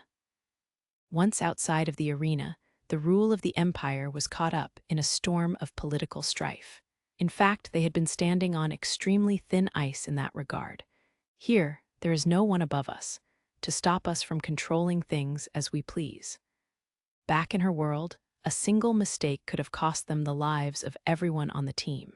It wasn't unusual for all of one's allies to turn on them overnight. You didn't much care what world she was in now. Now that she was released from the Empire, which had been her entire world up until this point, Yu considered herself finally alive. Besides, there are people completely different from us in this world, not to mention magic. She had to know it all. The entirety of this world's humanity. Their flesh, skin, organs, brain, heart, cells, DNA. She had to gather all the information there was and solve the mystery. Honestly, she wanted to start on that as soon as she could, but she controlled her beating heart as she steadied her breathing. You are as astounding as always, Mr. Secretary. Despite the outlandish situation they were in, he seemed to be taking it in stride, even enjoying himself. He had even said that their transportation to this world was fateful. She completely agreed. It was as if someone was telling the two of them to create an empire of their own nation severed from the constricting higher-ups of the empire. It was sure to be a utopia, she thought, both for her and for the secretary. While she felt like she was overstepping some boundaries in thinking so, she considered the secretary both her boss and her comrade. While she had only been able to kill about 800, the secretary was born a demon lord, standing in the blood of over 4 million. If she were able to assist him by his side, she trembled to think of just how many. Now, she didn't think she could keep in her laughter any longer. As loud as she could, she wanted to shout out to the world, "We are liberated. You Carino race, Human age, 22 weapon hand grenade explosion damage to a wide area. Thanks to her skill, you can wield this weapon with catastrophic results. Infinite uses. Armor Doctor's lab coat the fabric looks thin, but is immensely effective. As a bonus, it protects the wearer from all status conditions. Infinite durability. Level 1 HP, 6000/6000 stamina.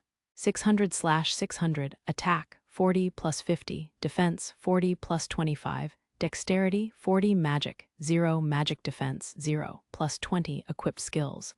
First, explosive expertise second, to pieces third, chain explosions combat skills. Lock-on, instinct, psychopath, hunter, ruthless, iron maiden, strategist, avenger, limit breaker, breakthrough survival skills. Propaganda, recover, sadist, charm, duality, genius, academic, medicine, causality, censorship, special abilities. Hands of God, etc. The hands of God. As soon as introductions were concluded in the base, Aku's treatment began. The demon lord watched the treatment, breathless. This was something he couldn't predict the outcome of. No, stay strong. What am I doing if I can't even believe in a character I created? All right, Aku. Try to relax. Okay. As they watched, the fingers on Yu's right hand morphed into a syringe, surgical knife, etc. This was Hands of God, one of her special abilities. The demon lord had witnessed it in-game countless times, but seeing it for real was pretty grotesque. This ability, though, came with the game-breaking power of eliminating any and all illnesses and healing any and all injuries. Why your hand? As expected, Aku was scared by the horrifying transformation of Yu's hand. But then, Yu's backstory as a genius physician seemed to kick in, as she wore a gentle smile and spoke out to relax her patient. Thanks, past me, for thinking about these details. It's all right, little Aku, just the tip. It's just going to be the tip. Why are you breathing so heavy? You're scaring me. Hold it. What the hell is she saying? Yu's perilous choice of words knocked the demon lord off of his feet. While Aku did look androgynous, she was, of course, completely female, not one of the prepubescent boys she fetishized. Aku, do you want to try on some boys' clothes after this? Let's play doctor together. And no, thank you. Please. Seeing that the conversation wasn't going to drop the dangerous undertones on its own, the demon lord rushed to interject. There's no time for musings, Yu. My apologies, sir. Yu's mouth was the one recklessly running loose, but her fetish was conjured up by the demon lord in the first place. He was the one to blame here. Then, Mr. Secretary, I'll begin. Thank you. Yu's fingers, now morphed into various instruments, came in contact with Aku's foot. They moved to and fro as if they were examining it, before a liquid filled the syringe-like appendage, which then inserted itself into Aku. Yu was able to generate various medicines in her body and inject them into her patients. The same went for poison as well. This procedure cost her some stamina, but all of the demon lord's advisors had ridiculous amounts of stamina to begin with. These procedures wouldn't drain enough stamina from Yu to affect her in any way. Hey, demon lord, are you sure she'll be okay? Don't sweat it, trust me, and my loyal subject. I've never once trusted you before. While the demon lord had replied with confidence to Luna, he was sweating bullets inside. Yu's fingers morphed from one medical equipment-like object to another, and with each touch, Aku's right foot regained color. Even parts that hadn't been getting any blood before were now glowing in a healthy pink color. Come on, Yu. All right, that's it. I'll clean up the scar too. You're a girl after all. Wait, she's done already. Yu's fingers morphed into some kind of brush. Aku's scar became more and more faded with every stroke of that brush. It was a surreal sight, to say the least. Keeping his frantic mind under control, the demon lord acted as if this was an everyday occurrence. All finished? Yes, Mr. Secretary, no complications. Aku, can you stand? I'm sure you'll have to ease into walking over time. I'll try. Aku rushed to her feet and took a few steps, timidly. While her steps were still a little heavy, there was no limp. I can walk, my foot. Excellent, why don't we take a little stroll outside? The demon lord suggested. Thank you, Lady Yu. I don't know what to. Don't worry, give your thanks to the secretary. Yu responded with an alluring smile as Aku kept thanking her. Still, she should get some steps in outside, the demon lord thought, but it wasn't like he had any knowledge about physical rehabilitation. It was just that the only thing he could do was hold her hand and walk with her. We'll step out for a moment. Stay inside. Taking Aku's hand, the demon lord led her out of the base. Outside, the sun was glaring down as always, but a clear sky seemed fitting for a joyous day such as this one. Master Demon Lord, I can really walk. It's incredible. Remember, the word impossible is not in the Empire's dictionary. Perfectly concealing his internal freakout during the procedure, the Demon Lord maintained his bravado. While he still looked like a force to be reckoned with on the outside, he was getting pretty tired of playing the part. Raising his hands into the air, the Demon Lord did a big stretch under the clear, blue sky. I can't relax in front of that advisor of mine just yet, but I'm sure it won't hurt to break character a little when I'm alone with Aku. Acutely sensing the Demon Lord's demeanor soften, Aku chimed in, cheerfully. I must be dreaming. I can walk like everyone else. You're not dreaming. You can walk and live like anyone else. Master Demon Lord, will you pinch my cheek? What a cliché. The Demon Lord stopped short of laughing it off as he saw drops of tears falling from Aku's eyes. Well, I'm happy for you. If he could have sucked back in this stupid response, he would have. In fact, he wanted to pinch his own mouth shut if it couldn't come up with a half-decent sentence when it mattered, after blowing out smoke 24/7. Master Demon Lord, may we keep walking for a while longer, Aku said, as she took the Demon Lord's hand. It didn't look much like a typical afternoon stroll, but he definitely didn't dislike walking around in this fantasy world.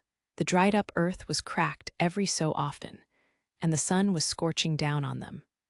But somehow, it seemed like his life was worth living more here and now than it did in the real world when he left it.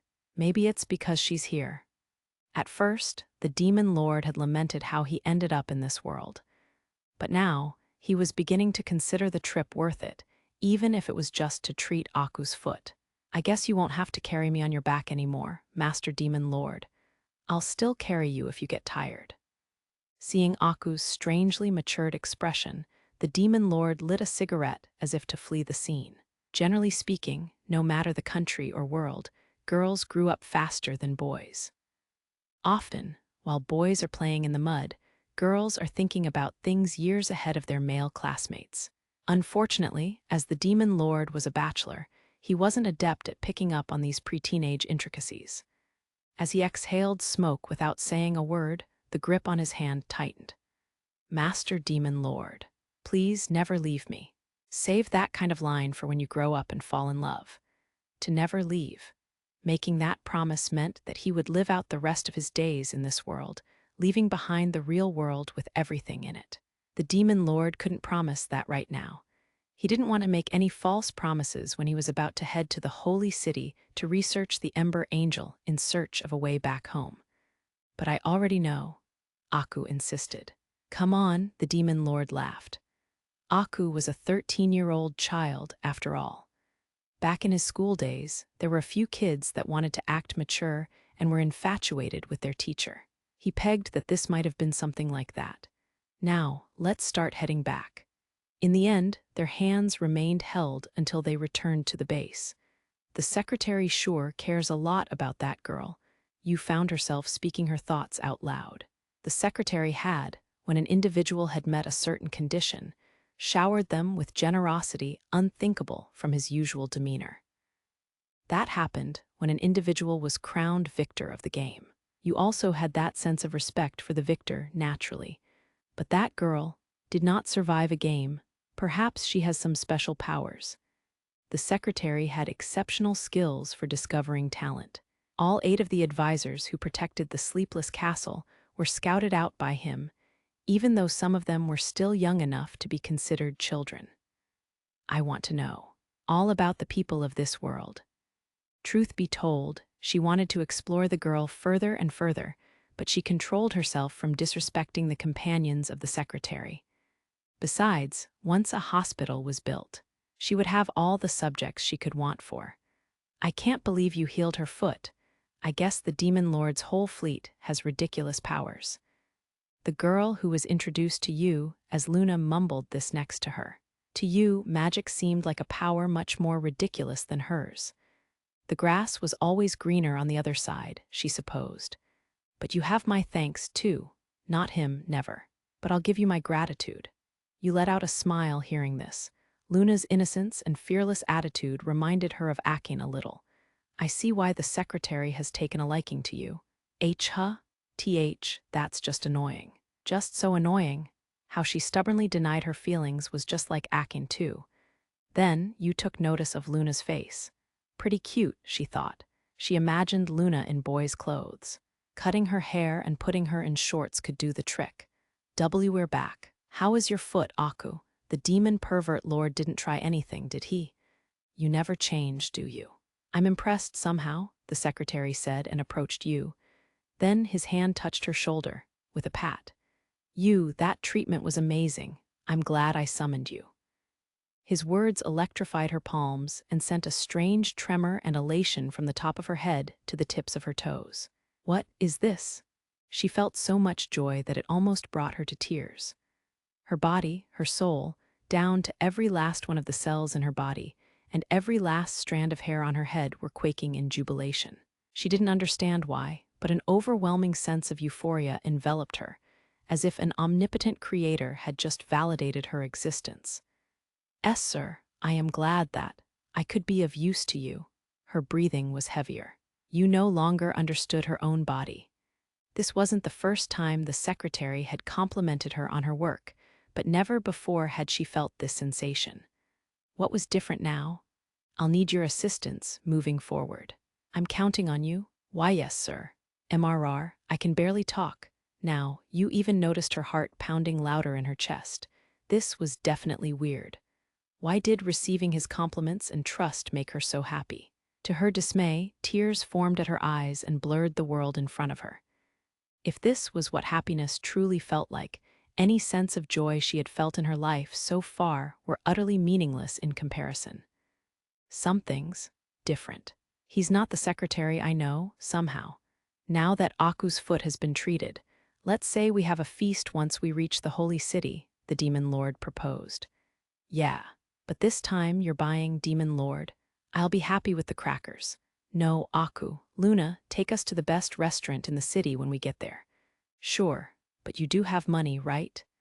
As she listened to the other three talk, you decided to hold off on pursuing her thoughts any further. Her shoulder, where he had touched her, was still radiating heat. She doubted she could think straight at all at the moment. First, the hospital. I wonder if the secretary will praise me like that again. Aku gained the survival skill. Damsel survival skill, damsel, a rare skill that existed in the game. While the chance to gain it was extremely low at 3%, Kunai would negate any attack made against the skill holder. In fact, there were times in the game where all of the powerful attacks against the damsel player were negated, allowing that player to turn the entire battle around. To a player with the damsel skill, Kunai was their messiah. For their opponents, however, Kunai was like Satan incarnate. Adventurers, somewhere in Hololight the hall was enormous, almost too big to be underground.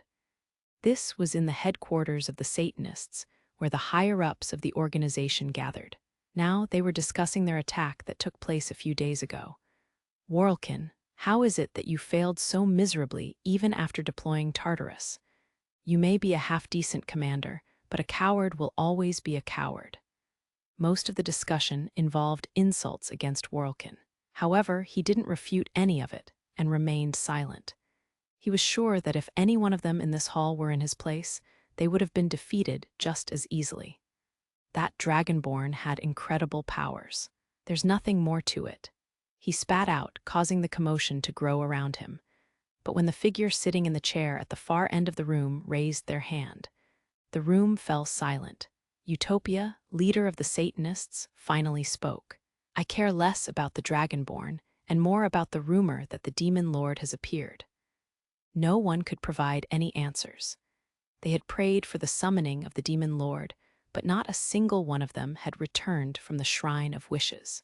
It was fair to assume that the summoning had ended in failure. In the Holy City, there was already a wanted sign being posted for someone claiming to be the Demon Lord. However, the man in the drawing just looked like an ordinary human. While his face was intimidating, it didn't resemble that of a hellion. There was also a rumor that the King of Devils was resurrected, but was killed by the Demon Lord wasn't there. Utopia continued, making everyone in the room look like they've bitten a sour lemon. It seemed so futile that their long-awaited Demon Lord had killed the King of Devils. While even the resurrection of the King of Devils was only a rumor to them, this scenario wasn't a pleasant hypothetical to consider. In any case, Tartarus requires further sacrifice to grow its power. This was a command to rain down more chaos and carnage. Everyone in the room strengthened their resolve. They considered the ailment upon their nation too advanced to cure. To them, the only course of action was to burn the whole country to the ground and rebuild it from the ashes. Let us desolate the holy city and sink it, and everyone in it, into Tartarus. Utopia issued a proclamation for desecration. The other higher-ups rushed to their feet and left the room to prepare for their next attack. Soon, Utopia was left alone. Griol, that fool, what pebble did he trip and fall on? Utopia mumbled into the empty room. Kanpai, a bar in the holy city, this was the bar with the most adventurers hanging around inside at any given time. Regardless of their skill level, adventurers usually came back to the same bar they had been coming to since their start. Many would grow an attachment to the establishment that helped them through their novice days. This bar had seen the rise of many an adventurer, and a lot of successful ones kept coming back. What once started as a small hole in the wall had now become the largest and best-known bar in the Holy City, a rare case of a successful business where the customers and establishment grew together. The Demon Lord, that was the Demon Lord, no doubt about it. Micken had been rambling on to the woman behind the bar, the owner of the establishment. She was holding a cold glass of ale in her hand, and she seemed pretty drunk already. From the looks of it, she couldn't get the Demon Lord, whom she had met the other day, out of her mind. The Demon Lord, huh? Is he hot? The owner asked boisterously. Her name was Sammy, a portly mama bear in her 50s. She took good care of everyone in her bar, garnering the respect of many adventurers. He was gray and foxy. I want him to fill the void in my heart and my butt. Ha ha ha, you got a one-track mind, Yukikaze. Just grab him by the balls, you'll get any man you want. Yukikaze joined in with a precarious line as always, and Sammy cut right back with a hearty laugh. They were both sober, by the way. One would shudder to imagine their line of conversation if they had been drunk. Micken, the most level-headed of the three, finally shouted with a betrayed face. Yukikaze, he's the Demon Lord, don't you get it? Besides, you're a dude. You know nothing, Micken. Anyone can get pregnant if they're a girl at heart. Is your milk spiked? The men around the bar were listening to this conversation, grumbling. How could they have stayed calm upon hearing that someone had stolen the heart of their idol? I don't know who you are, but I will find you. Demon Lord, my ass, that guy's got some illusion of grandeur. Actually, I want to be impregnated by Yukikaze. Ooh, shut your trap. These men had formed a brotherhood outside of their respective teams as the Yukikaze fan club. They had created various merchandise and had even published a few fanfics. Some of them even donned a waifu cape with a life-size image of Yukikaze on it. Fandoms acted mostly the same in this world, it seemed. Think about it. There were like 300 sand wolves. He burned them to the ground in the blink of an eye. That thing is a disaster waiting to happen. Micken, he did save your life, remember? Why yeah, but you should repay your life debt to him in the bed. No, thank you. That's all you? The commotion carried on in Kanpai as it always did. Amidst the ruckus, there was a man with his sword in his lap who spoke to no one. He just kept emptying bottles of strong wine. Known as Alvard the Flashing Sword, he was a famous swordsman who would cut down any opponent with a single cut of his sword. Ha! The man who calls himself the Demon Lord. Sounds like as good a stepping block as any. Imagining himself cutting down the rumored figure and the fame and fortune that were sure to follow, Alvard wore a dauntless grin. Artemis, a bar in the Holy City. In contrast to an adventurer's bar, this bar was a super uppity joint, frequented by nobles. The establishment was filled with tranquility, far from any commotion. In a corner of the bar, a couple of women were quietly enjoying their meal. While these two adventurers stood out among an establishment full of nobles, no one complained. They were both famously world-class adventurers with an S ranking, known as star players. The topic of their conversation wasn't the demon lord, but the dragonborn. "Algan, do you really think he's a dragonborn?" one of them said, scooping a spoonful of stew into her mouth. She appeared to be a devout priestess, her clothes overflowing with a holy force. A lower-ranking devil wouldn't even be able to approach her. Her most noteworthy feature, however, were her breasts. They looked as if they were about to burst at any instant. One might have wondered how she could breathe at all. Her name was Mink, one of the best-known star players. Best known to men for her gorgeous blue hair and mountainous bosom. "I'd say not a chance, but nothing's ever impossible," the woman called Algan replied, eating her salad. She simply shoveled the undressed greens into her mouth. Algan was almost childlike in stature, the entirety of which was covered with a black robe, keeping anyone around her from seeing much of her. Still, the way she stuffed her small cheeks full of salad was rather adorable. She was of a very rare breed, a mixed blood of human and Hellion, a firebrand. Some countries hunted them, which was why they concealed her identity and traveled from one base of operations to the next. Naturally, Hololite didn't tolerate her kind. They had only stopped by on their way to their next destination. By this time, Mink was the only other one who knew that Algan was a firebrand. Anyone else who found out didn't live to spread that knowledge. Isn't that exciting, though? A dragonborn who tolerates no evil. If he were real, Animania wouldn't leave him be. A feral dragonborn, then? Ridiculous. While I'd love to see such a creature. While they were both mixed blood, dragonborns were revered while firebrands were persecuted. Of course, it all seemed illogical to Algan, and she even considered the dragonborns a thorn in her side. "Rumor has it the demon lord has appeared too. The darkness within me proclaims it." "You're a priestess, remember? What's this nonsense about darkness?" My right eye quakes. There's no mistake. The demon lord has arrived to descend the world into chaos. We will be the darkness to defeat him. What in the world are you talking about? Unfortunately, Mink was in that troubled anime protagonist phase. Perhaps this world had a law that one half of a duo had to be a weirdo. With the speculations of these adventurers, unbeknownst to him, the demon lord was approaching the holy city. At the same time, the Satanists were hastening their plan underground. The storm headed for the holy city now seemed unavoidable. Ruthless invasion, looks like we're getting close to a city. Gazing over the landscape around them, the demon lord observed. As they approached the holy city, he noticed less dried-up land and more lush greenery. At the same time, the road was widening, and they had passed other carriages here and there. There were more people walking along the street as they progressed, and the villages they passed along the highway were reasonably bustling. Except for one particular village. A tall fence surrounded the entire village, but there was hardly anyone to be seen in it.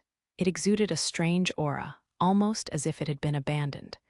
Since the village was bigger than most, its desolation was even more glaring. "Luna, what's with that village? It looks kind of depressing." "That's my village." "Huh, that's my land, okay?" The demon lord mulled over Luna's answer for a moment. He had imagined holy maidens to be of very high status. He never would have pegged one of them to rule over such a bleak village. "It's pretty bleak, doesn't it bother you?" "I'm not interested in ruling any land. Besides, someone from the church is managing things there. There's nothing for me to do." True, that seemed like an impossible task for Luna. All of her talents relied in magic, leaving her clueless when it came to ruling a land. I guess she'd just tax them like nuts and earn herself a revolution. I can already picture her ass being spanked on a cross. As far as the demon lord could tell, while Luna excelled in magic, She was the face of the nation rather than the brain. While she was paraded around with fanfare, he presumed that Luna was diligently separated from profitable land. As Luna herself didn't seem to have any interest in that sort of thing, she seemed like the perfect figurehead. The demon lord set up a communication call with you to discuss the matter. That's my impression. What do you think? I agree, sir. Most likely, nobles and the higher-ups of the church have left her with a troublesome territory. In that case, there won't be any complaints against us if we were to use this abandoned piece of land, will there? This village, sir. Technically speaking, a holy maiden rules it, after all. I don't expect much intervention. That should work in our favor. The demon lord gave this justification, but the number one reason for his decision was his lack of funds. While it seemed like a gold medallion was worth a considerable amount, he didn't expect it to be able to buy a plot of land with it. In fact, as it was the capital of Hololite, land in the holy city was extremely expensive. Luna, I want to borrow a plot of land in this village. What? As the demon lord walked into the village, he noticed that the villagers looked peculiar, like they had rabbit ears on their heads. At first, he thought that they were wearing a costume, but Luna informed him that they were a species known as the bunnies. They're literally rabbit people. They say that the bunnies were adored by the wise angel back in the day. So there aren't many of them, but they all live here. Adore, huh? More like segregate by the looks of it. Hololite isn't too kind to non-humans. The demon lord noticed a hint of sorrow on Luna's expression, but decided that he didn't have time to dive into it and looked around the village. Building a hospital and treating a lot of patients in a holy maiden's village would definitely clear my name. He couldn't have expected much better than a holy maiden's village as the title for his base of operations. Master Demon Lord, what are we going to do here? Aku asked, walking towards the demon lord with ease. Watching her walk brought a sensation of indescribable joy to the demon lord. Aku could now walk on her own feet. He almost felt like Daddy Longlegs. We're going to give this village a doctor. Oh, Lady Yu, people would come from all around the country to be seen by her. The demon lord nodded in agreement. In other words, people would pay money to be seen by her. He even contemplated if he should build a hot springs resort next to the hospital while he was at it. Even in modern-day Japan, the majority of people requiring medical assistance were elderly, and the elderly liked their hot springs. From what Aku and Luna had told him, bathing, whether in cold or hot water, seemed to be a luxury here. The resort was sure to be a hit. How about this plot of land here, Mr. Secretary? A little cramped. I'm thinking of building a hot springs resort next to it. Hot springs? How wonderful. Seeing Yu's face loosen into a smile, the demon lord was reminded that women also loved their hot springs. In fact, he had never met a woman who didn't. I better go for the dual income from the hospital and the hot springs. If I sold bars of soap, they'd fly off the shelves, too. Both Luna's and my reputation will recover, and people will be healthy and happy. It's a flawless plan with no downsides. As the demon lord schemed away, a man came running through the village. Miss Luna, what a wonderful surprise. And who may these? He's the man on the wanted poster. Yep, the demon lord, he's working with me now. Luna declared, puffing her flat chest. Working with was the best choice of words they came up with. She had told the demon lord that his face was already known through the holy city and its surroundings via wanted posters, so they had to justify his presence here. Not that there was any bounty on him, though. The posters simply warned of a suspicious man claiming to be the demon lord. I gotta turn these rumors around. The demon lord renewed his resolve. Being treated like a criminal or a wanted man, and in a fantasy world of all places, wasn't his idea of a fun time. Ideally, he wanted to be a tycoon, running hot springs resorts and hospitals. If he kept to doing mostly good deeds, his social standing would improve along with his finances. This was his master plan. Seems easier said than done, now that I think about it, but I do have the ability to build those hospitals and resorts. One step at a time, he planned to earn the people's trust. Eventually, he might even become someone adored by the public. A field hospital was a base that hastened HP recovery of those inside it, and a hot springs resort hastened stamina recovery. Each of them were sure to be a one-of-a-kind establishment in this world. In order to procure the land to build those establishments upon, the demon lord started negotiating with the church's representative at the village. If possible, he planned to kick anyone from the church out of this village. Luna aside, he couldn't imagine the holy church being of any help to him. Even in modern day, any idea with a projectable profit would have been swarmed with vultures asking for a cut. You're the one the church sent? Moving forward, Luna and I will take care of this village. Go back to your cathedral or wherever and tell them the news. He came out swinging hard from the highest horse he could present himself on. Wah, I'll have to speak with those above me too. Above, huh? That doesn't sound right, does it? The demon lord, with an audacious grin, piled on. Luna, the rightful lady of the land, is willing to rule the village herself. Are you saying that you or some faceless higher-up of the church is the rightful ruler of this village? With the same breath, he palmed the man's head, pushing it down into his neck. And no, I wouldn't. This village belongs to Miss Luna. It seems you've answered the question. Now act on your word. The man scrambled to his house and jumped on his horse before running away from the village. Secretly, the demon lord was offended in thinking that his face was as terrifying as the man's reaction indicated. But he decided to focus on the bright side of getting rid of him. Without his interference, the demon lord expected to put his plan in motion as he pleased. Luna, who had been watching the ordeal, mumbled with exasperation. You're weirdly quick on your feet when it comes to these things. Don't sweat it. Leave it to me and this village will see its golden age. Will I get more allowance? Of course, I guarantee it. The demon lord made sure to wave that carrot in front of Luna's face. He assumed that, if a homeless nobody like him were to take on these projects, he would face various interference and sabotages. Luna's cooperation was crucial. He counted on the government not easily eliminating a village run by their face. Now, I would like to speak with the people, or the bunnies of this village. Sure, but don't you dare build some weird stuff around here. As a response, the demon lord just gave Luna a quick spank on her butt. A sharp clap reverberated through the air. HWA, WHWHWHWH, what do you think you're doing? Nothing special, just a celebratory gesture, really. You pervert. You've wanted to touch my shapely butt this whole time, haven't you? Admit it, say it.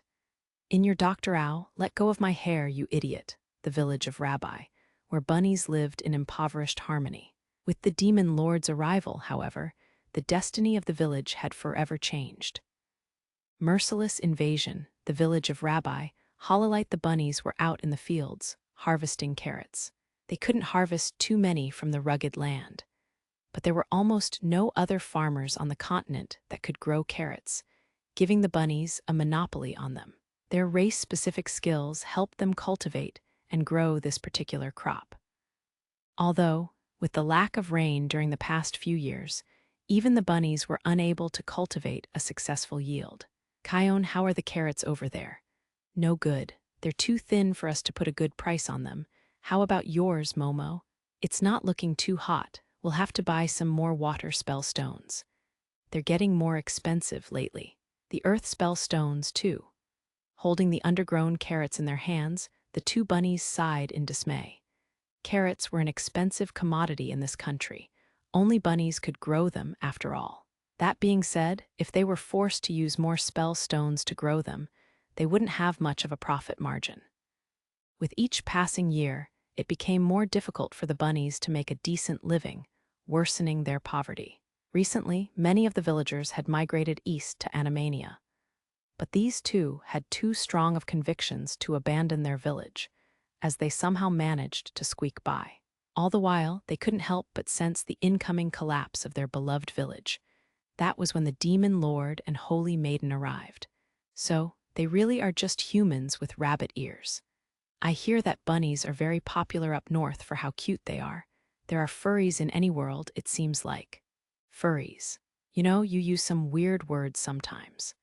At this moment, The impending collapse of the village seemed to run away in terror of the demon lord. I see. The problem is that you don't have any water. After listening to what the bunnies had to say, the demon lord looked over the field. Of course, he had no knowledge of farming, but producing water certainly wasn't a problem for him. The ubiquitous healing item in the game was bottle of water, but players could use a bucket to obtain a large amount of water from a well. Game logic had prevented the players from using any of it without first bottling it, though. Even from a dry well, the item would simply produce the end result of a full bucket, the demon lord figured. He expected no issues using it in this world. Wow, look at these poor people, destitute without any help from their lady of the land. Some holy maiden you are. The demon lord said this with plenty of sarcasm, partially in retaliation for Luna pulling on his hair earlier. What was I supposed to do? They always told me not to get myself involved in worldly things like this. This confirmed the demon lord's presumption that Luna was just a figurehead. They would use her as a weapon, but keep her out of anything that didn't involve the battlefield. Revered, secluded, and kept far away from any financial matters. This wasn't an unusual way to treat royalty in any world, though. Ah, Kion, was it? Is there a well in this village? There is, hoppity. The demon lord winced at the horribly cliched catchphrase. I have to ask, what's with the contrived catchphrase? Humans are usually disappointed if we don't use them. Hoppity, my apologies, but please just talk to me normally. If he could have, the demon lord would have demanded to figure out who in their right mind came up with such a thing. And Momo, was it? Same goes for you. Got it. Hippity, you don't got it, though, do you? Damn it, what is it with these guys? The demon lord couldn't help but interject, breaking his character. What's worse, the two bunnies seemed completely earnest. This wasn't a joke to them. The well is this way, hoppity. Og geez, just take me there already. Controlling the urge to yank on their pointed ears, the demon lord followed them through the village. The well they had showed him to was, indeed, completely dried up. They couldn't even produce enough water to drink without using spell stones, let alone enough to farm. Now, a bucket is a novice item, huh? 5 SB. Most likely, the cost was set low because the water produced by it was useless in the game without being bottled. The demon lord didn't mind this at all. He had 265 SB remaining. Even after accounting for what it would take to build the hospital and hot springs resort, there was plenty of SB left over. I could craft some food and drink items, but those would be short-lived, of course. There were various food items implemented in the game.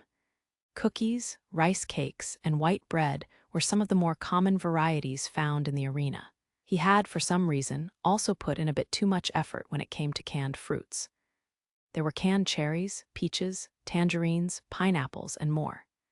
In addition, there were items like the nutritious rice and herb porridge, visually appealing dumplings in various forms, ice cream bars, and even fictional things like mammoth meat and the cartoonish lump of meat. Even when it came to drinks, the game was stocked with sports drinks, beer, brandy, sake, barley liquor, rice liquor, and all sorts of energy drinks. What's more, there was produce like sweet potatoes, russet potatoes, onions, and garlic, as well as fresh fruit like melons, strawberries, tangerines, apples, kiwis, lychees, and mangoes. He couldn't possibly earn enough SB to continue producing these to feed the village. But producing a sample of some would allow the bunnies to yield crops from their seeds. There were 19 different items that were scattered around the arena, in addition to the items that could only be found using skills. All in all, there were easily over 2,000 items in the game. The word impossible really isn't in the Empire's dictionary. The demon lord pulled his usual line, but realized that everyone was looking at him funny. It seemed that he was lost in thought for a while. Whoops. I kind of lose myself when I start remembering things about the game. As if to change the subject, the demon lord started crafting an item. Let's begin. Craft novice item. Bucket. Using the admin feature, he produced the bucket from the pitch-black void. It looked to be built much better than he had expected. Where do you get these things anyway? What is that? Luna asked. A fragment of my brilliance, I suppose. The demon lord dodged the question with this line. He couldn't really explain it, after all. His best guess was that when the still angel summoned the demon lord, his powers from the game came with him. But when it came to the logistics of it all, he was clueless. He almost wanted to tell Luna to ask the very angel she worshipped. Now, let's give this thing a try. That well has been dry for years. Hoppity, my bucket will come up full, regardless of the well's state. I don't understand what you're saying, Hippity. I don't understand your catchphrases, either, the demon lord said as he attached the bucket and the wheel to the well. After lowering the bucket to the bottom of the well, he pulled it right up. The wheel, of course, allowed most anyone to pull up the bucket regardless of their physical strength. As he had presumed, the bucket came up filled to the brim with water. Hold on, what's going on, demon lord? Luna started trembling upon seeing this. Who could have blamed her after watching a dry well yield a bucket full of water? Momo, look at all that water. No. What's happening? So you guys can talk normal, the demon lord noticed, but only stuck his finger into the water and tasted it. Normal water, as expected. If this had been the kind of water that healed 20 HP, he would have had to scrap the idea. He didn't see a problem in using the bucket since the water had no effect. But he still wanted to keep it on the down low, as long as the demand for water was so high in this country that water spell stones were on the market. He figured that the bunnies should simply claim that the well was no longer dry, instead of divulging this item's existence. This is a magic bucket from my country. As you just saw, it can yield water even out of dry wells, the demon lord ceremoniously explained. I'm sure you all recognize how precious this magical item is. Just one of these could start a war. Even as he kept at it from his high horse, he felt a pinch of guilt remembering that he had produced it for a mere 5 SB. His claim was so far off of the item's value in the system of the game. Still, Luna and the bunnies seemed to get the point, as they sincerely nodded in response. This secret won't leave the village. Hoppity. Thank you, thank you. We can grow a healthy crop of carrots now, Hippity. I knew it. They're doing it on purpose. I'm not going to acknowledge it anymore. Then the demon lord crafted another item. He didn't think water alone would be enough when it came to farming. Craft intermediate item, fertilizer. He removed a large plastic bag filled with fertilizer from the void. While it was called fertilizer, this item was used as a part to make a bomb. Not even the demon lord had ever imagined it coming in handy like this. Use this fertilizer. I'll leave the precise methods up to you. He had no clue how much of the fertilizer to use nor when to apply it. He thought it best to leave that to the professional farmers. Just like the bucket, he assumed, the fertilizer would provide nutrition to the soil via game logic, regardless of logistics. It was funny how an item that had been intended for crafting a weapon was now used to help give life to crops. Momo, this fertilizer is amazing. I feel the force of earth. Wow, it's overflowing with the force of bounty. The bunnies clamored, but the demon lord didn't understand what they were saying. He was just happy that the item seemed to be a useful one. This should bring some vitality back to the village. The best facilities in the world still won't draw a crowd if the place feels depressing. After giving some minute directions to the bunnies, the demon lord left. Why, you're not all bad after all, Luna said. Posh, I'm not a saint. I have my ulterior motives. Ulterior motives? Why, you wouldn't do unspeakable things to those bunnies. You idiot. We'll need some workers for the hospital and the resort. I want the bunnies to work for me when they're built. As the bunnies were adorable to look at, he imagined that they would prove popular among the customers.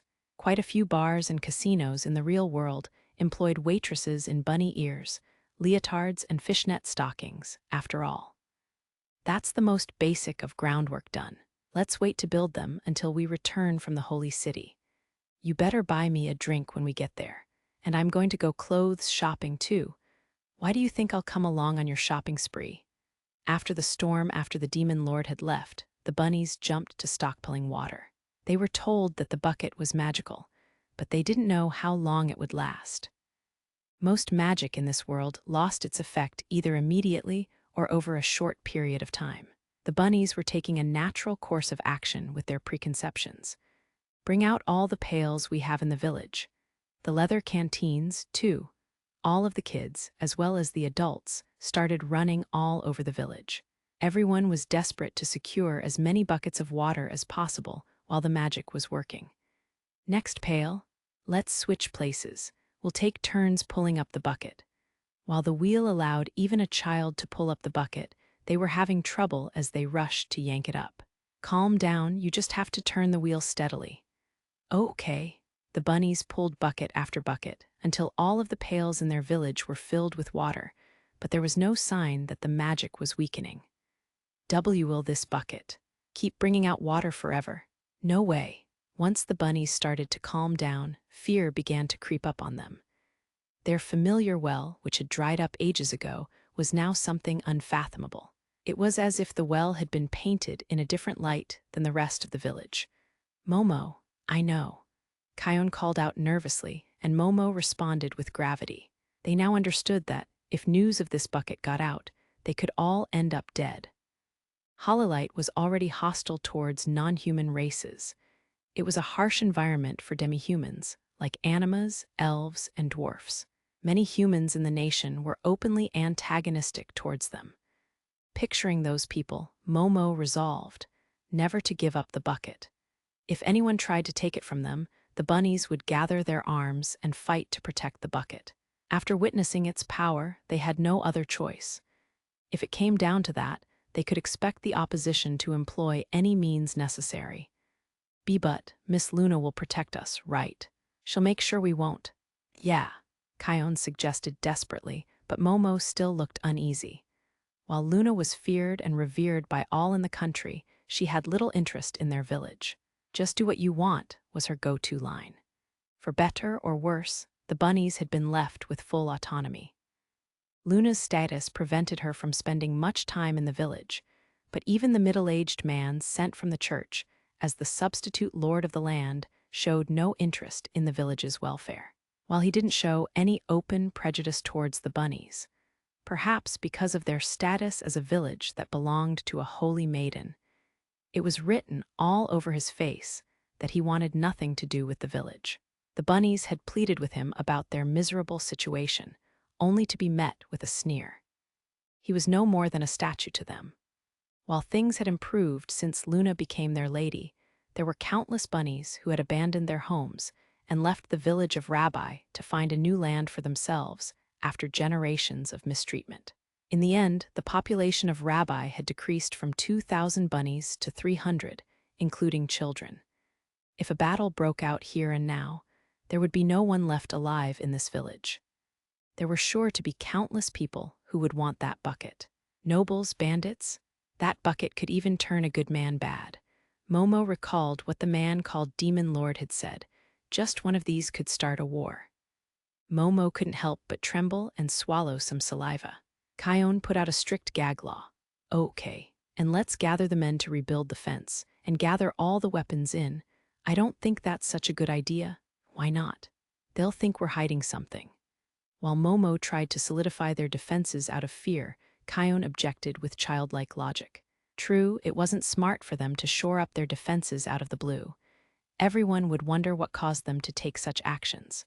Right, if we make any sudden moves, they'll wonder why. Ma'am, I just think we should carry on like nothing's changed. In fact, since no one ever visited the crumbling village of Rabbi, it was a perfect spot for keeping the bucket a secret. If they kept their heads low, the bunnies could keep this a secret for at least a while. Then, a voice suddenly rang in Kion's and Momo's heads. Kion and Momo, was it? Can you hear me? A communication from the cause of all of their newfound troubles, the Demon Lord. He was just trying to see how things had turned out after his departure. Ag, what's this scary voice in my head, Hoppity? Oh no. He's completely cursed at us, Hippity. What do you mean, curse? While Kion and Momo were taken by surprise at first, communication was a very useful tool once they had gotten used to it. Since the participants could communicate remotely, it was almost like a cell phone. The two bunnies spoke concisely about what had happened, and the Demon Lord seemed satisfied. A sudden move would arouse suspicion from neighboring villages. That was a good call. But I think we'll be found out eventually, Hoppity. No matter, we'll put up some defenses of our own. Stay out of trouble until I return. The demon lord had finally found his bridgehead. He had no intention of giving up this village, no matter the cost. In fact, he was ready to take on any invaders with no mercy. And as to where the fertilizer should be used. After some more notes from the demon lord, the communication ended.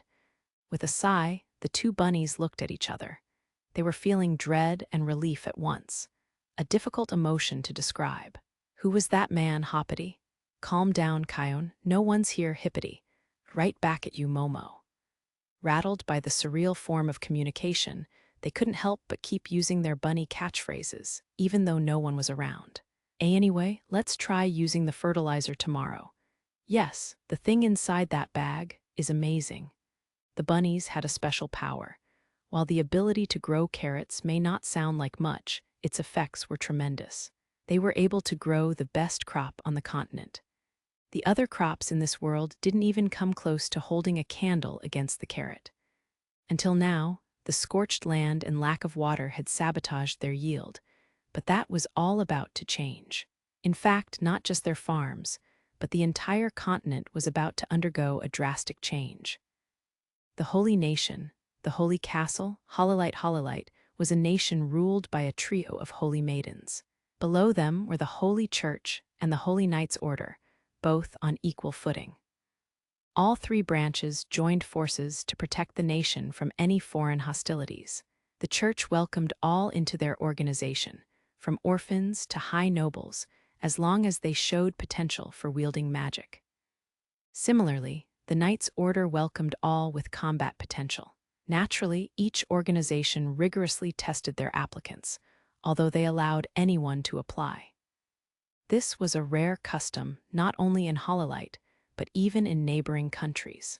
However, nobles have been encroaching upon the Knights Order, beginning to control the organization.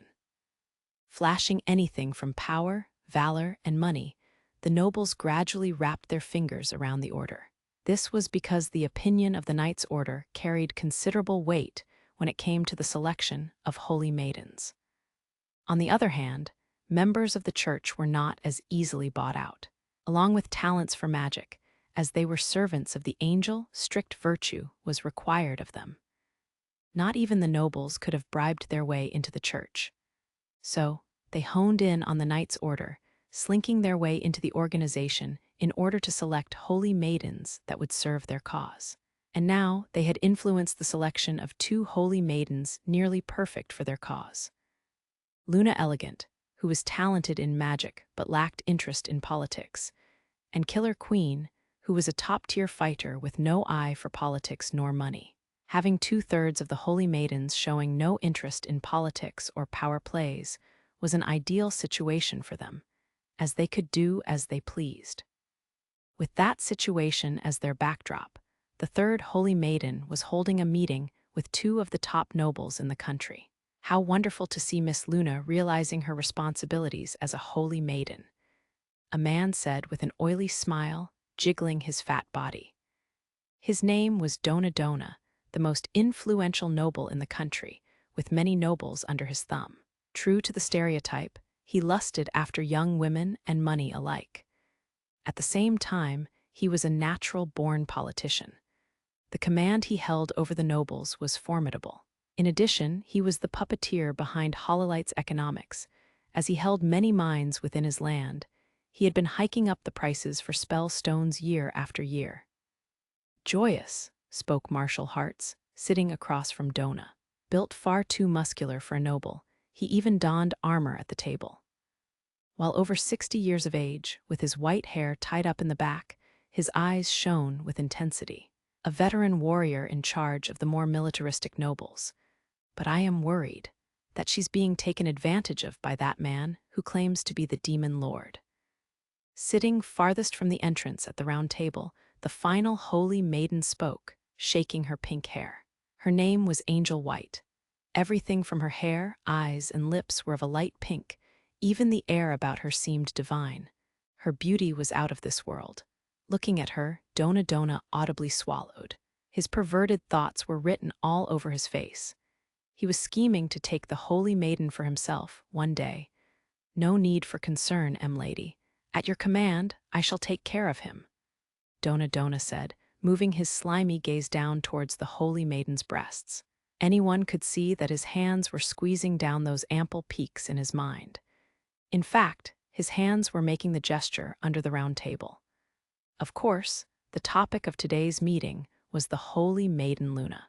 To their surprise, she had decided to rule a land she had completely left to the church's representative up to this point. Was this a baby step in the right direction, or an indication that something was wrong? White didn't know what to make of it. Leaving White to her contemplation, the two nobles clashed. Miss Luna trusts this man. There's nothing for us to do. HMPH. The city is already filled with wanted posters of his. Dona, what harm has this man caused, exactly? You dare punish a man in Miss Luna's trust for a few bad rumors. Belitzo has reported that an entire remote village of his had been burned down. Besides, he threw Miss Luna's guards into the air. Without even attempting to conceal their animosity toward the other, the two nobles stared down. Not only were their views of the nation polar opposite to one another, their personalities were just incompatible.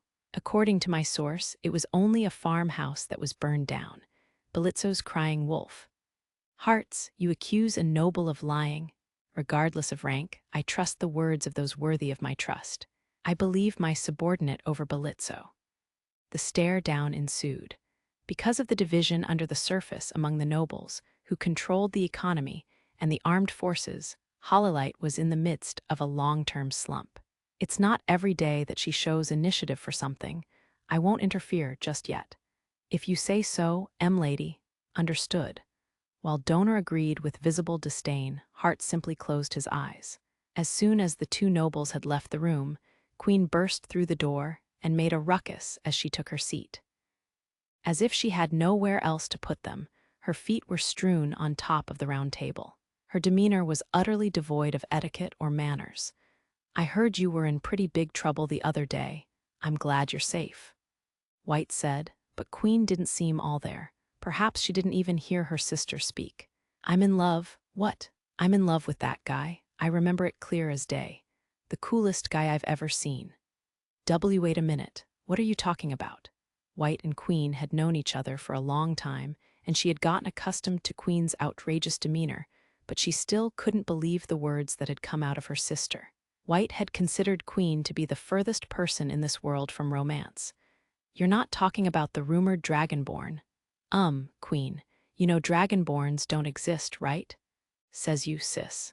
'Cause you didn't see him with your own eyes, his punch, his stance, his gallant face, his rocking one-liners. See, calm down. I got to find Sir Zero, quick. I want to bury my face into that jacket. What? Are both of my sisters broken? Angel White, the one and only level-headed holy maiden. Naturally, she was often left to pick up the mess, and it didn't look like that was going to change any time soon. A few days later. This is the holy city, huh? It's bigger than I imagined.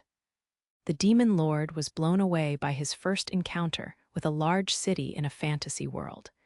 He was most surprised by the deep moat surrounding the city, which was filled to the brim with water. Sure, it must have been effective defensively, but the value of water in this city seemed to be different from the rest of the country. It's amazing. It's my first time in the holy city, too. You know, Aku. The holy castle over there is my home. You live in that giant castle. Wow, Miss Holy Maiden, you're amazing. Yep, I'm the best holy maiden there is, and I'm going to rule this nation someday. What an idiot. As far the demon lord could imagine, if Luna were to take control of this country, she would wreck the economy or cause a coup within the first 3 days. He guessed that her politics stat, if there was such a thing in this world, would be at 1 or 2 at best. Mr. Secretary, there seems to be some sort of checkpoint at the entrance. I see. They do have some crime prevention systems then.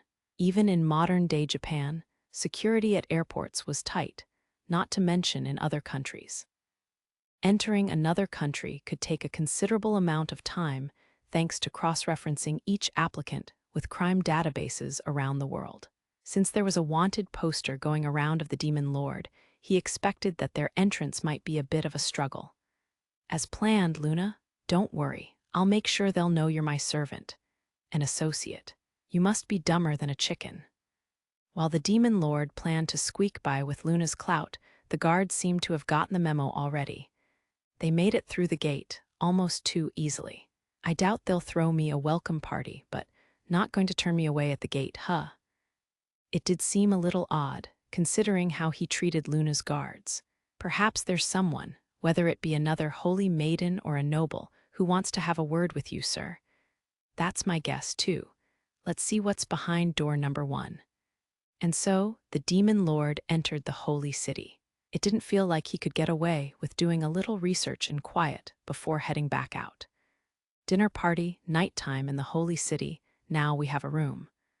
Using his gold medallion, the Demon Lord had secured a place to stay in the holy city. A pretty famous, high-class hotel, in fact. Considering his lack of funds, he could have gone with a cheaper inn. But he felt it best to advertise his tycoon image if he wanted to advertise his resort and hospital down the line. The same pitch could carry different weight depending on what's in the presenter's pocket. What was the place called? Artemis. The restaurant Luna had mentioned had a pretty tame name for once. Although it was kind of sad that the Demon Lord felt joy in hearing a name that wasn't jarring to him. Yes, a respectable establishment patronized by cultured individuals like myself. Cultured, huh? Why are you staying with us at the inn anyway? Why should you care where I stay? I care because I paid for the room. The Demon Lord felt the urge to pinch Luna's mouth shut.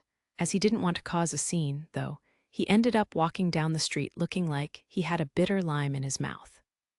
Of course, being the quartet of a holy maiden, the man who called himself the Demon Lord, a stunning woman in a lab coat, and a girl in a white dress who looked like a princess. They already garnered some attention. Whispers could be heard in the street as they passed by. "It's been a while, hasn't it, Mr. Secretary?" "Sure has." He agreed without much thought, but he was clueless what you found so nostalgic about this situation. They're just like the pitiful crowds in occupied territories surrendering to our forces. It feels like it was just yesterday when Shizuka took away the arms and legs of that child who threw a stone at us. Ha. He could only muster a twitchy chuckle as Yu recalled the scene in ecstasy. This incident had been drawn up by him as an episode in the game. For his advisors, these stories were a reality. Shizuka especially had a few of these gruesome tales under her belt, shedding light on how dangerous she really was. Many of the countless episodes he had written served to illustrate the ruthlessness of the Empire. For Akira Ono, the creator of the game, these had only been sprinkles of backstory for his characters. Realizing that all of them had really taken place, the Demon Lord internally shuddered. Aku timidly spoke to the now silent Demon Lord. "Master Demon Lord, are you sure I can go into such an extravagant restaurant? There's nothing to worry about. You look like a princess, Aku." A pea princess. Watching her blush and shy away, the Demon Lord calmed his nerves. It seemed like Aku was starting to become a sort of rock for him. In any case, the cityscape is dreamlike, he thought, gazing on the glittering holy city. Lighting up the night, there were street lamps that illuminated the city in various colors, almost as much as a modern-day metropolis was lit up.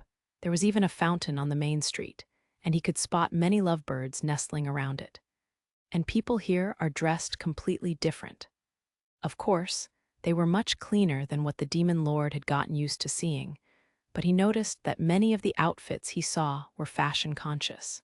Their hairstyles seemed particular too, and it looked like many people put work into them. During the day, he had gotten the impression of a bustling city, but at night, the city came alive with nightlife like it did in Shibuya. Various signs using spell stones aligned the streets, and dolled-up women stood in front of bars to call in pedestrians. At this rate, there was sure to be a red light district somewhere. Holy city by day and something else by night. Interesting, the Demon Lord thought. He seemed to like that the city wasn't just prim and proper. While he didn't dislike solemn atmospheres that could be found at temples, he didn't dislike bright, bustling cities like this, either. Luna, this is an interesting city. Ah, really? I didn't expect the compliment from you, Luna replied, taken by surprise. Sincerely, the demon lord felt like he had a grasp on something upon experiencing this city. This is a lot more straightforward than some angel nonsense. Human desire epitomized. We're at the core of this country. People who have worked hard and improved themselves to obtain power and wealth. The holy city welcomed those who had made it. It seemed much more real to him than some sketchy promise of a blissful afterlife. Desire, oh, we're here, this is Artemis. Shall we? The party walked through the door of Artemis. Inside was another world entirely, and that much was clear just by looking at the patrons. Dressed in obviously extravagant attire, they nibbled on their wine and meat while elegantly engaging in conversation. It was obviously a place for the social elite. Why, Miss Luna, welcome back. Hi, I'm looking forward to what you have for me today. As soon as they sat down at a table, someone who acted like the manager came to greet them. The title of a holy maiden seemed to carry as much weight as the demon lord had expected. He self-importantly told the manager to surprise him for his entree before ordering a drink. Since he was nervous, he wouldn't understand a dinner menu in this world. He smoothly ordered a drink, and you ordered white wine after him. Now, to celebrate Aku's recovery, let's toast. Aku was getting dizzied by the onslaught of dish after dish being brought to the table, but the demon lord was just as nervous on the inside. However, as table manners seemed to be ingrained in the muscle memory of Hakuto Kunai, he seamlessly kept his etiquette as if he was a born noble. Aku, don't worry about etiquette. Enjoy the meal however you'd like. Oh, okay. She had been eyeing each dish as it came to the table, but seemed a little nervous. Maybe I'll take her to a more casual joint next time. I won't have to worry about much if we go alone. He was the type to walk into a rice bowl joint for a quick lunch and wasn't used to these fancy dinner scenes. The food isn't bad, but it's far inferior compared to what's in our world. Well, that is to be expected. The demon lord answered internally to use communication. Most of the food in the game could be found in modern-day Japan. Naturally, the demon lord imagined they would taste amazing if brought to life. Japan, after all, was a country so dedicated to food that they would err in ingredients just for their fast food. It wasn't really fair to compare that to the food of this world, where technology in food storage, processing, and cooking were much less developed. Speaking of celebrations, we need a cake. There was a cake item in the game, but it had to be made from food, a craft item. A player could choose from the following 4 options for healing items. Breakfast Platter Zone, heal 50 HP Vegetable Soup X2O. Heal 25 HP Strawberry Tart Zone. Heal 50 SB Cheesecake X2O.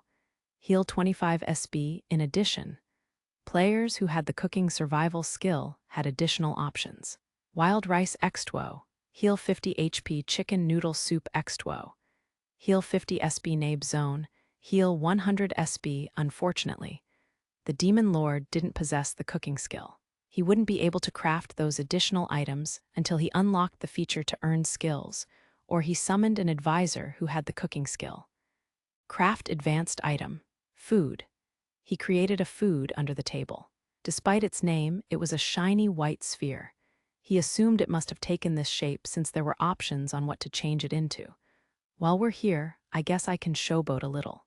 Craft item. Strawberry tart. Although he thought it might be a little corny, the demon lord snapped his fingers as if to perform a magic trick. The food changed its shape as they watched, morphing into a strawberry tart with a flash of light. For those watching, this was real magic. Wow, Master Demon Lord, is that a dessert? What is that thing? It's so cute. As expected, it seemed that sweets were well received by women in any world. While the magic trick had cost the Demon Lord 20 SB, the smile on Aku's face was worth it. It's not like the Demon Lord had made it himself, but he wore a smug expression as if to say, "Yep, I'm a world-class baker." What of it? A little gift from me, Aku. Can you serve them out, please? Yes, Mr. Secretary.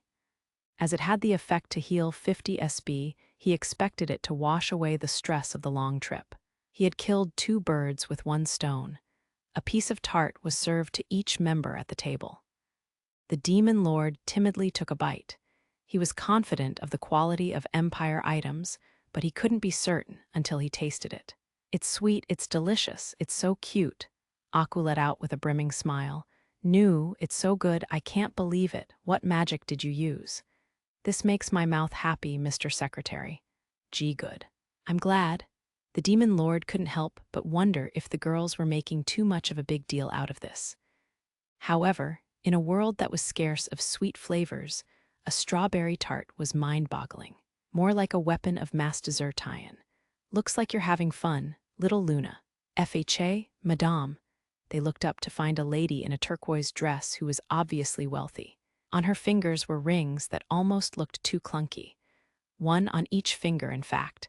Who is this billionaire? Her whole body is gleaming. The demon lord moved to discover who the lady was. He had to keep a steady footing if he wanted to start off his business right.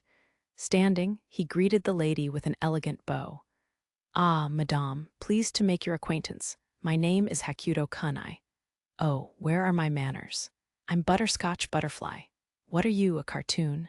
The demon lord might have burst out laughing if he wasn't so infuriated. What in the world were her parents thinking? He was dazed. Luna, who is this woman? Huh. I can hear the demon lord's perverted voice in my head. Give up the perverted thing already. Answer me.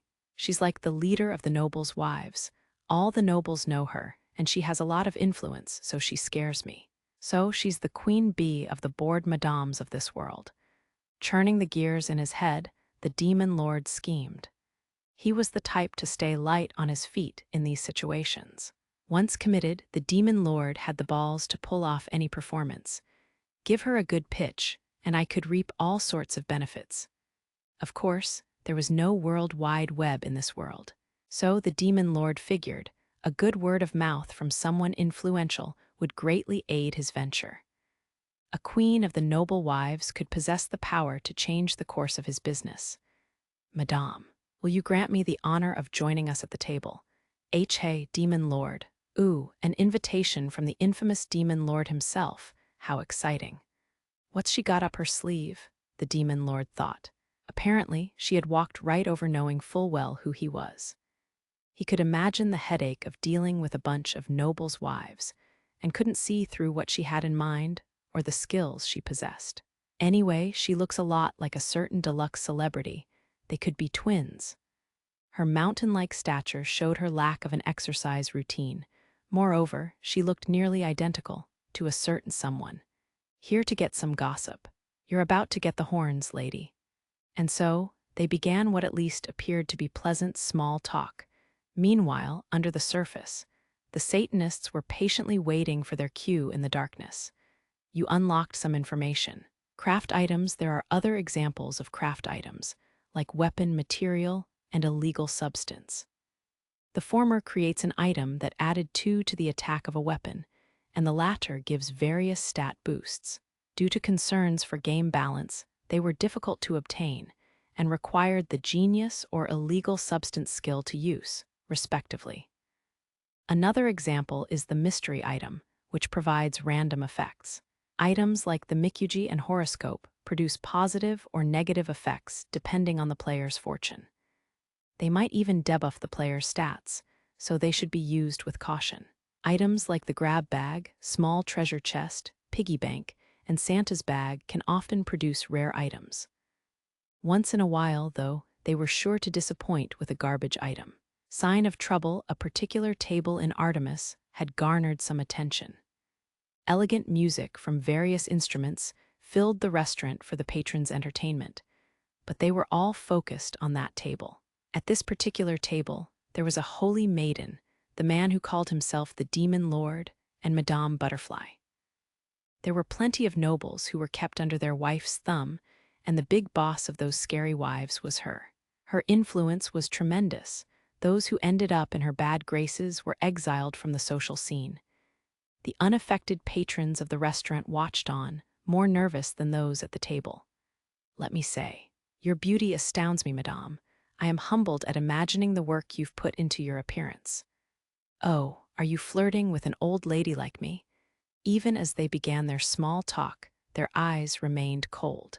With the way they dug for each other's information under the surface, they might as well have been holding blades at each other's throats. So, what do you think of our city, Mr. Demon Lord? It's wonderful. So straightforward and simple. Many of our foreign visitors are surprised when they see the city. Often, they'll tell me that we live in heaven compared to those less fortunate, who live in hell, as they describe it. That's a good way to put it. I have a solution for that, though. At this point, the demon lord paused. He lit his cigarette with leisure and started enjoying his smoke without any intention of continuing the conversation. Eventually, Madame Butterfly leaned over the table, running impatient. I would love to hear it. Lend us your wisdom, Master Demon Lord. It's easy, really. Make it heaven everywhere. Problem solved. Very simple. That's an awfully grandiose idea. If I were to rule this nation, I could make it happen in a few years. The madame fell speechless. This was more than blowing smoke. Most would have wondered if a screw was missing from his head. He surely wasn't the first to talk a big game in order to garner favors with the madame, but no one had been so cocky before. Of course, he had no way of turning this world into a utopia. If he did, he would have been a politician or something in the real world. Ha, how's she going to prove me wrong? There it was. In some sense, he had embraced his situation, but this act was a Hail Mary to leave Madame Butterfly with the impression that he was a person somehow beyond their understanding. However, the madame noticed that the gorgeous woman sitting next to him seemed to confirm his claim, without even saying a word. Her demeanor made it seem like there was no lie or exaggeration in what he had just said. But national politics bore me. I want to provide you, madame, with a different kind of heaven first. How intriguing. What kind of heaven are we talking about? The demon lord wrapped what he had created under the table in a fancy sheet of paper before handing it to the madame. A bar of soap, so popular with the ladies. The madame, though, didn't know what to make of it. After talking of such a big game, he handed over a bar of soap. While it did cost a few gold coins in this country, it wasn't something the madame wasn't used to seeing or even happy to receive as a gift. Oh, that soap is amazing. Ah, is this what you use, little Luna? It cleans you up like magic. My skin glowed after using it. Ma, glowed, you say. Thanks for the assist, Luna. The demon lord celebrated the unexpected backup. In fact, the word magic from Luna carried a lot of weight. From the madame's perspective, Luna was just a child, and she socialized with her to admire her innocence, except when it came to magic. She recognized that Luna's talent for magic was the real deal. She also knew that Luna's sense of self-esteem relied on her pride in her magic. When Luna mentioned magic, that resonated with Madame Butterfly. Not that you mention it, all the ladies at the table have glowing skin. Looking around at them, Madame showed a flash of envy. Every one of them were young, without a wrinkle on their face. To boot, they were all very attractive. Please give it a try. You'll see its effects with your own eyes. I think I will. Thank you for your wonderful gift, Mr. Demon Lord. She couldn't help but give a wishful gaze at the bar of soap. No matter the age, women always longed for good skin, and no amount of money could reverse time. The subject of beauty was this madame's only weakness. Please, don't thank me for such a trivial token. Pretty soon, I plan to set up a hot springs resort in the village of Rabbi. Your skin and your entire body will, literally, be renewed. That line was a siren's song, befitting of the king of all evil. Renewed. That's another grandiose claim. I make no exaggerations or falsities about what I do. Everything I say will become reality. He was now blowing smoke with no end in sight. This was now the demon lord's solo performance. There will be more than mere hot springs, but carbonated springs, one-person springs, hot rock beds, cold baths, electric baths, herbal baths, salt and mist saunas, vitality saunas, and many more options. Not only will they be refreshing, but they will help with tight shoulders, back pain, and blood circulation. Of course, your skin will look a decade younger. Ah, really? She didn't understand most of what the demon lord had listed, but she felt that whatever it was going to be nothing like she had ever seen before. She wanted to get up and go there that day, if she could have. In fact, all of that would become a reality once the facility was built. It was originally intended for healing players' HP, but he was sure that the hot springs would really have the effects attributed to them. I can't wait. I mean, when do you think this place will be built? Just as soon as I finish some research here. I will definitely be paying a visit, little Luna. Don't tell Buttersauce, okay? Buttersauce. What's with all the dairy? The demon lord interjected internally, without showing a hint of it on his expression, although his cigarette trembled slightly as he kept himself from laughing. I won't. Things still aren't good with your sister, it sounds like. You understand, little Luna. It's hard for sisters to get along, isn't it? You're both butter, what's not to like? Desperately holding in his laughter, the demon lord shook the madame's hand with a brimming smile. The encounter had startled him at first, but it seemed to end in success. After that, the party was enjoying their dinner with bright conversation when a piercing scream echoed from outside, causing a commotion in the restaurant. Then rumbling and shouting could be heard.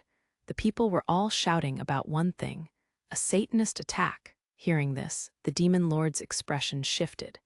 He looked like a child who was given a new toy, bubbling with uncontainable joy. It seems we have just the clown for our post-dinner entertainment. Seeing him, Madame Butterfly swallowed audibly. There, she saw someone different than the man she had been conversing with. She saw a bona fide demon lord. A glimpse at the demon lord, the holy city was roughly separated into 4 districts. One of them, of course, was the Holy Castle.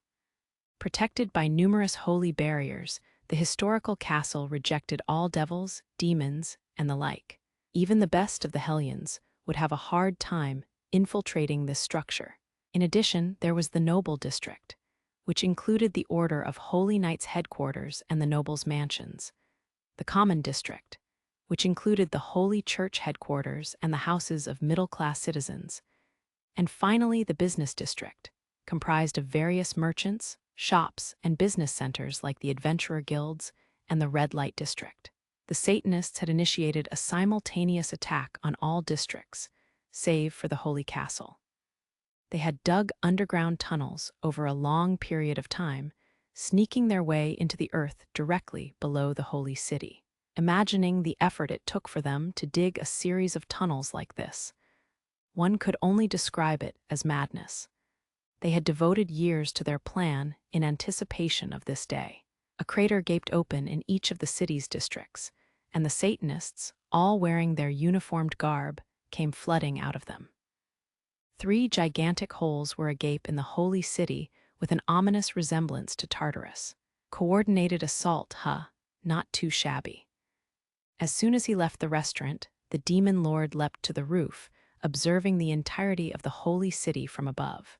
Screaming and shouting also came from the district they were in, and he could see 2 fires in the distance, most likely an attempt to divide the city's manpower in 3. Coordinated terror attacks, a classic, really. Returning to the restaurant, the demon lord immediately commanded you. He wasn't really in a rush, except that he didn't want any enemies to get away. You protect the people here. I'll take care of the commotion. Understood, Mr. Secretary. Who made you the boss? I'm going too. Luna, there's a chance you're the target of this attack. I can't protect you if you're wandering up and down the streets. Protect. I don't need your protection. Luna went quiet and blushed. She is way too easy. I'm starting to worry. The demon lord couldn't help but think this, witnessing Luna's utter lack of social grace with the opposite sex. More importantly, if Luna were to take down any enemies with her spells, that would cut into the demon lord's SB grind. Aku, you'll be safe with you, just enjoy your meal. Okay, but will you be all right, Master Demon Lord? Aku looked up at him with a worried expression, holding his hand. It was exactly the expression of a daughter worried for her father. The demon lord had to internally shake off the mental image of being a single father all of a sudden. Just entertainment, like I said. A little post-meal exercise. In fact, the only thing he was thinking about was reaping that SB. If the enemy seemed too powerful, he just had to run. He was confident that he could successfully flee the battle, need be. You as well, madame. I hope you enjoy the rest of your meal. You really are a confident man, aren't you? Or rather, everything you say becomes reality. Was that it? Guilty as charged. It was unfortunate for them that I happened to be here. With that, the demon lord left the restaurant and remembered to give you a reminder to behave. Who knew what she would do if left unchecked? He could easily imagine returning to a table full of attackers dissected like fish at the market. You, in order to learn, we must be in good standing. Refrain from cruelty to gain a good reputation. I'm glad you're always on top of things. I'm counting on you. Why yes, sure.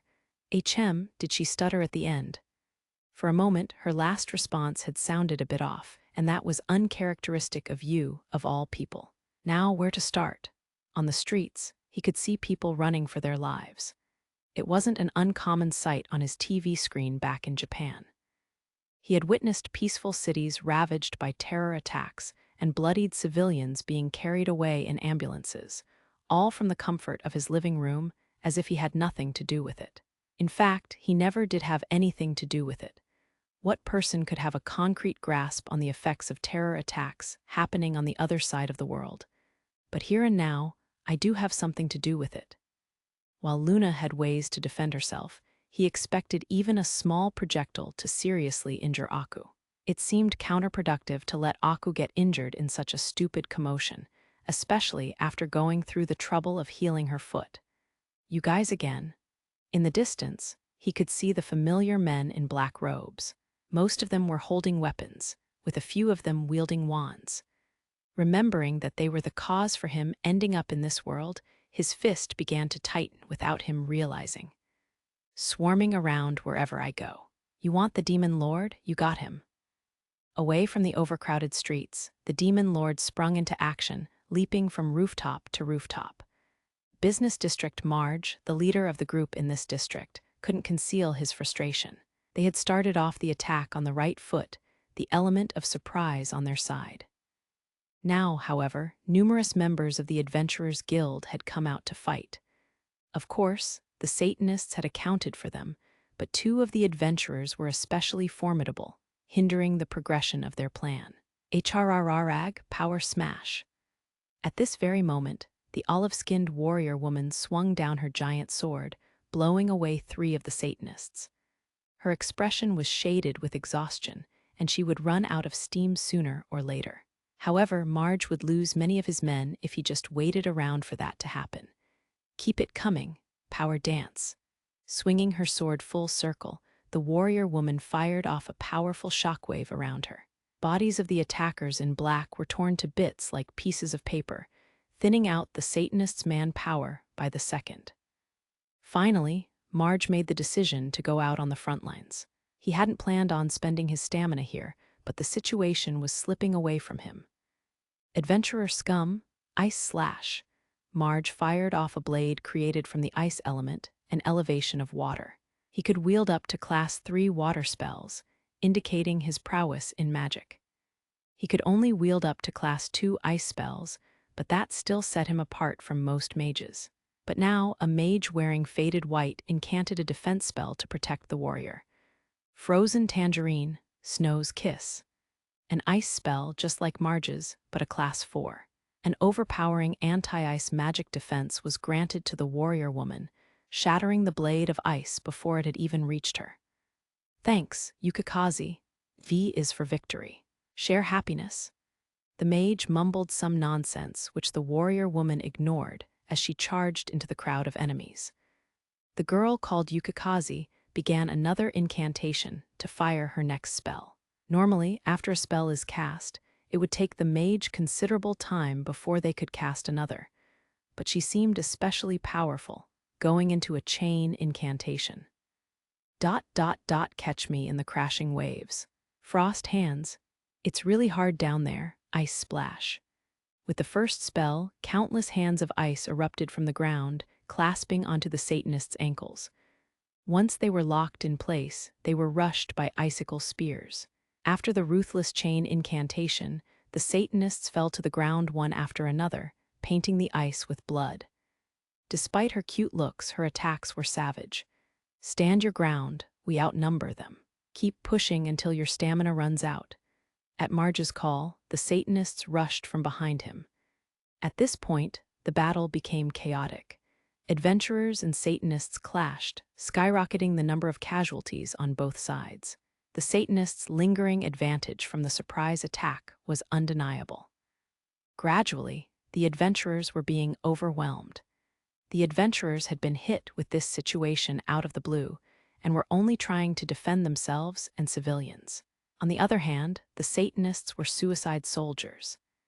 Every single one of them was ready to die today, while the adventurers had no reason to die fighting for the holy city, unlike the members of the Knights' Order or the Church. Some of the adventurers were already getting ready to flee when they noticed others preparing to bail. "We're in a bit of a pickle. What should we do, Yukikaze? I don't want to die a maiden. You understand the situation we're in, right? Besides, you're a dude. You know nothing, Mikan. Even a boy can." Before she could finish, a Satanist swung his sword at Yukikaze's face. Before the sword could reach her, though, a strange sound echoed. It sounded like the atmosphere was sliced through. Then, a sound that resembled a twig snapping, something otherworldly on a battlefield, followed. Despite the shouting and clashing swords, the sound sank into everyone's ears, as if by some malicious power. It was the sound of the Satanist's sword arm breaking from some form of impact. The Satanist's arm, still holding the sword, was flung towards his back with incredible speed, sending his entire body spinning like a top. Everyone in the area stopped to watch the spinning human top, bewildered. The Satanist eventually stopped, falling to the ground unconscious. That clown had a pretty good trick. The crowd looked up to see the demon lord clad in a pitch-black coat. He had a few pebbles in his hand, which he tossed lightly in the air now and again. The human spinning top must have been the product of him throwing a pebble. With just a pebble, he reduced that man to a twirling toy. It was all too ridiculous. Not even the deep divide between classes in this country could compare to the impossible gap in power between the Satanists and the Demon Lord. "Mr. Fox, we meet again. Too gorgeous? Demon Lord, why are you in the holy city?" Without answering the two adventurers, he jumped off the roof as if it were routine before immediately flowing into his next move. There were around 500 Satanists in all who had attacked this district, but they were helpless facing off against this man. "You dare stand in my presence? Kneel, Overlord." A red aura rose from the Demon Lord's body. As he waved his right hand, a non-elemental storm blew through the streets. It was Overlord, one of the combat skills of the game, dealing damage equivalent to 1/3 of the user's attack stat. This overwhelming AoE attack tore through the crowd, tearing into the Satanists and flinging their blood about in the wind. However, the Demon Lord's attack was far from over. Combat in the game was generally comprised of players collecting skills to form their own selection and chaining them into combos. In addition to normal attacks, there were chain attacks that could be used after reaching a certain skill level, elemental and non-elemental skills, revenge attacks, special abilities. The right combination could produce astronomical damage. It had been said in the game that the best players could even kill a god. "I will return you, peasants, mind's eye." As the Demon Lord horizontally swung his left hand, a blue aura burst and fanned out, cutting through the horde of Satanists. In contrast to Overlord, this skill dealt damage equivalent to 1/3 of the user's defense stat. The Satanists fell to their knees one after another, vomiting up gushes of blood. "To your true form. Obliterate." A yellow aura swirled from the Demon Lord, forming a giant hammer. When the hammer struck down from the sky, a blinding shockwave struck the Satanists. This was a combat skill that dealt 1/10 of the enemy's current HP to each of them and had a chance to add the broken bone status effect. The hips and legs of many of the Satanists were smashed, causing them to fall face first to the ground. That's a good posture. Make sure never to forget it. After these 3 non-elemental attacks, There were pathetically defeated Satanists fallen as far as the eye could see. Many had bones which seemed shattered, some were flattened like frogs, and many others had limbs bending in directions they shouldn't. I see. Your HP's in the ballpark of 60 to 80. The demon lord mumbled, but no one there would have understood it. There was one thing they understood, though. The man in front of them wasn't just someone claiming to be the demon lord, but the actual demon lord himself. You may not know it, but I've got a pretty good reason to be pissed at you guys. He mumbled again, too quiet for anyone else to hear, but it held much significance for him. In fact, the Satanists who had wished to summon the demon lord led to him being in this world. I might have a bit of gratitude now, though. When the demon lord mumbled this, the now bloodied Marge held up an upside-down cross while whispering some ominous curse. This was a blood-soaked tactic of the Satanists. A forbidden ritual that demanded the user sacrifice not only his own life, but the lives of many others. A devil vs. the demon lord, may calamity reign upon this accursed land. As Marge chanted this, tiny thorns burst from every surface of the upside-down cross in his hand. They punctured Marge's palm and now gleamed with fresh blood. Dad. I'm sorry, Marge thought of his father back home. He was a skilled cobbler until the ripples of recession had dwindled his business, until he was forced to close up shop. After that, Marge's father drowned himself in liquor, became violent in the house, and even beat Marge now and again. Marge, still young, couldn't bear to live that way, and stabbed his father to death before fleeing the village. The Satanists had found Marge during the tumbling downfall of his life. In these times, though, this was not an uncommon story anywhere. Dark red smoke arose from the cross and enveloped Marge's entire body. This was a ritual that summoned a devil in exchange for human sacrifice. The red smoke kept coming forth, spreading out and enveloping the bodies of the 500 or so Satanists, in addition to Marge. With only humans as its sacrifice, the best this ritual could summon was a low-rank devil. But thanks to the upside-down cross given to Marge by Utopia, he had successfully lured out something a step above. A very powerful being, even among the medium-rank devils. Summon devil, the blood-colored smoke took shape, summoning the medium-rank devil, Carnival. Seeing this, the adventurers cried out. This was unthinkable.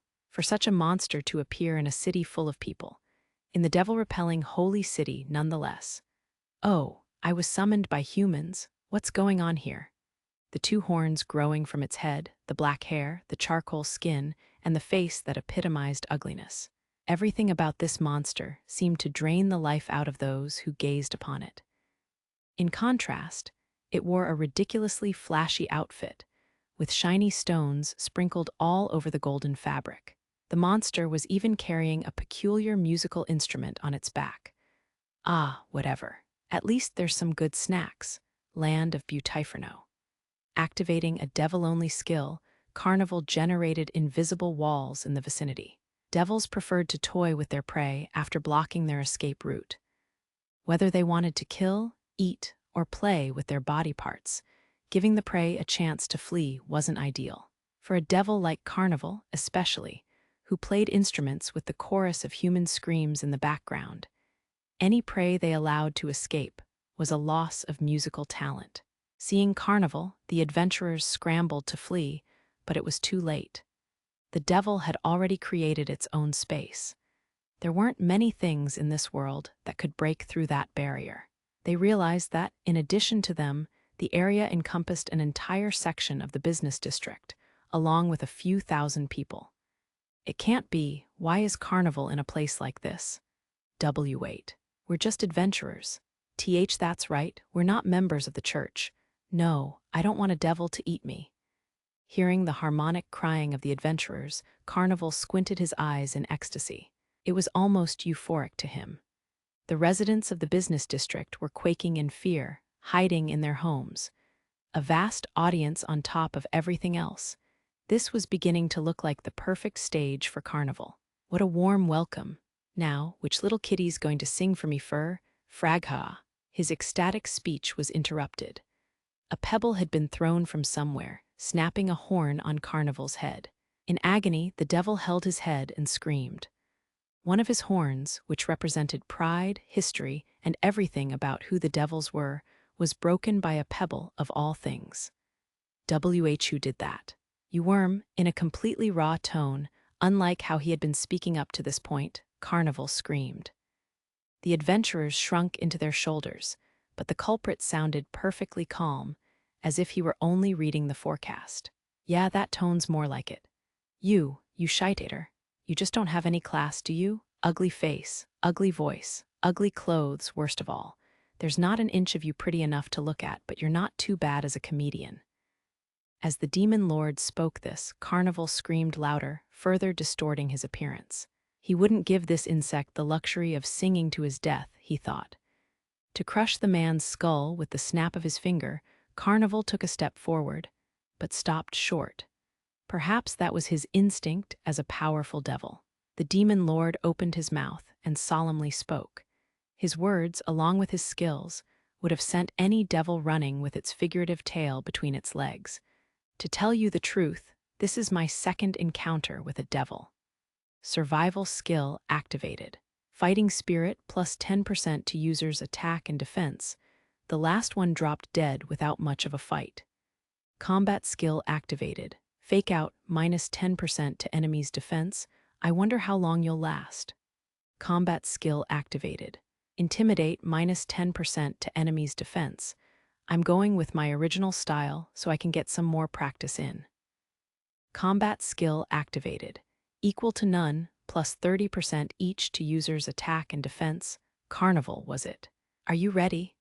While the demon lord himself didn't seem to notice, an abnormal amount of aura was emanating from him. So much so that it almost looked like Carnival was starting to shrink in comparison. The demon lord's already unbeatable stats were now explosively buffed by his skills modifiers. A simple normal attack could have killed a god. Wait, beautiful monsieur. I am sorry. Oh, almost forgot. The demon lord said, providing Carnival with a glimpse of hope. This nightmarish scenario was never supposed to happen. How could the world-renowned powerful devil, Carnival, be overpowered by a mere human? Whatever it is, I can help. I'll help you with anything. Change mode, combat mode. Change fighting stance, retaliation stance. As if he hadn't heard what Carnival had said, the demon lord switched his combat mode. While this mode decreased the chance of finding enemies, it buffed all of his stats. It was highly effective when a player knew the enemy was in a certain area, or had cornered an opponent and wanted to finish the job. He also changed his fighting stance to create the optimal combat setup. Both of these buffed his attack and defense, but the most noteworthy characteristic was that he would be extremely likely to encounter enemies. Building up an unbeatable setup, waiting for an enemy to appear, and taking them down with one shot. That was the demon lord's intended combat style, but Carnival didn't move. How could he have? Who in this world could have initiated an attack against such an opponent? No, I don't want to die. I don't want to be killed by a human. You've killed a bunch, though, right? Won't hurt for you to see what all the fuss is about. Without a care, the demon lord approached Carnival and clamped his head, tossing him high into the air as if the devil was a baseball. The giant devil shot up into the sky with blistering speed. To the onlookers, this seemed so far off from reality. The people of the business district had been watching the fight, entranced, when something even more astonishing took place. With a burst of white light, Sodom's fire erupted from the demon lord's hand, piercing through Carnival. In that instance, the very sky shook and infernal flames erupted above the holy city, painting the night sky red. Body parts and pieces of flesh that must have belonged to Carnival fell down on the city. For a while, no one could move a muscle. It seemed like they couldn't even make a single sound after what they had just witnessed. Just like I thought. What a shitty firework. When the demon lord cackled, the adventurers, now freed from the heinous devil, burst into cheers. Drawn by their roaring celebration, the residents of the district poured out into the streets, embracing and rejoicing that they were still alive. Long live the demon lord. You're freaking nuts, man. It's like Carnival with some whining kid. What a story I'll get to tell. Let me buy you a drink, sir." Amidst the cheers, the demon lord looked around nervously. He had never guessed this was how things would turn out. Although, considering that they were just liberated from the overpowering dread of death, their reactions were only natural. WL. That was nothing. Fidgeting, the demon lord lit a cigarette and looked up at the sky. Now that it was over, the fact that he role-played so hard through that combat seemed embarrassing. The people he saved didn't see the demon lord in that light, though. They took his words to heart, cheering so loud that he couldn't hear what they were saying at all. And now, I'll excuse myself. There are still attacks on the city, it seems. The demon lord tried to scurry away, but not before a mage stood in his path. The white mage Yukikaze. This is the second time you've saved my life. I must repay you. No need, it was important for me to do that. To farm SB, of course. Yukikaze took this statement at face value and wiggled around a bit, blushing. Silver fox. He felt like an important word was missing from the sentence, but the demon lord just wanted to get away as fast as possible. But Yukikaze was looking more and more like a princess in love, although he was a boy. Tell me your name, Silver Fox. My name is Hakuto Kunai. The repeated Silver Fox comment had knocked down the demon lord's spirits. He whispered softly, "The real me is still young, I swear," over and over with desperation, but no one in the roaring crowd heard him. Still, I guess a guy in his 30s fits that category for someone like her. With a sad little thought like that, he looked up at the moon. Seeing the demon lord's expression lit with a shade of gloom, Yukikaze's heart beat faster. While the demon lord was intimidating, his face was far from unattractive. He had a certain sense of allure that only the biggest criminals could pull off. Kunai, Kunai, Kunai, Kunai, Kunai. Before he knew it, the adventurers around him were chanting his name. Blame it on adrenaline or the thrill of being alive. As the crowd was just liberated from looming death, their cheers only grew as they drank in celebration. The barkeeps on the street were passing out drinks to celebrate the occasion. What's happening? Give me a break. Sure, the demon lord wanted his bad reputation gone, but he hadn't expected this turn of events. This was becoming more and more torturous. He leapt onto a roof to flee the scene and flew into the night. That's the demon lord, huh? Mikan mumbled powerlessly as she slouched down onto the ground. After defeating 500 Satanists in an instant, he even blew up a medium-rank devil like it was a firecracker. He was an existence beyond human comprehension. Him and I are bonded with the red string of fate. W8, Yukikaze, he's tricking you somehow. Jealous much, Mikan? Why would I be jealous? You know what? My type is more like the rumored silver dragonborn, someone who loves justice. How naughty. Your type is someone who loves just ass. You're doing this on purpose. The threat to the business district had been dealt with without much casualties, but the other districts were still in turmoil. Meanwhile, a clown was approaching the high-end restaurant Artemis. Without knowing, of course, that there was a terrible witch, loyal to the demon lord, sitting at a table there. A fairy tale game, Satanist's headquarters, what the hell is happening? They shouldn't be using it this early. Enraged, Utopia slammed his fist down on the throne. This man had rarely been heard raising his voice up until this point. Seeing him lose his temper, the girl next to him quietly shook. Marge, has he lost his mind? I am sure some unexpected event has. Utopia gave the girl shaking next to him a cold, serpent-like glare. Without a word, his eyes said it all. You failure. The girl, who visualized the souls and emotions of others as colors, couldn't help but avert her eyes. She couldn't stand to look at that miserable hue. Tron. Take that and tell them to use the other two in front of the holy castle. You can at least manage that, can't you? You mixed-blooded failure. The girl, wearing a black Lolita outfit, walked away sulking, before glancing back at the throne just once. Perhaps she had hoped for a certain response, but the one she got was a perfectly cold one. Get out of here now. What an eyesore. Waving his hand as if to shoo a dog, Utopia looked away. He didn't even seem to want her in his field of vision. As a devil with immense powers and incredible status, The mere existence of a mixed blood was disgusting. If he wasn't short-staffed, that little girl would have been torn to pieces by Utopia. Just like Algin, this girl was a part hellion.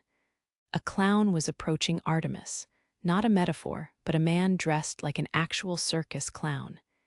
He had deviated from his assigned group, going rogue. He was practically skipping down the street, after just having discovered that the coveted Holy Maiden was dining alone, carelessly, without any guards. As soon as he had heard this tip, the clown had left the rest of the group in order to assassinate the Holy Maiden. This Holy Maiden must be a dum-dum. His name was Carmia, an assassin considerably well known in the shadowy parts of town. His MO was to infiltrate parties and balls wearing an innocuous costume. Most of his weapons were various poisons, blow darts, and other delayed methods of assassination. He had kept his career by sneaking away from the scene of the crime without a trace. Now he had joined the Satanists to put food on his table, taking on the assassinations of various nobles. The Holy Maiden was on the top of his list. Peculiarly, he was an oddball even among the Satanists, as he didn't worship devils. His work was nothing more than a means to earn a living. So this is her abode. Carmia opened the door of Artemis, mumbling some nonsense. There were a bunch of customers in the restaurant, most of them nobles, but that wasn't a problem. In fact, this was perfectly favorable for Carmia. Nobles and other high-ranking members of society were usually the best customers of his clown act. They must have considered him an ape or some other creature that understood their language, rather than a man. They would ridicule him without remorse and throw change at him with some pity.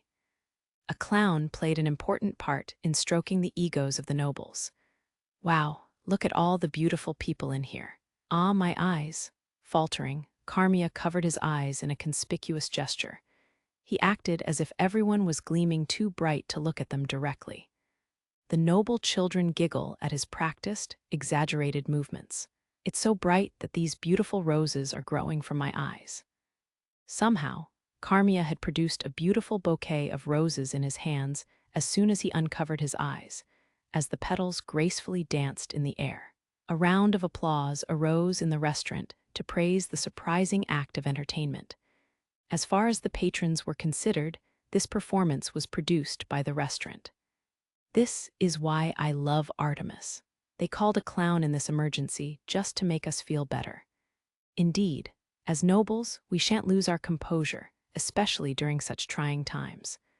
Our valiant ancestors would laugh at us from beyond their graves if we show weakness at such a trivial incident. Nobles, after all, were comprised entirely of ego and bravado. They would lose face if they showed any sign of uncertainty, while the patrons at the next table were comfortably enjoying the clown act. Despite their internal terror at the commotion outside, the patrons clamored with nearly too much applause and whistling. Carmia, reading the room, went from table to table, drawing laughs with comical gestures, pulling pigeons from his hat, and even changing a silver coin handed to him into a gold coin, garnering thunderous applause for utilizing the full extent of his magic trick repertoire. No one would have imagined that he was here to assassinate someone. Finally, he had reached the Holy Maiden's table. Unexpectedly, the Grand Madame of the city had joined her. The Madame was extremely observant, sizing up most anyone she was introduced to upon her first impression. Carmia felt as if he was walking barefoot on a bed of nails. But in reality, he should have paid closer attention to the other woman at the table, the doctor with a dangerously alluring appearance. With a gentle smile, that woman spoke to Carmia. "What a fun clown you are. Would you mind if I perform a little trick of my own? Oh, such a beauty with a talent for magic tricks. You're making me jealous." With exaggerated movement, Carmia bit down on his handkerchief, drawing a burst of laughter from the patrons in the restaurant.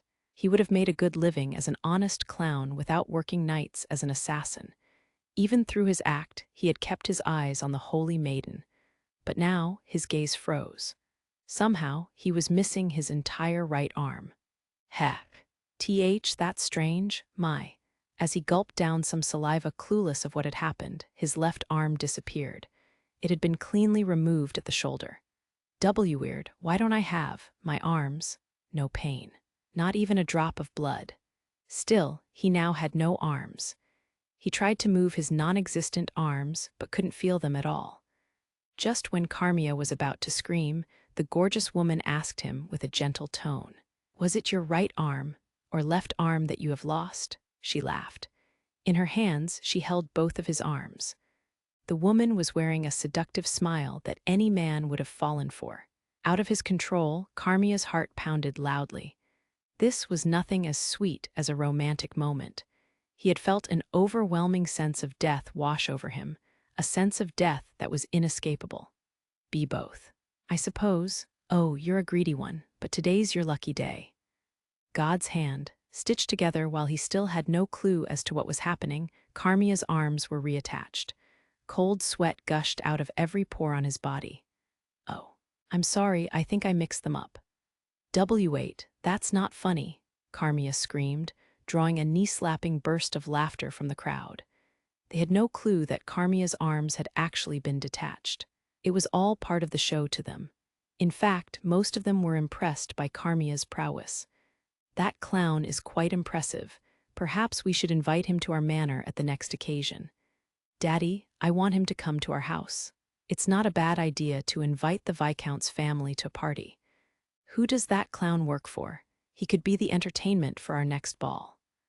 Unbeknownst to him, Carmia's reputation grew out of control. Still, it was tragic to imagine what was going through his mind at this moment. His left arm was where his right arm should be, and vice versa. Oops, didn't exactly cut it. The fact that his appearance had become so absurd aided in convincing the rest of the restaurant that it was all an act, though. All right, I'll put them back the right way this time. Aren't you glad, Mr. Clown? HRPH. They're there, my arms are back. With his hands returned to their rightful place on his anatomy, Carmia couldn't help but raise his hands in the air in relief. Thunderous applause was awarded to the clown for pulling off such a breathtaking trick. Aku and Luna joined in on the applause with smiles on their faces, and even the Madame was smiling. They, on the other hand, thought that the trick was planned by the demon lord. To reinforce that idea, Yu was whispering something in the clown's ear. Make sure not to lose them again, Mr. Clown. Oh, and the poison in your pocket. Such a horrible stench. You'll have to buy the good stuff if you want to make the kill. Don't you think? Why, yes. If I ever see you again, I'll make you into a sashimi plate alive. Better watch out. Carmia nodded with breakneck speed, like a broken bobblehead. True, she would follow through on her threat without any hesitation, laughing along the way. Just through their brief interaction, Carmia was sure of that. After that, Carmia left the restaurant as he gathered the mountain of tips thrown at him and awkwardly waved to the patrons. I have to leave, I have to run. As fast as I can. Carmia madly ran north on his horse, traveling all the way up to the city-states. He must have been one of the luckiest men in history to have encountered the witch and survived. While the incident at Artemis came to a conclusion, the main event ensued. Strange things were happening in the other two attack points, too. The Holy Castle Noble District, Holy City, the Noble District was also attacked by the Satanists, resulting in many casualties. Perhaps because the majority of the nobles' manors were here, the attack was furious. As most of the Satanists were far from privileged, their hatred for nobles was deep-rooted. They set anything they could on fire and killed anyone they could, even women and children. Because the Holy Knights Order held its headquarters in this district, the Satanists had dedicated a majority of their forces here. Amidst the humans, there were the likes of Death's Mists, Hellhounds, and Skeleton Warriors attacking the city. These were all Hellion familiars of the lowest rank, but a whole bunch of them became troublesome. Amidst the roaring flames, a street gang-looking woman and a giant man were running around. Killer Queen, the Holy Maiden, and Mount Fuji. At this rate, my queen. Fucker. What good's your mouth if you just keep drooling bullshit? Queen yelled as she kicked a cursed hellhound's head clean off of its body. Next, she slammed her metal club against a Satanist's torso to tear it into 2 flying pieces of flesh. Meanwhile, Fuji wore 3 freshly decapitated Satanist heads on his belt. They couldn't have blamed anyone for pegging them to be devils. But then, 2 real devils appeared in front of the pair. 2 honey traps, low-ranking devils. These were devils that looked like women, who reveled in manipulating human men and pitting them against each other until they end up killing one another. "Hey, big boy, why don't you come in and play? You stink like hell, bitch." Usura, as the words left Queen's mouth, 6 bombs were thrown from her hands. First, the attractive face of one of the honey traps was blown to bits, before 5 other gaping craters were made into its body. Without even a moment to scream, the honey trap fell to the ground. "Stomach-acid-looking whore, go fuck a rusty pole." Queen thrusted her middle finger up at the corpse, a magnificent gesture, although her methods of attack and the words out of her mouth and everything else about her were the polar opposite of how a holy maiden was expected to act. How dare you? My sister, the other honey trap, attacked Queen, only to have her face grabbed by Fuji and crushed like an apple. Even as the honey trap's head turned to mush, Fuji's expression was unchanged. "How are the other districts doing, dumbass? Lady White protects the holy castle and the church is." He was interrupted by an erupting inferno above the business district, far off in the distance. "What the fuck? Is that Luna?" Queen shouted, but realized that she was off the mark. Luna's magic was extremely powerful, but as far as Queen knew, she didn't dabble in fire magic. If Luna was able to wield such a spell, Queen was sure that she would have bragged about it to her. "I sensed no magic, but if that's not a spell, then..." Fuji also stared at the inferno spreading across the sky, unsure what to make of it. Its color, its power, all of it made this look like some calamity raining down on humanity. Even the Satanists stopped mid-riot to gaze up at the sky, dumbfounded. At times, the momentum of battle can flip from the smallest thing. After the explosion, the Satanists had clearly began to relent. The knights began to capture the Satanists one after another, and even nobles started working together to put out the fire, rather than just watching from their high horses. If they didn't, the fire would have soon consumed their houses too. "Well, it looks like this district'll make it.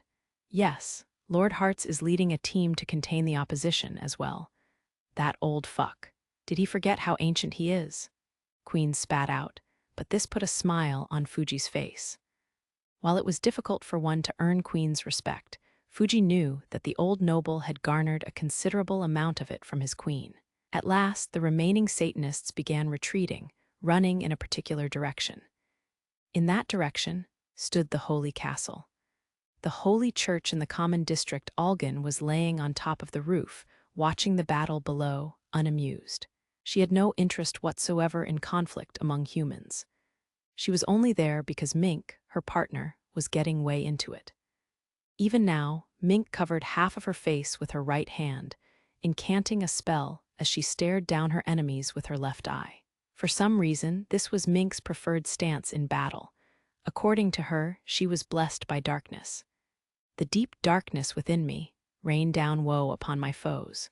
Holy rain, a forceful rain, full of the holy element, rained down upon the group of Satanists." For those who worship devils, it must have felt like literal acid rain. Although her line didn't quite match the nature of her spell. Her incantation continued. For an S-rank adventurer like her, chain incantations were an easy feat.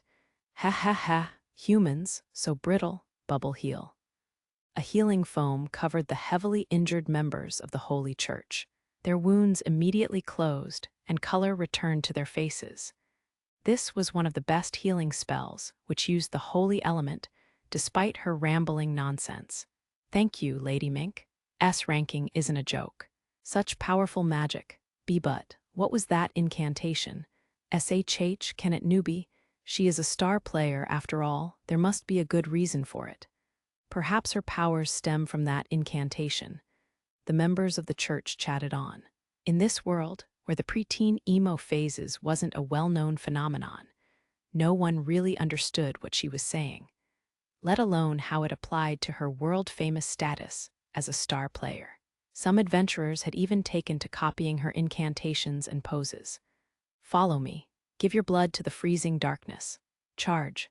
While some of them raised a brow in confusion, the members of the church were revitalized by Mink's call and charged into the group of Satanists.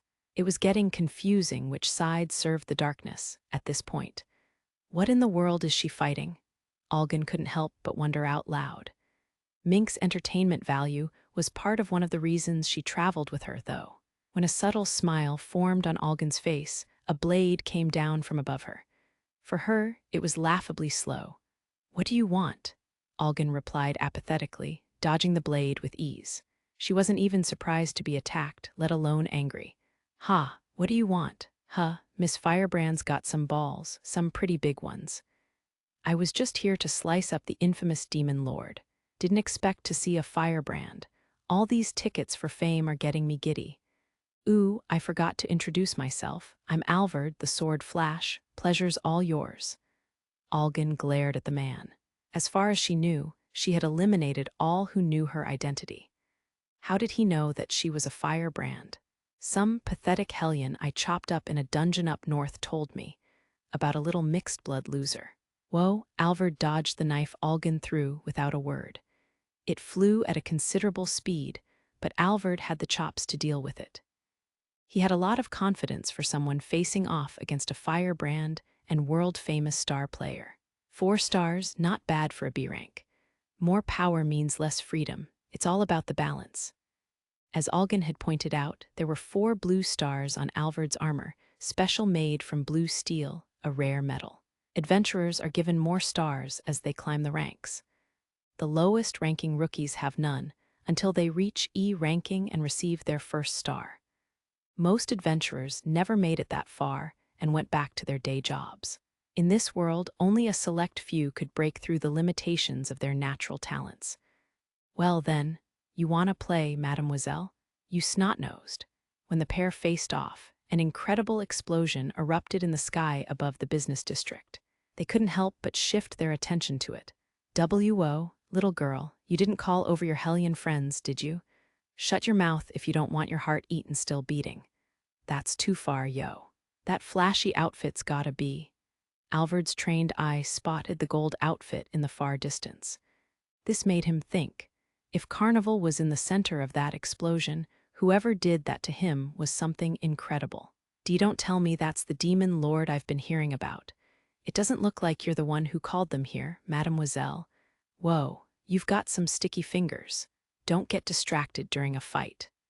A number of whirling pulses of magic emanated out of Algan. The immense magic caused her cloak to flutter. Still, Alvard's confidence didn't falter. "Crumble the void and show me the way, abyss beam. You gotta be kidding me. A class 5 spell?" The whirling magic converged into one point, firing a beam of black light. Alvard rolled off the roof to just barely dodge the blast, which pierced through the houses in its path, leaving behind a circular hole in wall after wall as far as the eye could see. Watching Alvard stumble to the ground, Algan laughed. One of them was standing tall on the rooftop, and the other looked like a dog in a ditch. "That's where you belong, doggy." "Heh, heh, heh. Dogs are pretty scrappy, you know. Then when you least expect it, they go for your throw. Dang, hold on a sec, let me finish." Cackling, Algan continued firing spell after spell, which used the black element, an elevated form of the dark attribute. She seemed to be toying with him, rather than trying to kill him. "Come on, run. I'm being a nice master and taking you for a walk. What a twisted kid. Who raised you like this?" Hearing that, Algan's expression changed. Any semblance of Algan's rationality had gone out the window. The topic of Algan's parents was an absolute taboo to her. "Never mind, I'll boil you alive." "And no thanks. The only place I'm going to die is on top of a hottie." Scum. Just when Algan was about to fire another spell, an outburst of confusion and cheers burst out from the direction of the holy castle. Everyone was shouting about the same thing. It's the Dragonborn. The battle that had suddenly began in the holy city was about to reach its climax. Righteous hero, in front of the holy castle, the surviving Satanists from the groups that attacked the noble and common districts were now converging in front of the holy castle. While they had done considerable damage to those districts, the Satanists had suffered devastating casualties. 2. The most unexpected event of the attack was that not a single member of the group who attacked the business district had returned. Their plan was to cease the attacks at a certain time and use the 3 upside-down crosses together. Losing one of them was a huge wrench in their master plan. One group being chased by Queen and the other by Mink, the Satanists were herded into this location. The 2 Satanists who each led an attack team gave each other a look. Then, holding a cross in their hands, they each shouted as loud as they could, "Summon devil!" A thicket of thorns sprung up on the crosses, as black fog enveloped the leaders and the rest of the Satanists. A bigger, more powerful one than when Carnival was summoned. In exchange for 2 crosses and nearly 700 lives, a high-rank devil appeared. Alet, the Duke of Darkness. Unlike Carnival, this was a powerful devil, adorning a classy tailcoat-like garment. His sickly, pale skin didn't have a single blemish. On his head was an attractive face and hair that reached down to his waist, which was also a bright white, and on his back were beautiful black wings. He appeared to be more noble than any of the nobles in the city. "Oh, I've been called to quite an annoying place." Alet frowned, noticing the holy castle directly in front of him. It was encased in layers upon layers of holy barriers, crafted from the blood and sweat of the wise angel and other angels. Just standing next to it would have been agonizing for any devil. As for Alet, he couldn't help but feel a wash of lethargy and discomfort. It was only natural, since these barriers were laid out to increase their brightness and strength to match the power of the potential invader. Really annoying, still, Alet showed no signs of moving from there. He couldn't control his hatred for the force he sensed in front of him and the very castle. He would have already smashed it to pieces if he could have. The urge to break through the barriers and tear what's inside to pieces was becoming uncontrollable, as if he even tried to control it. The Duke of Darkness. What the fuck is happening? Queen ran onto the scene and fell speechless upon seeing Alet. There was no way that this devil had any right being in the realm of humans. However, Alet spotted Queen and returned her disgusted reaction. The already annoying situation had gotten several times worse for him, and now that wretched angel's hound influenced the public. "Close your eyes, shitheads." As Alet's eyes glowed red, Queen shouted. She had sensed him activating a skill in that instant, but her voice reached Fuji and the knights a second too late, as they were blown away. "Who told you to walk on 2 legs, puny ants? Land of Butiferno." He activated the skill reserved for devils. Invisible barriers secluded an area around him larger than when Carnival had activated the skill, excluding the Holy Castle. "Listen up, everyone, make it to the Holy Castle." "You think I would allow such a thing?" Alet shrugged with open arms in front of the castle. His aesthetic appearance made every pose he took photogenic, but his attractive face twisted yet again. An extremely powerful being wielding holy powers had entered the vicinity. "Duke of Darkness, I see, darkness beckons darkness." Mink, the S-ranking adventurer and star player. She was one of the best wielders of holy magic in the continent. The Holy Maiden, a star player, and the Holy Castle's barrier. For Alet, this was becoming an unbelievably unfavorable situation. Yet he stood his ground. He was determined to tear to shreds the loathed existence he could sense within the castle. Realizing that Alet had no intention to retreat, Queen approached Fuji, who had been knocked down, and flipped his large body onto his stomach with her leg. It has been a while.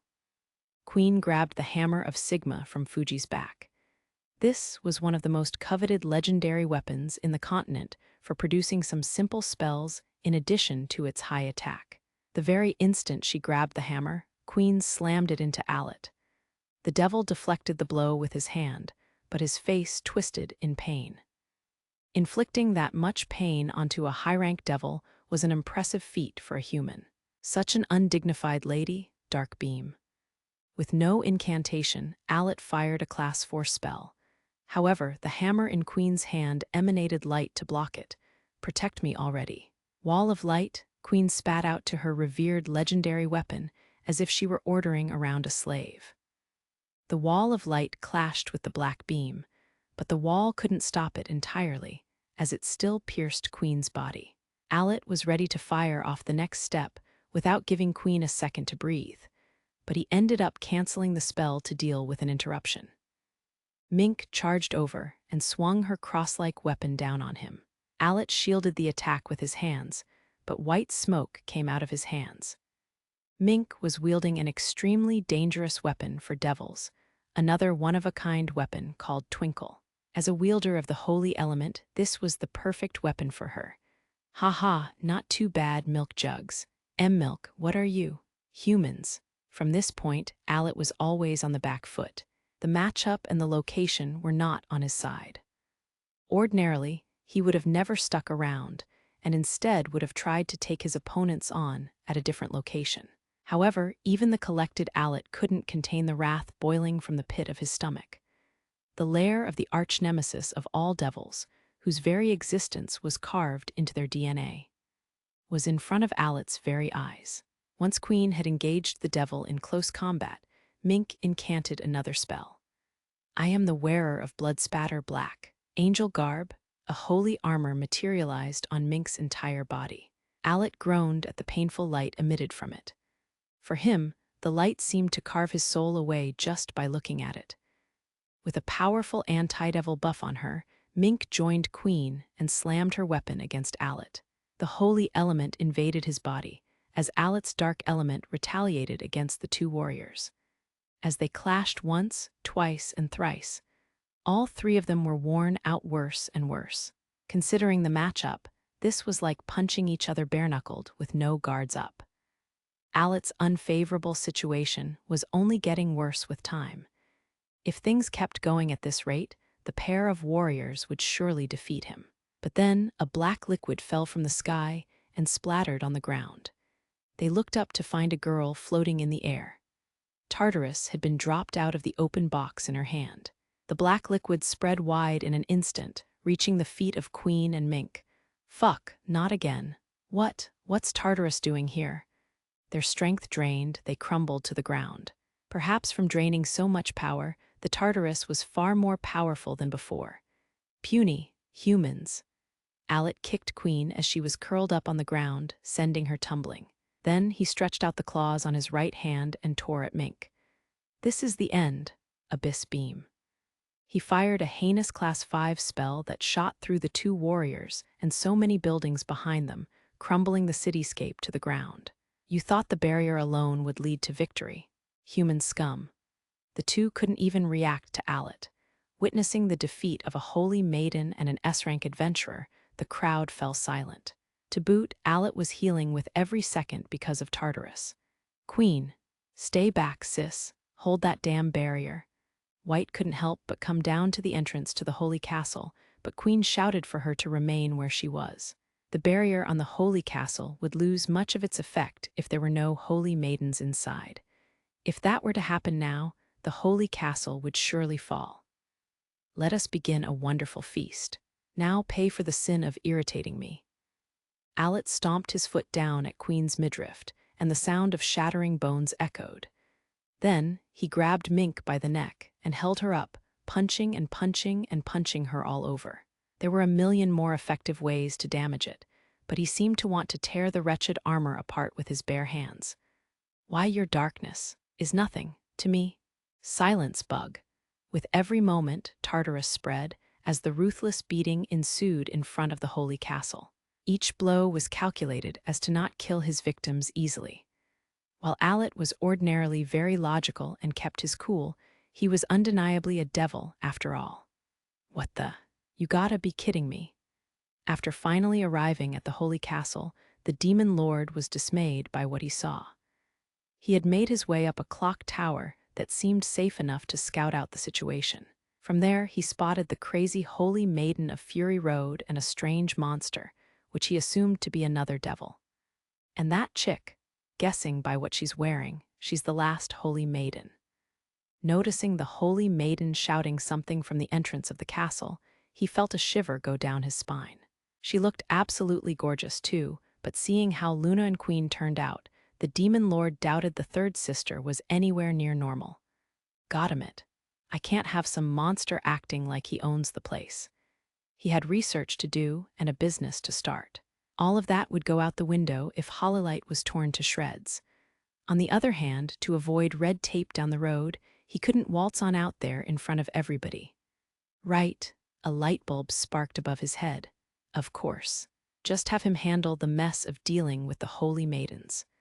A biker from a bygone era came to mind. What's more, he knew that the holy maiden in apocalypse gear had some feelings for Zero. Fight fire with fire. Having successfully resolved this seed of a headache, the demon lord cheerfully pulled up the admin screen. I gained back control after a while anyway. All's right with the world. As he made up his mind, a bright burst of white light emanated from the roof of the clock tower, illuminating its surroundings. It looked like a page from a myth, the light to defeat darkness. Allet squinted at the light, and even the residents, who were quaking in fear near the action, stared in disbelief. They had to imagine that the angel itself had been summoned. Who appeared from that light was a man wearing a bright white biker's jacket with a giant silver dragon on its back. No angel at all, just a Basazoku. His hair, dyed silver, waved in the wind. Everyone watching was fixated on the dragon that had just emerged from the light. Zero-woo-woo. Seeing him, Queen cried out in complete disregard of her situation. Despite her serious injuries, she seemed to have forgotten all of her pain. Seeing her, Zero gave a subtle grin. Whenever he saw her, she was curled up on the ground, being attacked by black liquid. What's up? Getting bullied again? Zero had no clue what situation he had been summoned into. The cityscape, as far as the eye could see, was completely unfamiliar, and laughably, there was even a medieval-style castle ahead. Everyone in his field of vision looked foreign. Since many of the game's players were foreign, he came to a conclusion. Just another arena, courtesy of the fucking Empire, huh? Guess that weird monster's the gravy on top. At this point, he thought, he would not be surprised by anything the Empire did. That wackied-up country gathered wackied-up people and devastated the world with its wackied-up military. In later iterations of the game, they had begun experimenting on various animals, in addition to humans, and had started sending chimera-like creatures into the arena to attack players. No one from that world would have been surprised by any sort of monster the Empire might have created. What? Are you? Where did you come from? Allet couldn't help but ask. Even a high-rank devil couldn't quite gauge Zero. An eerie uncertainty. Without answering, Zero hopped off the roof and approached Allet. Much to Allet's surprise, Tartarus avoided Zero's steps. Parting the Black Sea, the dragon approached. Everyone gathered in front of the holy castle watched on, forgetting to breathe. As he approached Allet, his glare grew sharper.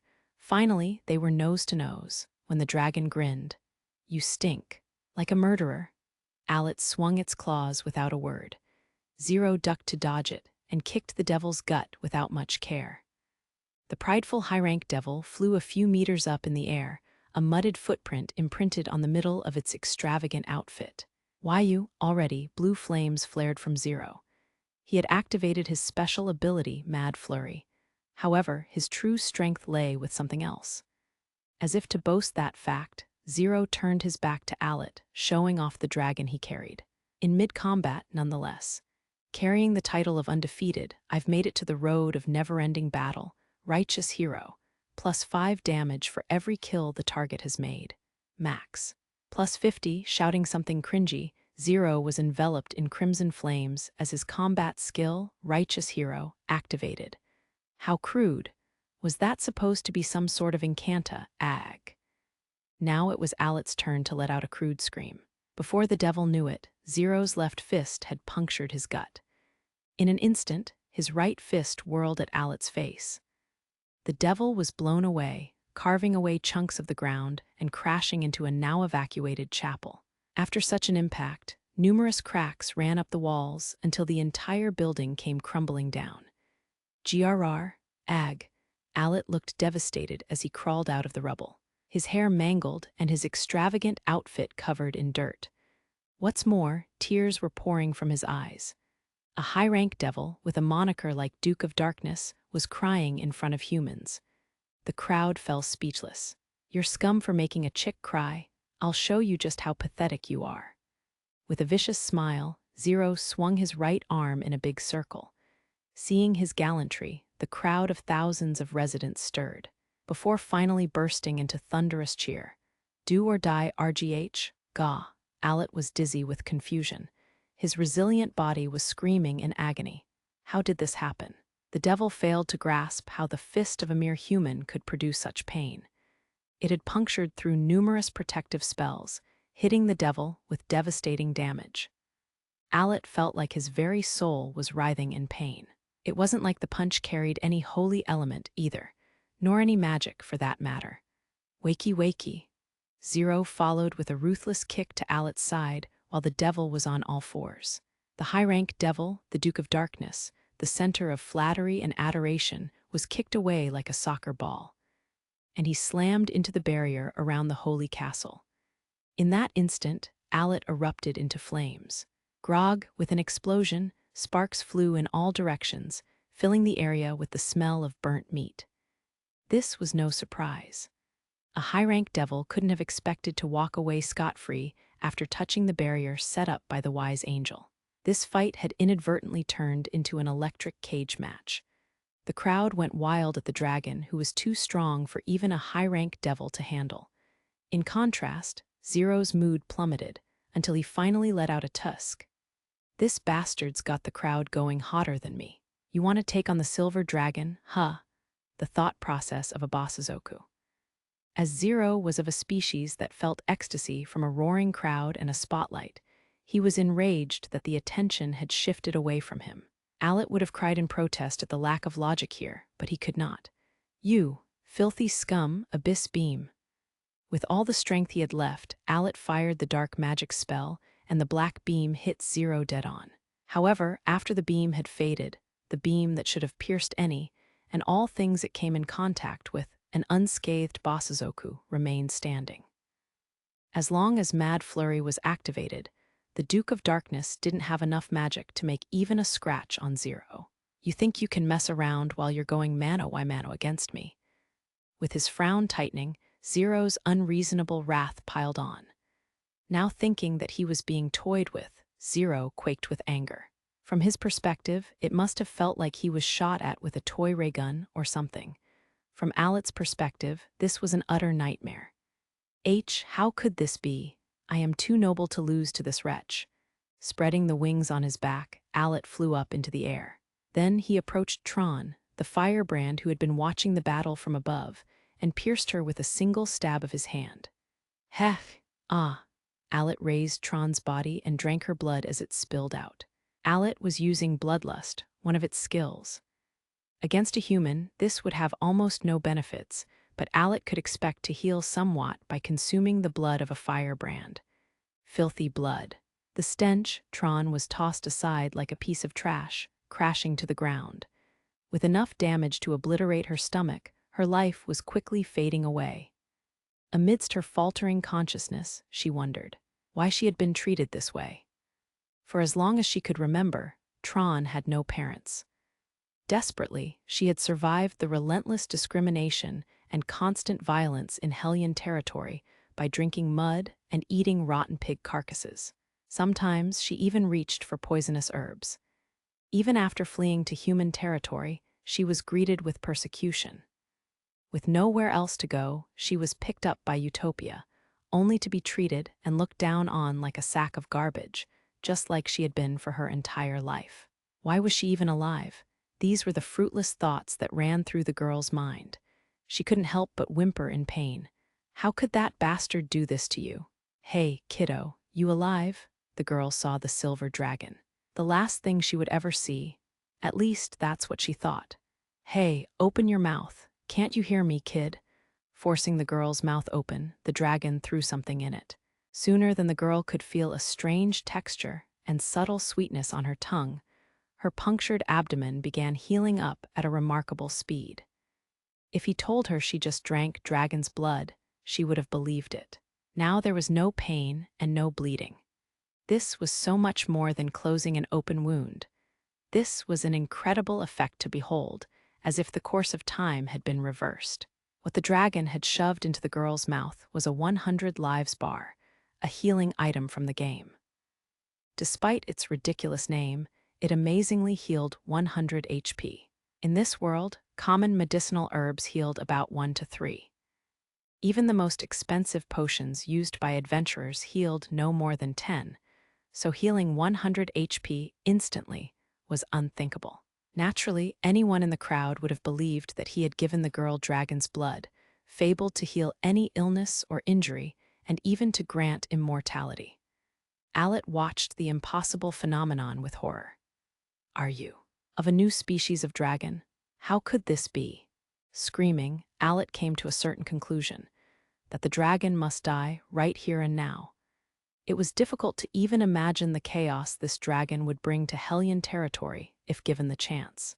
Inserting both hands into his torso, he tore himself apart as if to open a saloon door. Meanwhile, Zero made sure that the girl's wound had healed and wore a relieved expression.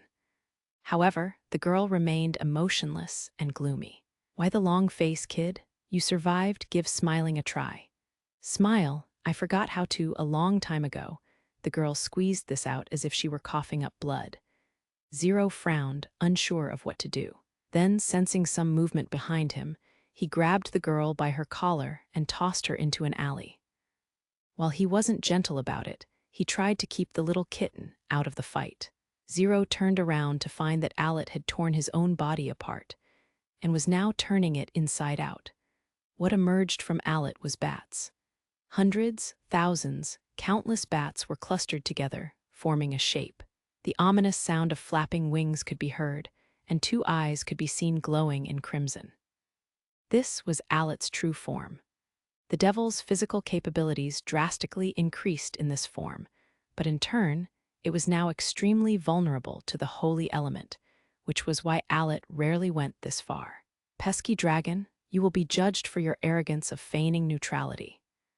Even as Alit blasted Zero with obvious intent to kill, the dragon's attention was with the girl behind him.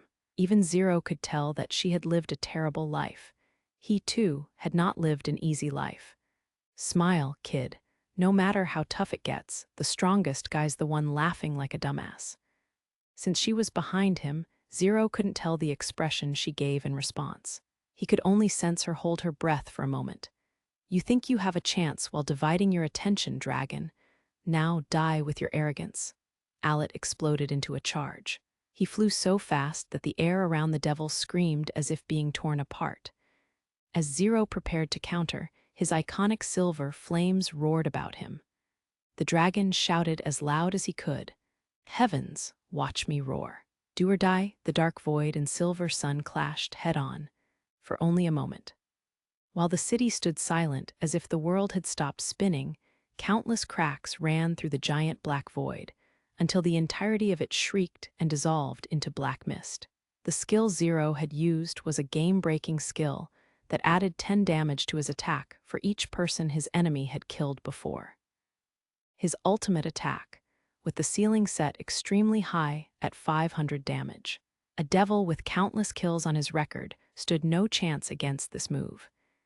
Zero stood for a few moments, holding his pose at the follow-through of his punch. Then, he thrusted his fist up into the sky, holding up his index finger, an animalistic display of who's number one, and a pose to hold for the crowd that had gathered. Seeing this, the crowd went from silence to screaming and throwing their fists into the air. Hundreds, thousands, and tens of thousands of residents followed suit, roaring with cheers. The rolling wave of cheer spread to other districts, and soon, the entirety of the holy city was wrapped up in the whirlwind of excitement. How's that, kiddo? Remember how to smile now? Zero smiled, which he didn't do often, the smile of a teenage rebel. The girl in the alley stared back at him wide-eyed for a while, before finally nodding as tears began to streak down her cheeks. Then she couldn't seem to contain herself as she ran to Zero and jumped onto him. Ha ha, you got the pep back in your step, kiddo. Not kiddo, Tron. Tron. That's a funky name. As Zero muttered this, his back was met with something soft. Queen had embraced him, blushing. Out of context, she looked very shy. Even though Zero was carefree with a girl of Tron's age, he couldn't help but lose his cool at this. He was an old-fashioned Basazoku, an extinct species of men with traditional values. Hey, I can't let a woman, not in public. I never want to let you go. Queen held him tight with a dreamy expression. In turn, Zero blushed as he felt her soft breasts pressed up against him. Queen, being a perfectly tame and beautiful girl in Zero's presence, made her all the more dangerous. Gee, get off me. A guy can't be seen in public with a chick like. Sir Zero, the dragon on your back is so rugged, just like your chest. Queen's fingers crawled up Zero's toned pecs, making him jump. The cool fighter was nowhere to be seen now. The tens of thousands of spectators reacted with laughter, completely destroying the darkness that had been looming over the holy city moments earlier. And so, the two contrasting rumors of the appearance of a demon lord and the appearance of a silver dragonborn, a defeater of evils, spread throughout Hololight. In fact, the rumors eventually spread out of the country and into neighboring nations. The grand confusion and misunderstanding brought about by this one man would reach the far corners of the continent, triggering a worldwide commotion. But that's a little ways down the road. Side story. The Golden Heartbeat, the holy city 10 years ago. Come on, run faster. Hold on, Luna. Two kids were running and weaving through the business district. Luna, still a young child, and her friend Eagle. They were both only 6 at the time, wearing dusty rags. Luna was living at the orphanage, still far away from the glitz and glamour she would encounter later in her life. Dust covered not only their clothes, but their faces and hair too. Eagle had her hair cut as short as a boy's. The workers at the orphanage must have kept it as short as possible to get away with a little less work.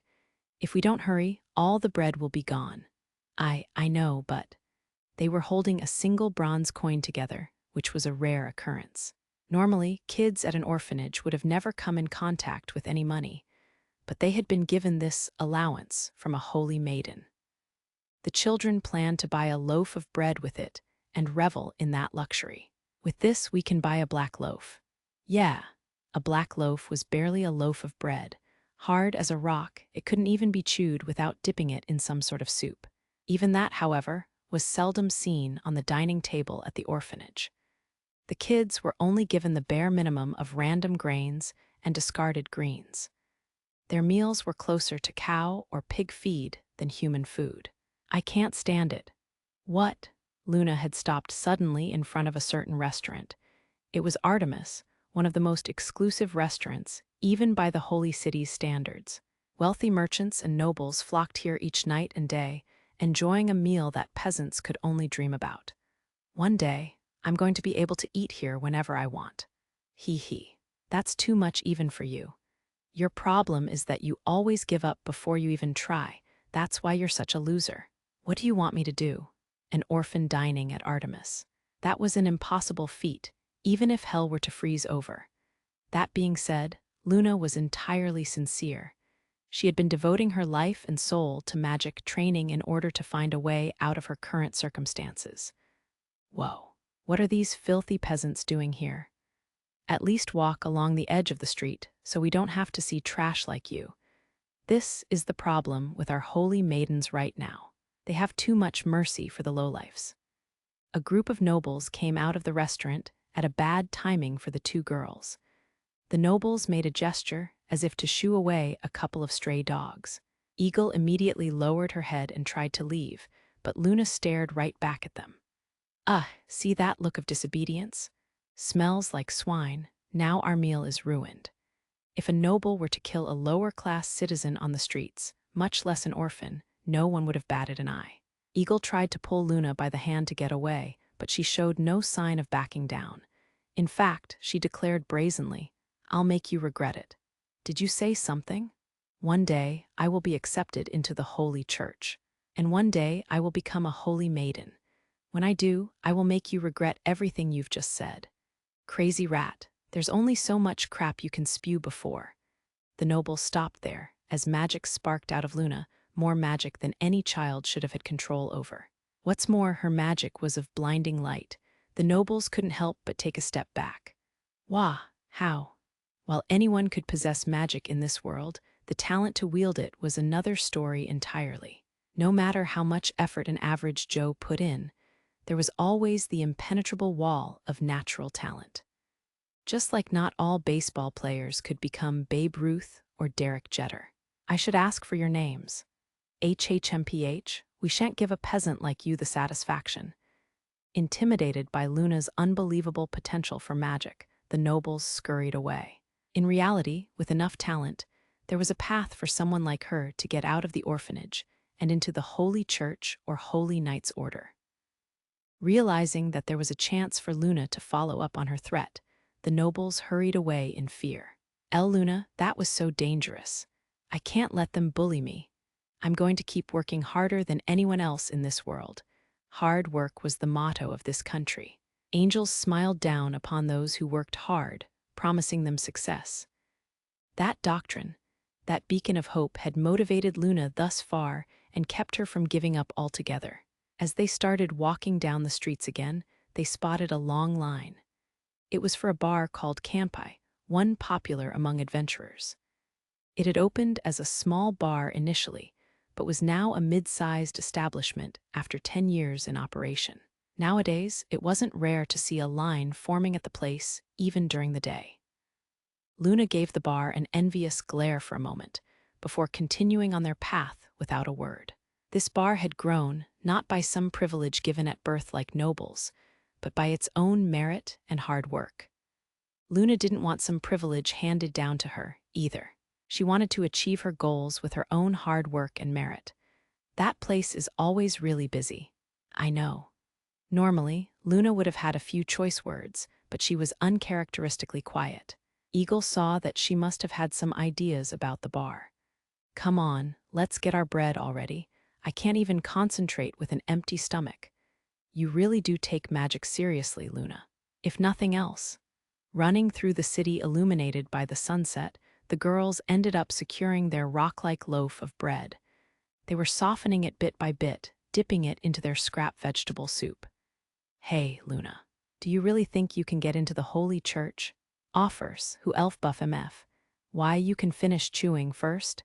I'm not going to stop at the church. I'm going all the way to the top to become a holy maiden. Her determination shone like a rainbow.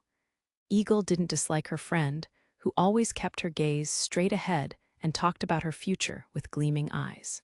In fact, in a life where every day could be her last, Luna was her one shard of light in the darkness. Noticing Eagle staring at her, Luna cleared her throat and said, from a high horse, "Well, when I'm a holy maiden, I wouldn't mind making you my servant." Servant? Squire or lady-in-waiting might have been a more appropriate choice of words, but Luna was too busy trying to make it out of her environment. She didn't have time to worry about making friends on an equal footing. You just watch. The angels will smile upon me. Yeah, I believe they will, Luna. You're such a slowpoke, so you have to follow me with all you've got. Hee hee. I'll try my best. 2 years passed. A messenger from the Holy Church came to Luna. As she had hoped, the church had noticed her talent in magic and wanted to train her closely. The angel's doctrine did not steer her wrong. Luna told the messenger that she intended to take Eagle with her. I have a servant. I'm taking her with me. Ah, I know the one you mean. Oh, you did your homework. Good job. The messenger frowned at Luna's attitude, totally unbecoming of an orphan. Still, Luna had already began to awaken her power to use the holy element, a step above light. Her talents were extraordinary and remarkable. That slowpoke, it's my big day, and I haven't seen her since yesterday.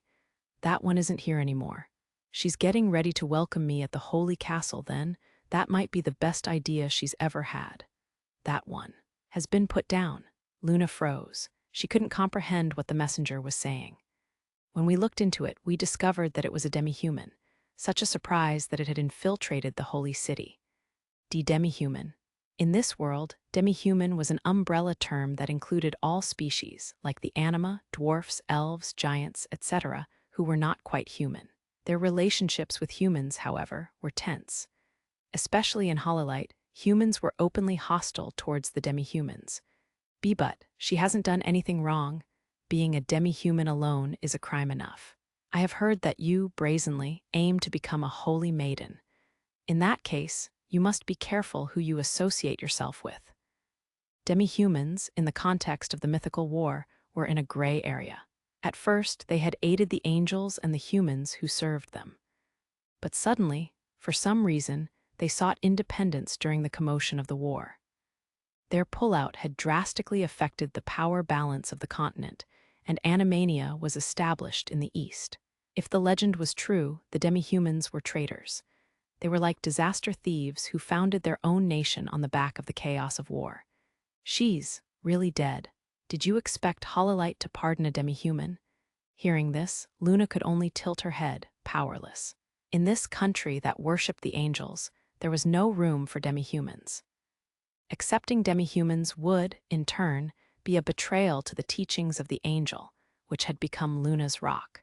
Even after joining the Holy Church, Luna couldn't believe that Eagle was dead and continued to search for her friend's whereabouts whenever she had the chance. In the end, though, she could never find her. Soon, Luna's life became even busier, leaving her without enough free time to continue her search. 2 years after joining the church, at the young age of 10, she became a holy maiden. With her once-in-a-millennium talent in magic, she climbed up to become a figure adored by all. Luna's powers had evolved to golden, stemming off of light, making her an unparalleled mage. However, her reputation wasn't great. Some called her walking pride, and others even called her an elitist monster. HMPH, talk all you want, I'm climbing higher and higher. Luna was too loyal to the angel's teachings, which had guided her up the ladder this far. She believed that only she, who had worked hard for what she had, was just and strong. Everyone else were lazy nobodies. She no longer had a friend to keep her in check. After joining the church, and even after becoming a holy maiden, Luna was always alone. People must have seen her as unapproachable and unfriendly. As they kept walking on eggshells around her, Luna's arrogance and holier-than-thou attitude grew out of control. Just once, though, Luna had surprised those around her with an uncharacteristic decision. This happened when her land was assigned. Dona, the leader of the noble sympathizers, who didn't want the holy maidens getting any more power than necessary, schemed to leave Luna with some troublesome village. This village was the village of Rabbi, an isolated village where a species of demi-humans, called bunnies, lived. The bunnies were the only demi-human species explicitly described in any literature as to have been loved by the wise angel itself. Even in Hololite, where they treated any non-human species harshly, they weren't sure how to deal with the bunnies. Bunnies, all right, I'll be their lady. Ooh, my, your generosity becomes you, Miss Luna. Of course, you are a devout student of the wise angel's teachings. Dona, surprised by Luna's response, still managed to drool out some platitudes. He was taken aback, as he was ready to pull all sorts of tricks to make her accept. Since Luna had no talent for politics and intrigue, Dona would have convinced her in the end, no matter how she reacted anyway. I am surprised, I must say. Are you not disgusted by those beasts? Pardon me, demi-humans, Miss Luna. Whatever, it's better than looking at your face all day. My, that's a good one. Someday, I think you will discover the charm of middle-aged men. Anything else? I'm busy. With that, Luna left her seat in a hurry. She didn't like the beating around the bush that all nobles did. Dona was a prime example of that. Bunnies. Some distant memory resurfaced in Luna's heart. If she were stronger and had more power, she might not have lost her. This isn't nearly enough. It wasn't like she was on top of the pyramid. Hololite was divided into numerous factions which continued their battles under the surface. She had the 2 holy maidens above her to worry about, too. White, the oldest, who was talented in peacemaking, popular among both nobles and the common people. And Queen, the middle sister, who was talented in combat and had begun to build her fearless private army. Taking a good look at herself, Luna was aware that she had no other power than magic. At this rate, she may very well never make it to the top. Wise angel, lend me your strength. Determined, Luna started moving forward once again. Later on, her wish would come true. The one who lent a hand, though, wasn't an angel at all. Luna, I want to borrow a plot of land in this village. What? But a man claiming to be the demon lord. Memorial. The world remembered, connected, or buried X/X/2000 type. The chatroom symphony. Hey Akira, this next game. I don't really get it after reading the manual. Each game lasts a week. Players try to kill each other. Last one standing wins. Simple. No, what I mean is, an MMO can't end in a week. XX asked, and Akira replied with the bare minimum. He was working on creating said game and seemed to want every second he could use. The game starts on a Monday and ends on the next Sunday. Then a new arena starts on Monday again. No problem. What about the character you grow? All that work for nothing. Yep, clean reset. If players saved progress, the longtime user will have an unfair advantage, and all the new players won't be able to kill them. XX was confused. Wasn't the fun of playing an MMO growing your own character? Besides, there won't be any monsters, like co-oping with friends to go in a dungeon or take on a dragon. I am sick and tired of those lukewarm MMOs that have flooded the market. Dreams, adventurers, play with your friends. All these niceties in the game world are giving me heartburn. Strictly speaking, even by this time, there were MMOs with PvP, player versus player, but they had always been just a feature of the game. It was rare to have an entire MMO revolve around PvP. Live opponents, huh? It's true that AI monsters keep doing the same thing over and over again. See, there's no variance in the fight. If you fight other people, though, they're smart. They'll run when they think they'll die. They'll set traps. They might even drag other people into the fight. Akira was remembering the arcade he frequented as a child.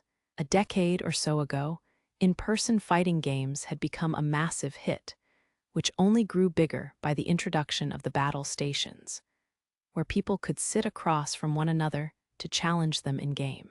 From boys to men, people of all ages fought day and night against strangers over monitors, honing their craft. Fighting against a computer with a programmed set of moves gets old, no matter what. This was the gist of Akira's motivation. Against other people who knew how they would respond to each move, less predictable, more fun. As long as they kept up the servers, the games could go on forever. Right, there were some IRL fist fights at the arcade. That's what I'm talking about. The excitement and the powerful reaction to losing all happened because it was all human. Type. The chatroom symphony. Now, here's a list of features so far. Tentative, game arena features. A game lasts 1 week, Monday through Sunday. Linked with real-world time, the fight will take place 24/7 all the time. Last player standing on the last day is crowned victor. Alliances are allowed, but only one may survive in the end. Implement survival gameplay like fishing, material collecting and base building, hunting and gathering, sewing, etc. so even players who aren't good at combat can enjoy the game. As a bonus stage, the players can rebel against the Empire. Here, the players will work together. Players stop killing each other to work together. The difficulty of the bonus stage, Sleepless Castle, is set to Inferno.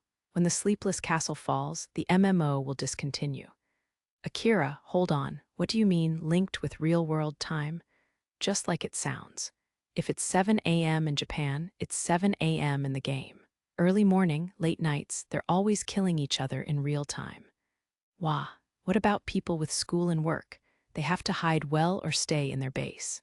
They can automatically retaliate against attacks and run away if they can. So, you're God at the game if you're jobless? All right. No, you go get a job. And characters will use stamina as they move, so if they don't get a lot of sleep, the characters will be out of stamina and won't be able to move. Oh, so having all the time in the world won't do any good. You got to make calculated moves. Otherwise, you turn into a punching bag. That's going to suck. Being attacked without even being able to run, I might just snap if that happens to me. Awesome. That's raw humanity right there. The IRL fistfights he witnessed in the arcade.